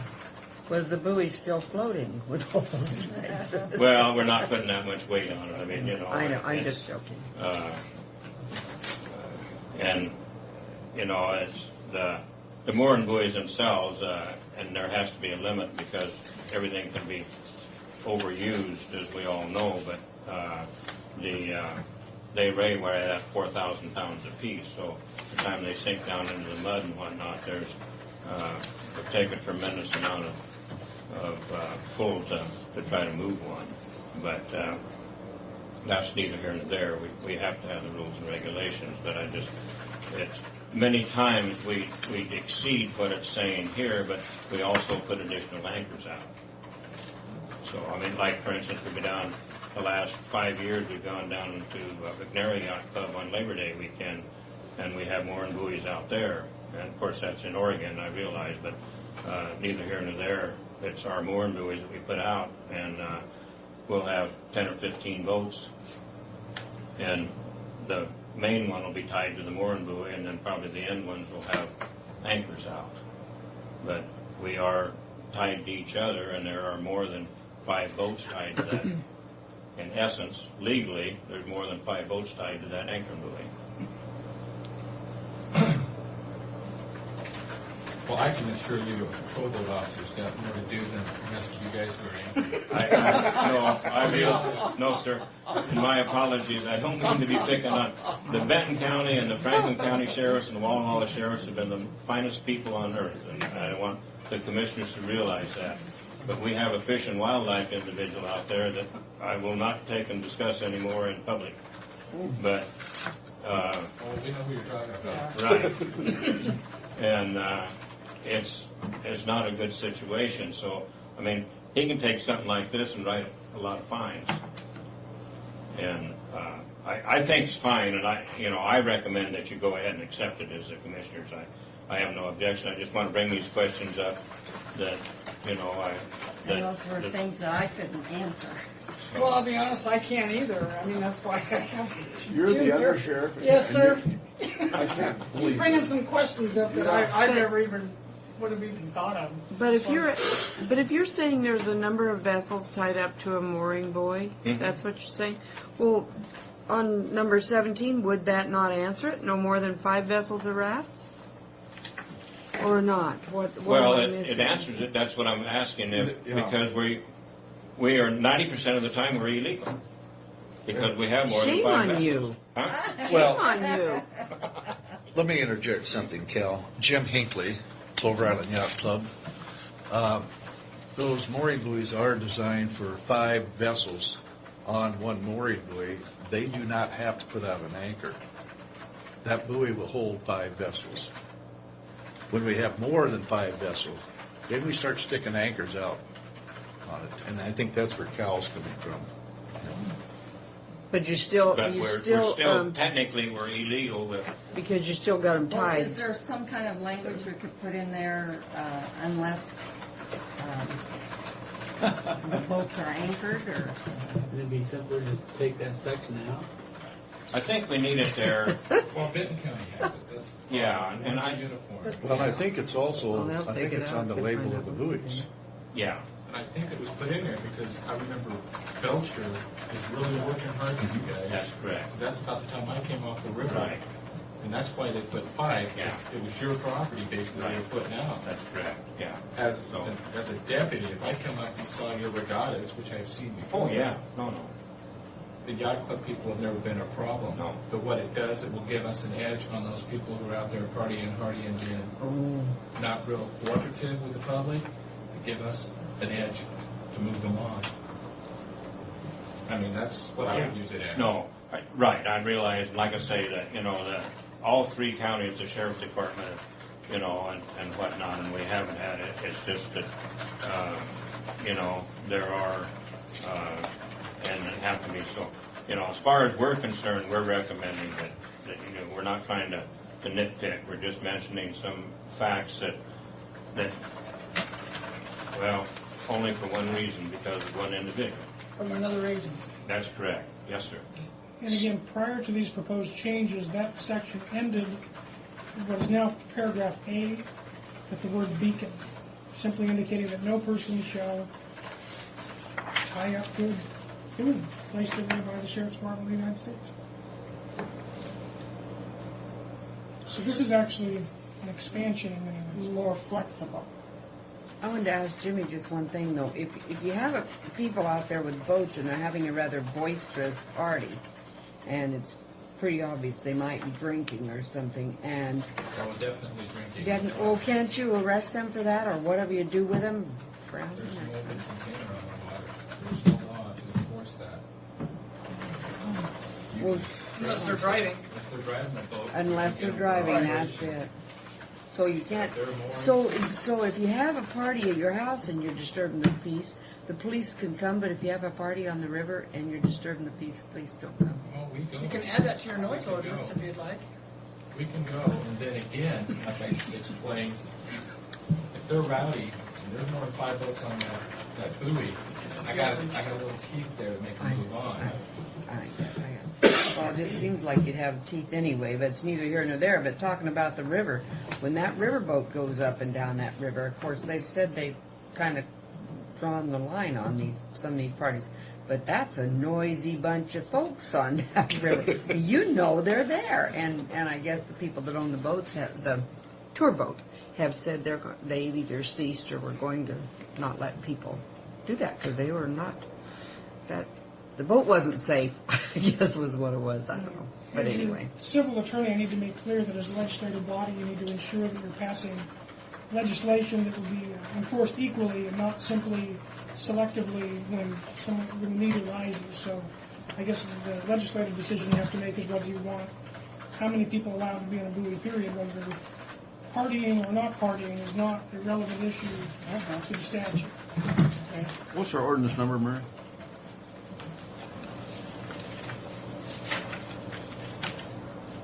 Oh, 07/2004. I have a But she's in question. distress.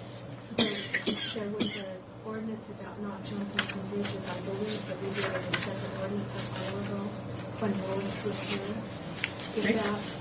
Is that something that matters? I guess I'm not sure where that is. I don't know. I mean, currently this has a new language involving that. I don't know. So we could have it. So we could take where that that other one. ordinance is at. I don't in the new code book. It's something that black book or something else. Yeah. Under sheriff will know. He's got to memorize. Well, I remember that we did that just a few years ago on that, because there was an issue about jumping on the bridge. We did. I saw that in here. We did that, yeah. I wasn't sure if it was the same one here or not. It's only 1 or 2 pages. I'm sure this will be fine, but we probably better check that. Yeah, I mean, to answer your question directly, I don't believe this in here. This doesn't specifically repeal another ordinance that I'm not aware of. So, But it doesn't hurt to have it. But we wouldn't want in to, both would places. we? you don't want conflicting ordinances, and I have no idea what this other one she's mentioned. We'd want them to say the same thing if they You were. want the old one to go away and adopt a new one if this is the new one is the one you want. Or on the other hand, to delete that section from the new one if you'd rather keep the old one. I simply don't know enough about the old one off the top of my head to tell you anything about that. Oh, okay. I guess this should stay. Now, were there any other issues? It seemed like you had more. Well, the other fellow, and I can't remember exactly what he had. He had to work today, unfortunately. He's retired, but he drives truck, and they called him to come back today, and I forgot, and I didn't get together with him and get it written down. But I do have one other comment, and I'm not sure whether it was in the old one this way or not, but on page 19, on section 12.16.490, section B is very good, because it's always kind of a concern, and as the sheriffs know, we try to help each other on the river, and this at least protects us if the person is as long as they're willing for us to help them. A lot of times, there gets dents and bangs on the boats and scratches, and people get upset, but this does, and if it wasn't in the last one, I deeply appreciated the fact that it's been in this one. Well, you've read this, haven't you? Yeah. Okay. Well, I guess if you don't have any further comments, I'll close it to the public testimony and ask commissioners if they have any other questions. Comments? I'm just waiting for a brief synopsis from our undersheriff here, but if he doesn't feel it's necessary.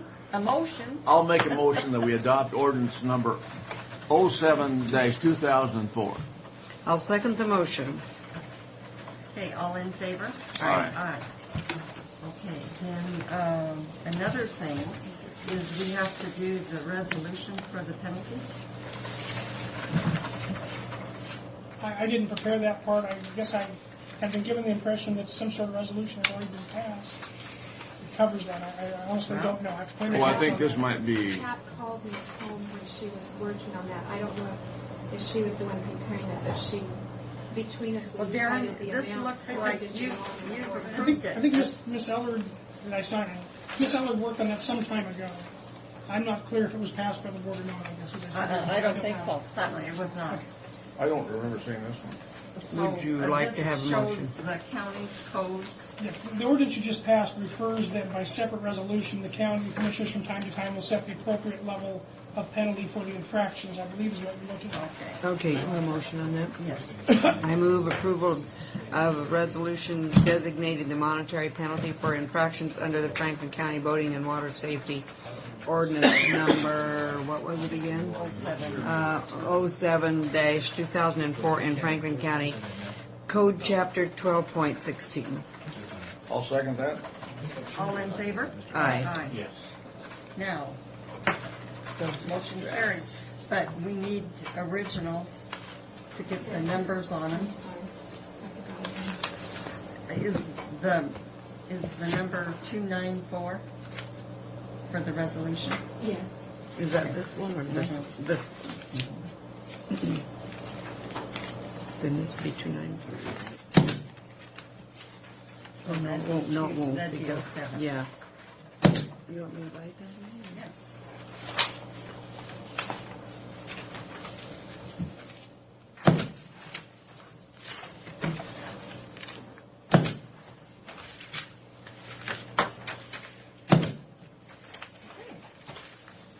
Thank you for coming. Sorry you Thank you had very to much make for a your second trip, but, and thank you, Jimmy and Kevin. Thank you, Jalen.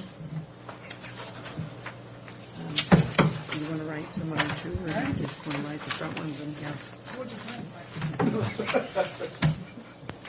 Get out of here. Yeah. Don't come in here harassing commissioners, we'll remember. Bye. Bye, Kevin.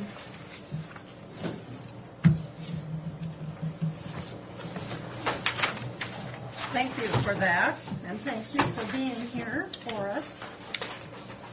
I'm glad you made that statement. I don't know what it is in the new one.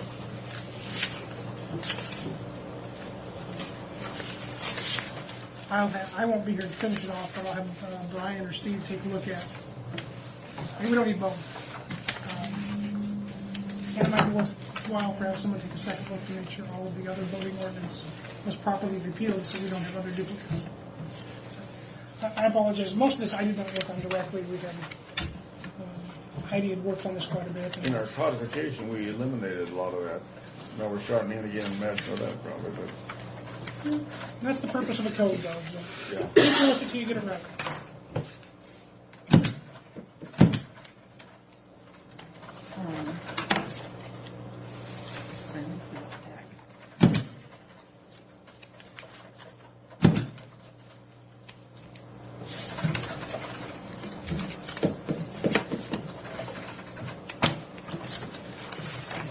So on the record, I better not say that. All right, I think my second time is next. Okay. I actually have some other things, but got sidetracked with the voting ordinance, and I was told that Zona and Diana were going to be here wanting to talk about some issues that apparently came up this morning On having the to do with precinct. getting ready with the election for precinct. Why don't you call Diana down, Mary?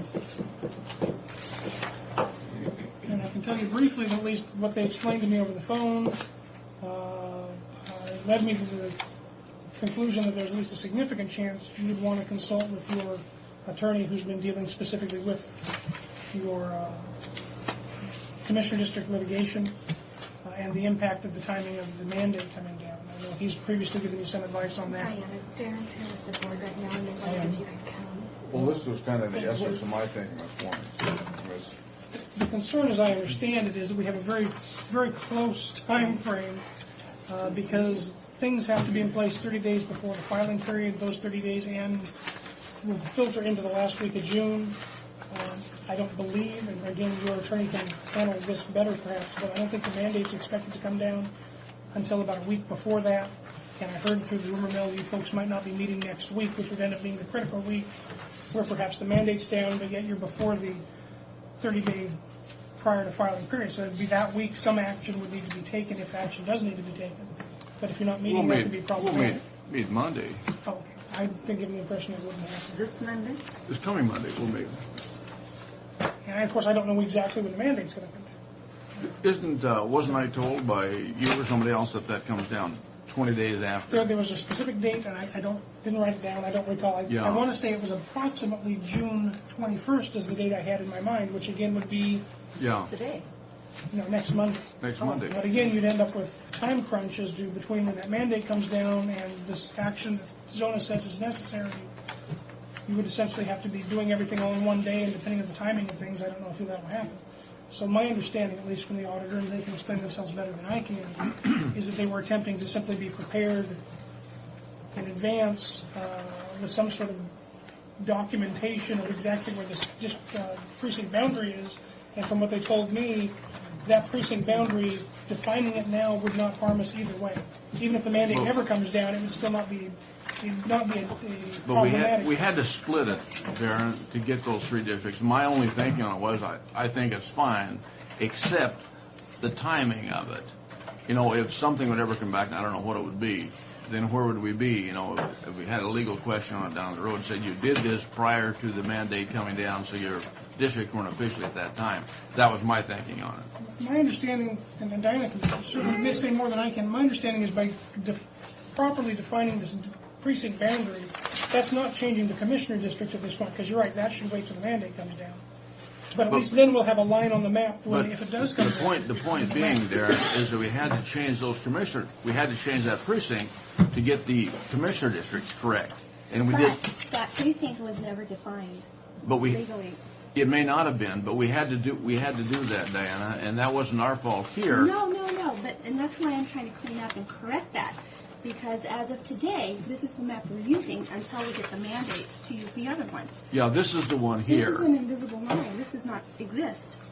Pardon unless me? we pass this resolution. I guess I was confused. So you're saying once the mandate comes down, this line won't matter anyhow? It goes away. Or at least in theory, presuming the mandate comes down as we expect it to. Yeah. Or if it stays, it has no effect on the commissioner boundaries, because here it is.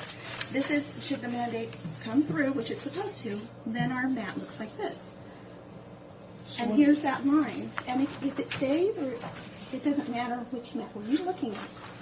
But my concern is that according to this map, which I'm using today, I don't have a precinct line here, really.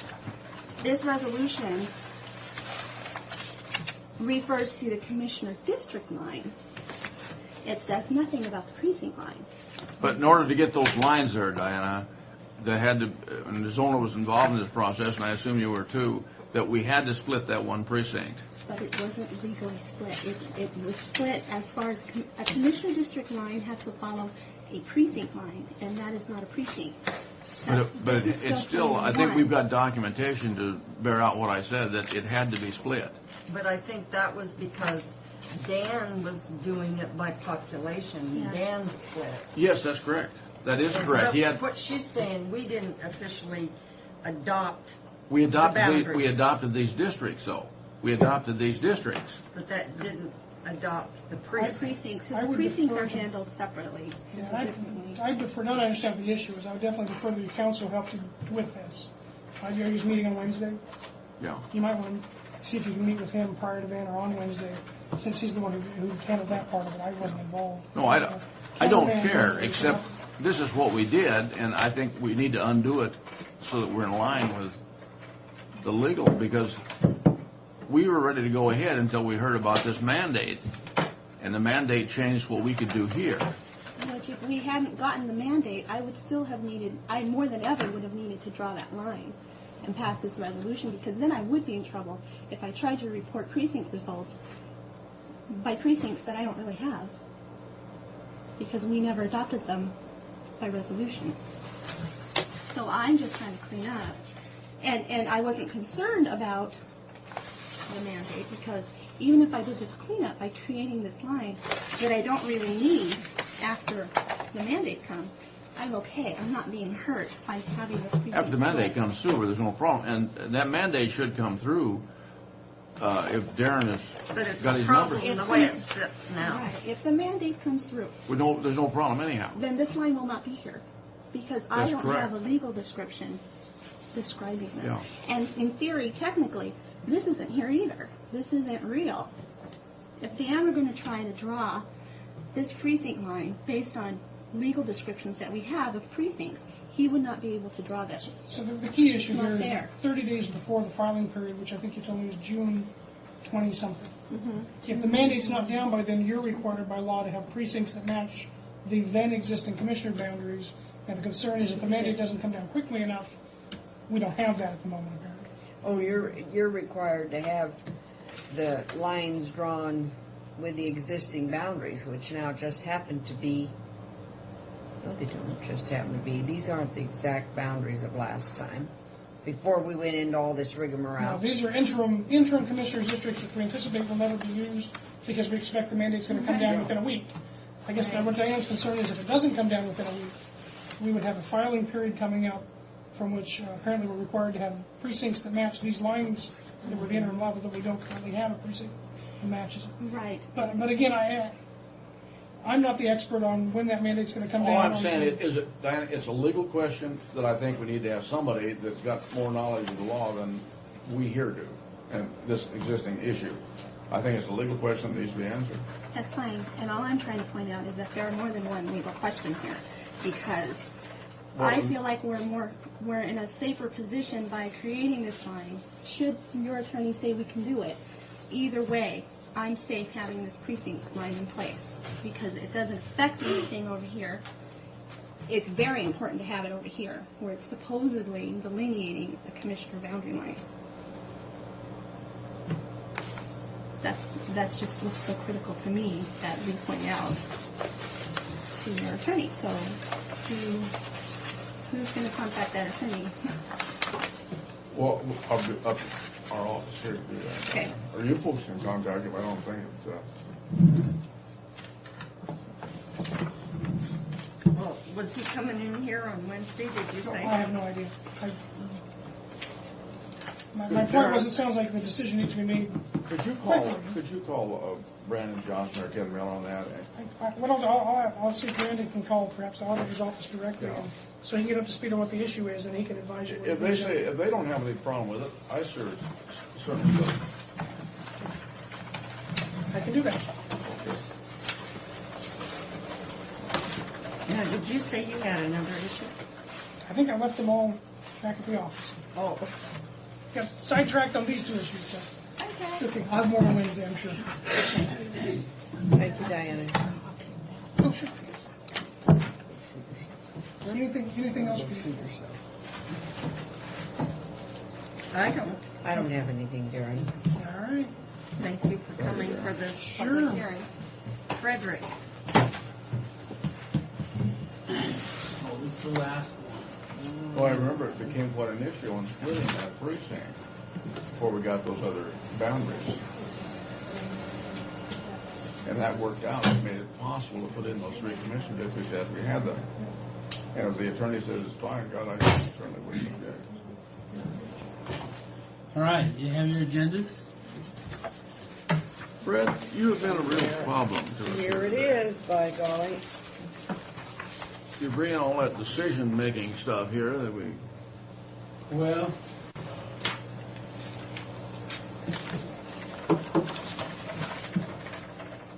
all right, number one, variable speed pump cost share with the city of Pasco. On the well? Well, no, the well, as you know, kind of went bad. And so the city has gotten different water rights and stuff, and they've been providing water out at the track facility and all the surrounding facilities. The problem that the city has is that the type of pump that they have now, in order for it to operate, you have to have a minimum of so many gallons per minute that's being pumped. So, and the problem that they've had out there, and I'll use Trax as an example, and Track's not the only problem that they've had, it's everybody else.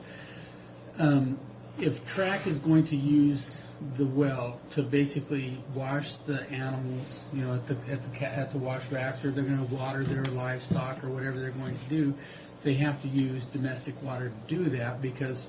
You mean you said use the well? Okay, if they want to use the irrigation water, I was trying not to say irrigation water, but that's what it is, the irrigation water. If they want to use the irrigation water to water their livestock or to clean out stalls or whatever it is, they have to use the domestic water to do that because the pump can't operate under that low usage of water.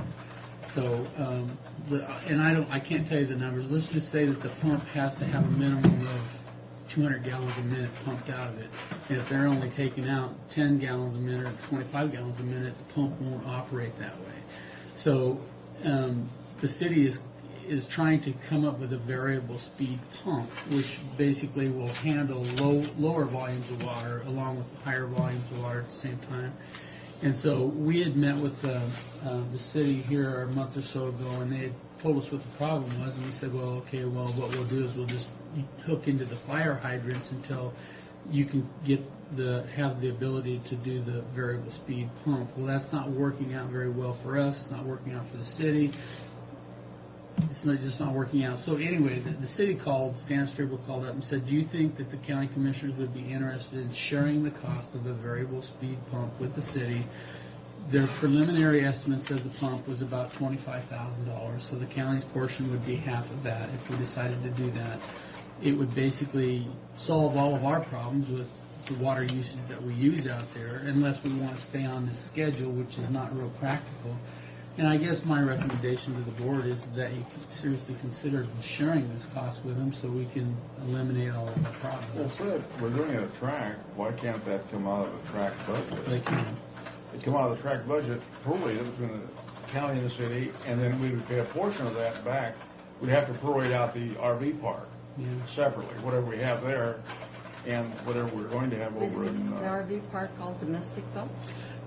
Yes and no. We have the same problem there because With irrigation. the Irrigation water, see? And the way the RV park runs is that if it's being used, you're not watering it. But if all of a sudden all the vehicles are gone and it's not our time of the week to water, then we have to let that grass sit and go dry. Where with that pump, we can water it. But that's been a problem with them out there, and they've been sneaking water on that too. Everybody has. I mean, if you need water, you need water. VJ, he's trying to keep his grass green out there.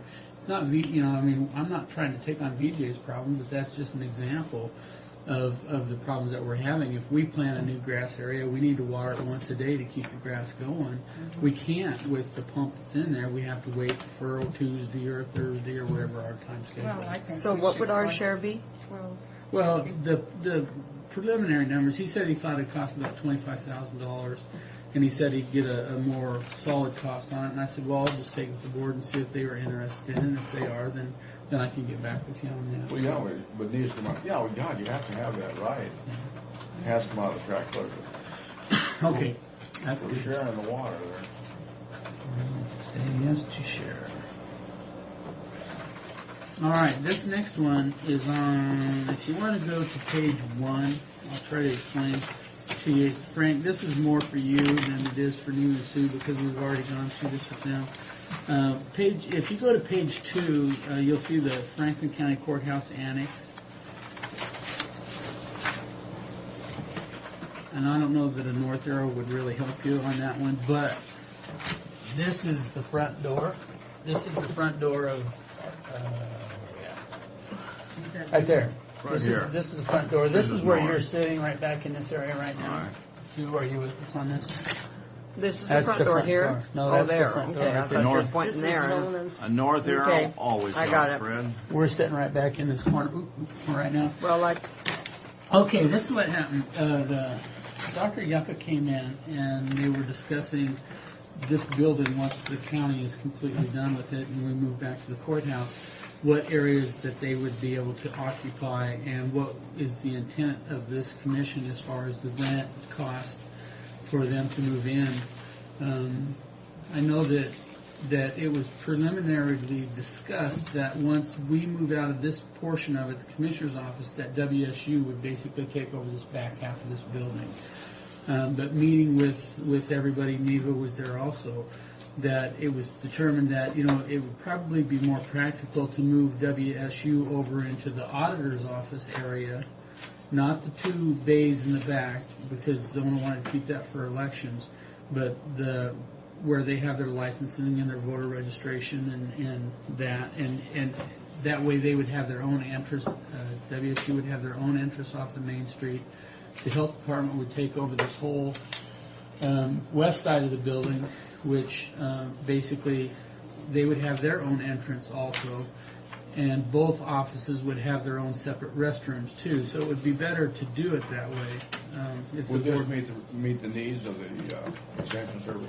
well, if you go to page 1, I think it would, and I'll show you why. Page 1, the commissioner's office area is the 2890 on the bottom of the page. Yeah. Where they would actually have 3960, so they would actually end up with more space. Oh, they'd be better off. Yeah, and they would have their own individual restrooms too, where the other way they would have to share the bathrooms with the health department people. So if the health department ended up with this whole west side of the building here, then they were talking that they could bring in more services into Franklin County because they would have more room for different types of services that they don't provide here now. they might bring the lab over here. Yeah, I couldn't remember exactly what it was. So with that, I mean, if the board's inclined to say, yes, this is what we will allow them to do, I need to hear a consensus from you that I can get back with Dr. Yucca and tell him that this Fine is... with me. I don't have any problem with that. That's, Okay, there's another part of this, and that's fine. That was one portion that I needed to get cleared up. Now you're talking to me. The money part of it. They were curious as to what the county was interested in as far as what their rental fees would be.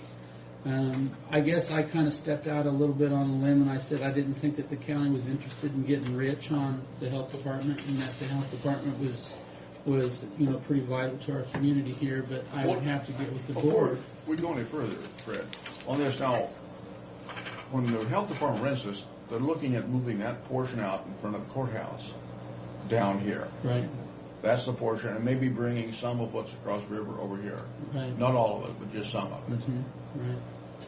Which we plan to occupy that, but that's why they're moving, is we're evicting. Yeah. And so I guess we kind of give them the ultimatum is, if you're not interested in this building, then you might have to go find your own building, because we definitely want you out of that building. Well, I thought our initial discussions on money was just the reduction of our assessment. Well, or if they have to, because Benton County is real close to our assessment. And we're a third of the size. Yeah, and so if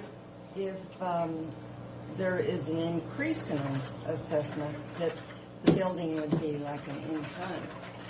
Well, it would work out the same either way as far as dollars on the thing. But Yeah. we wouldn't have to come up with the dollars. It'll come out the same. But I don't understand our equal assessment almost with Benton I don't County. either. Well, see, that was one assessment, and then we had another assessment besides. And then when we got the city's motor vehicle excise tax, then that second assessment went away, and we were made whole by the legislature because it wasn't quite enough. But our assessments stayed the same. I know, well, but it wasn't at one time. It was just the assessment that was left that was close. And so we never did change it. And I think that's something we have to look at. But we don't have the power to change it. In other words, you say we're going to do just so much. Well, we can approach the board.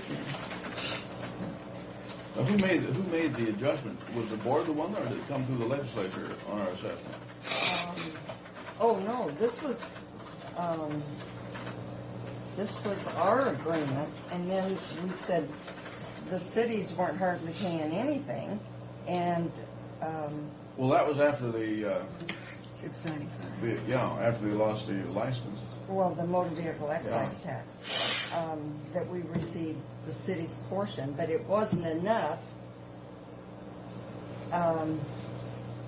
It wasn't still enough didn't cover money. what they had been paying. Right. And so then the legislature made us whole, and they kept making us whole, but I look for them to start cutting.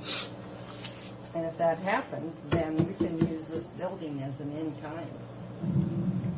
But whether we did or whether we didn't, I mean, it's going to work out the same way either way, and even it's dollars. I mean, they'd have to somehow we'd have to reimburse them, or they'd have to reimburse us for the utilization of it. I think that's what he said. It says depending on how much you wanted. If you wanted anything other than what we have with our original agreements, it just says But a higher see, assessment. What aggravates Pay me, for the rent on the building. if you stop and think of it, Franklin County is helping pay for 2 buildings in Benton County right now.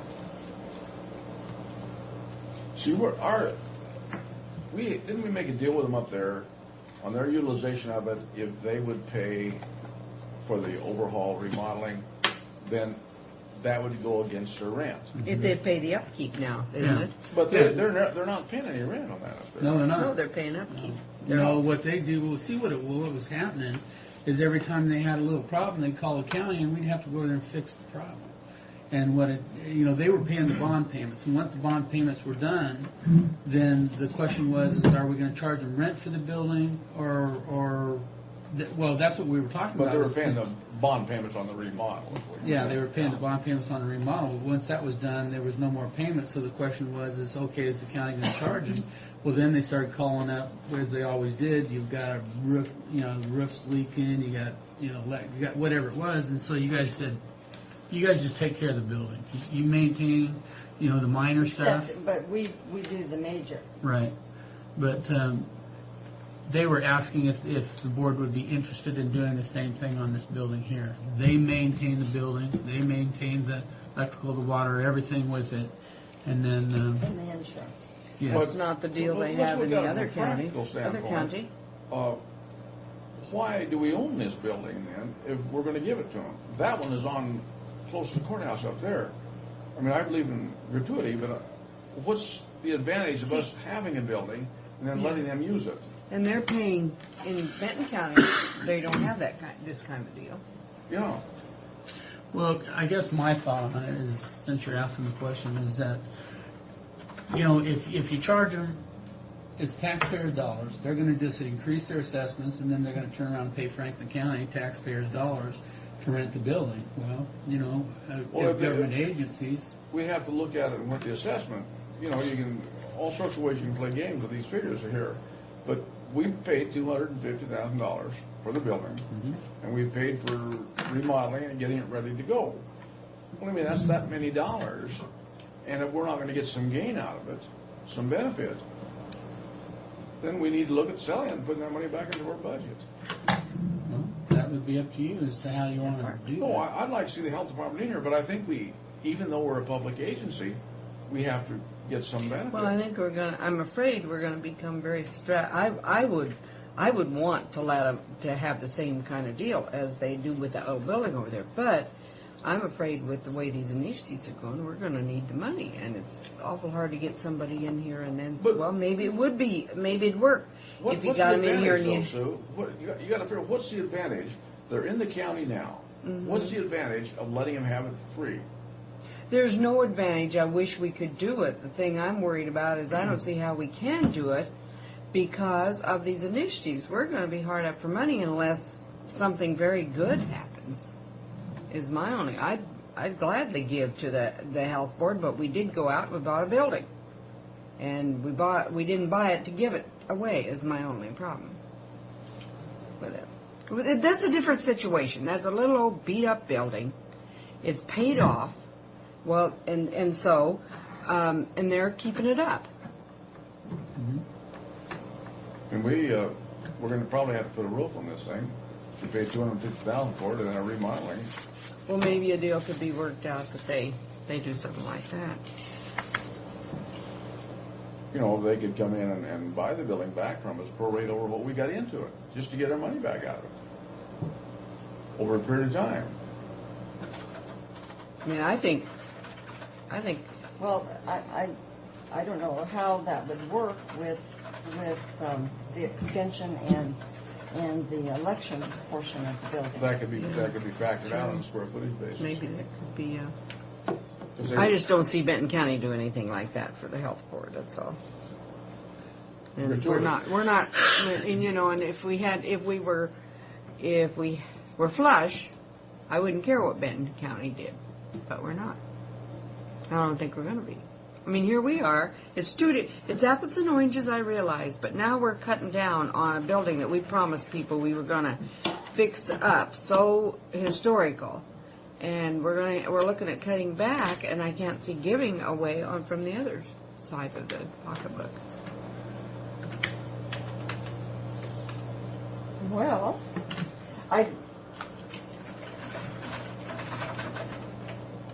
we don't have to make a decision on this today.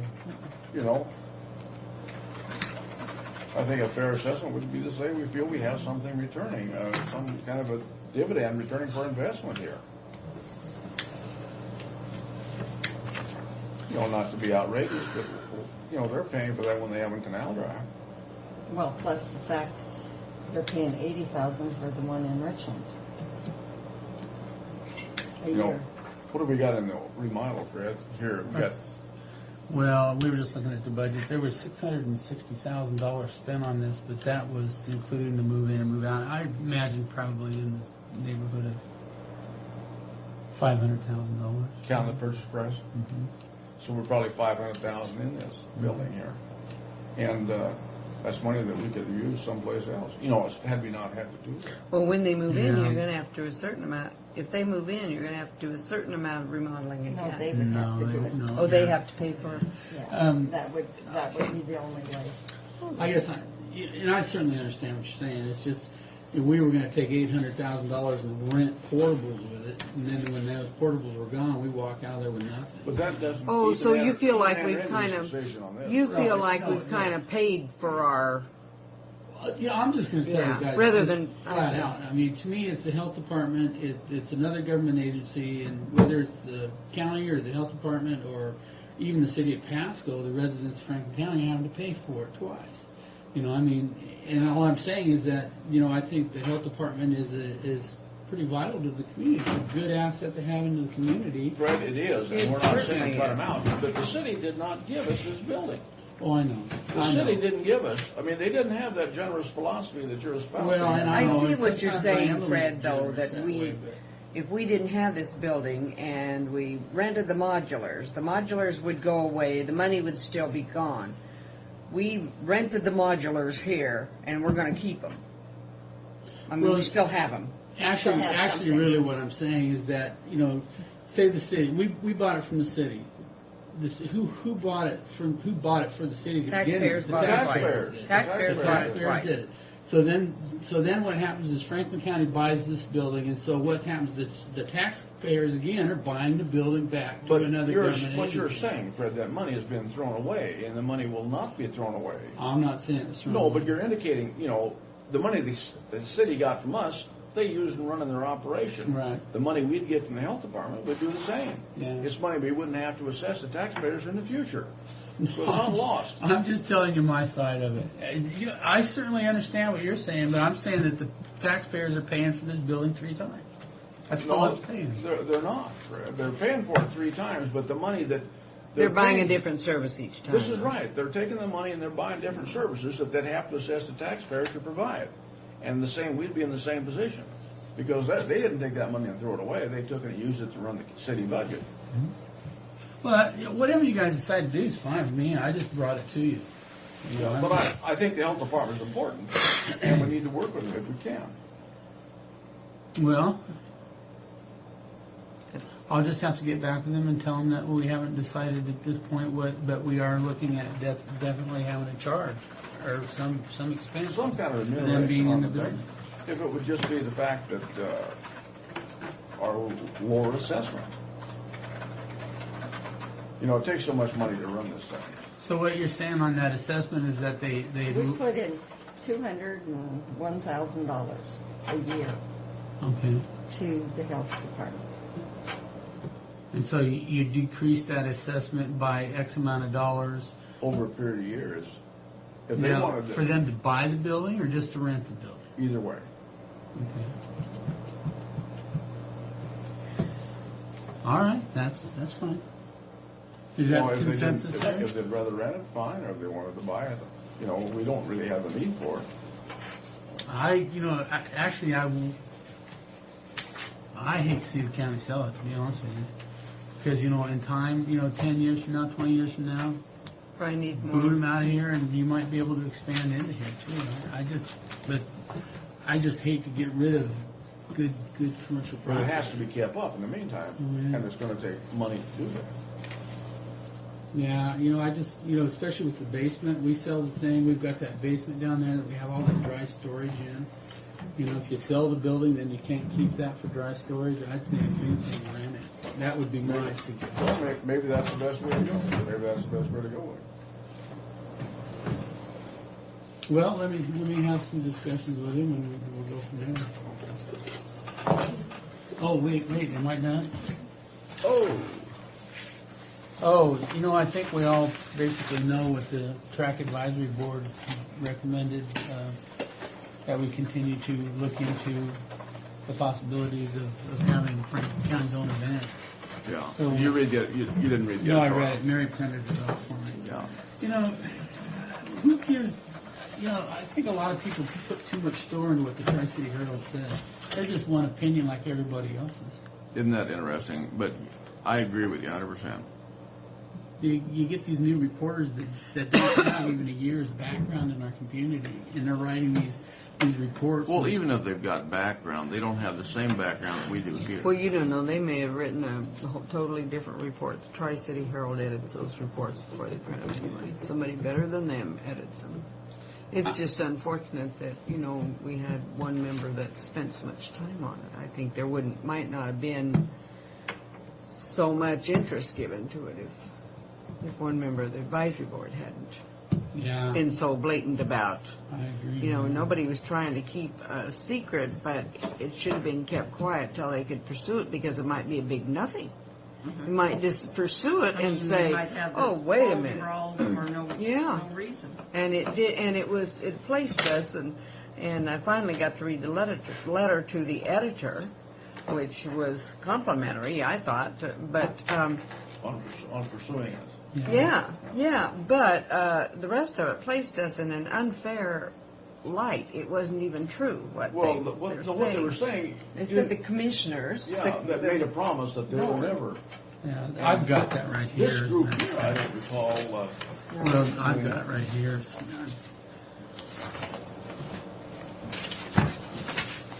I think we could have a much more, we might consider having a much more extravagant 4th of July celebration out there and not call it a fair, too. That's one thing we could look at. Yeah, well, that was what we were talking I about. know it. Yeah, That one person stood up and said, well, we're going to go discuss the Benton and Franklin County Fair. We weren't discussing the Benton and Franklin County Fair. We were discussing the possibility of Franklin County having their own fair or having some other event. And I tried to make that very clear at that meeting. Because we talked about that at the time they split and they went privatized, we were trying to get them over here. And Benton County came up and offered them that deal for $25,000 they couldn't refuse. Yeah. And as far as that letter to the editor about, track never having competing with that over there, and the 10-year issue, it opened up in 95 and next year's 205, in that 10 years? But, really, if we open up and do it in July, you're not in competition. No, you're not. You're not. If we had it on the same weekend, you're in competition. Yeah. Well, that resolution, if you go to that next page, it says Benton County says that they'd allow that to be in Benton. It doesn't say that anything we've about agreed. Franklin County agreeing to anything. They just said they would allow it. Or they would. And that's nice of them to allow certain things for us. This may, the fact there's news coming out, it may stimulate some activity on their part to remove Franklin County from. It's a good possibility. And when I called Dennis Shannon back, he wants to do that talk back Tri-Cities. He said he wasn't even going to talk about the fair. Well, I hope not. But if he does, I'll talk to him about it. No, he said he wasn't. On what was this now, Fred? I'm going to go, actually Tim and I are both going to go down to Tacoma tomorrow, and he's going to do that talk back Tri-Cities as far as what's going on in the community. And he wanted to talk about the courthouse, and he never mentioned anything about I think you should take the chairman. I think it's rather unfair that you don't have the chairman on. What time does that start again? 10 we after have to 8? be there at 8:10 tomorrow. You know? I think you should be there. Oh, what a chairman, I will tell you. I move approval of the commissioner proceedings for May 17th, May 19th, and May 24th. Second. All in favor? Aye. And so, actually, I'll leave Tim there and get over here at 9 o'clock tomorrow. We'll sit down and go through all that stuff. You know, one of the things that I was trying to get at that meeting, and I think something that we should probably all keep in mind, is that project ain't going to happen overnight. And you know, if you decide to award the bid, you can make the change orders anytime you want to as we go down the line to the construction part of it. And I like that guy's idea about giving us timelines, deadlines to make decisions on some of that stuff. You know? That's good. Because then that gives you I think Leidig is anxious to get going. Oh, they are. I do too. They're as excited about this project as everybody. You gave me else. 2 of these. I want to look at this. So anyway, we'll take a look at it tomorrow. Anything else for me? And I'll tell you about my meeting in Washington, D.C. if you want. Oh, I have about that. 2-hour report. No, thanks. I'm going to No. go home and eat something. Now, you're recessing instead of adjourning. Yeah, yes, until tomorrow to meet with the architects. Okay, are we in Recess. recess until tomorrow at 1:30? Is that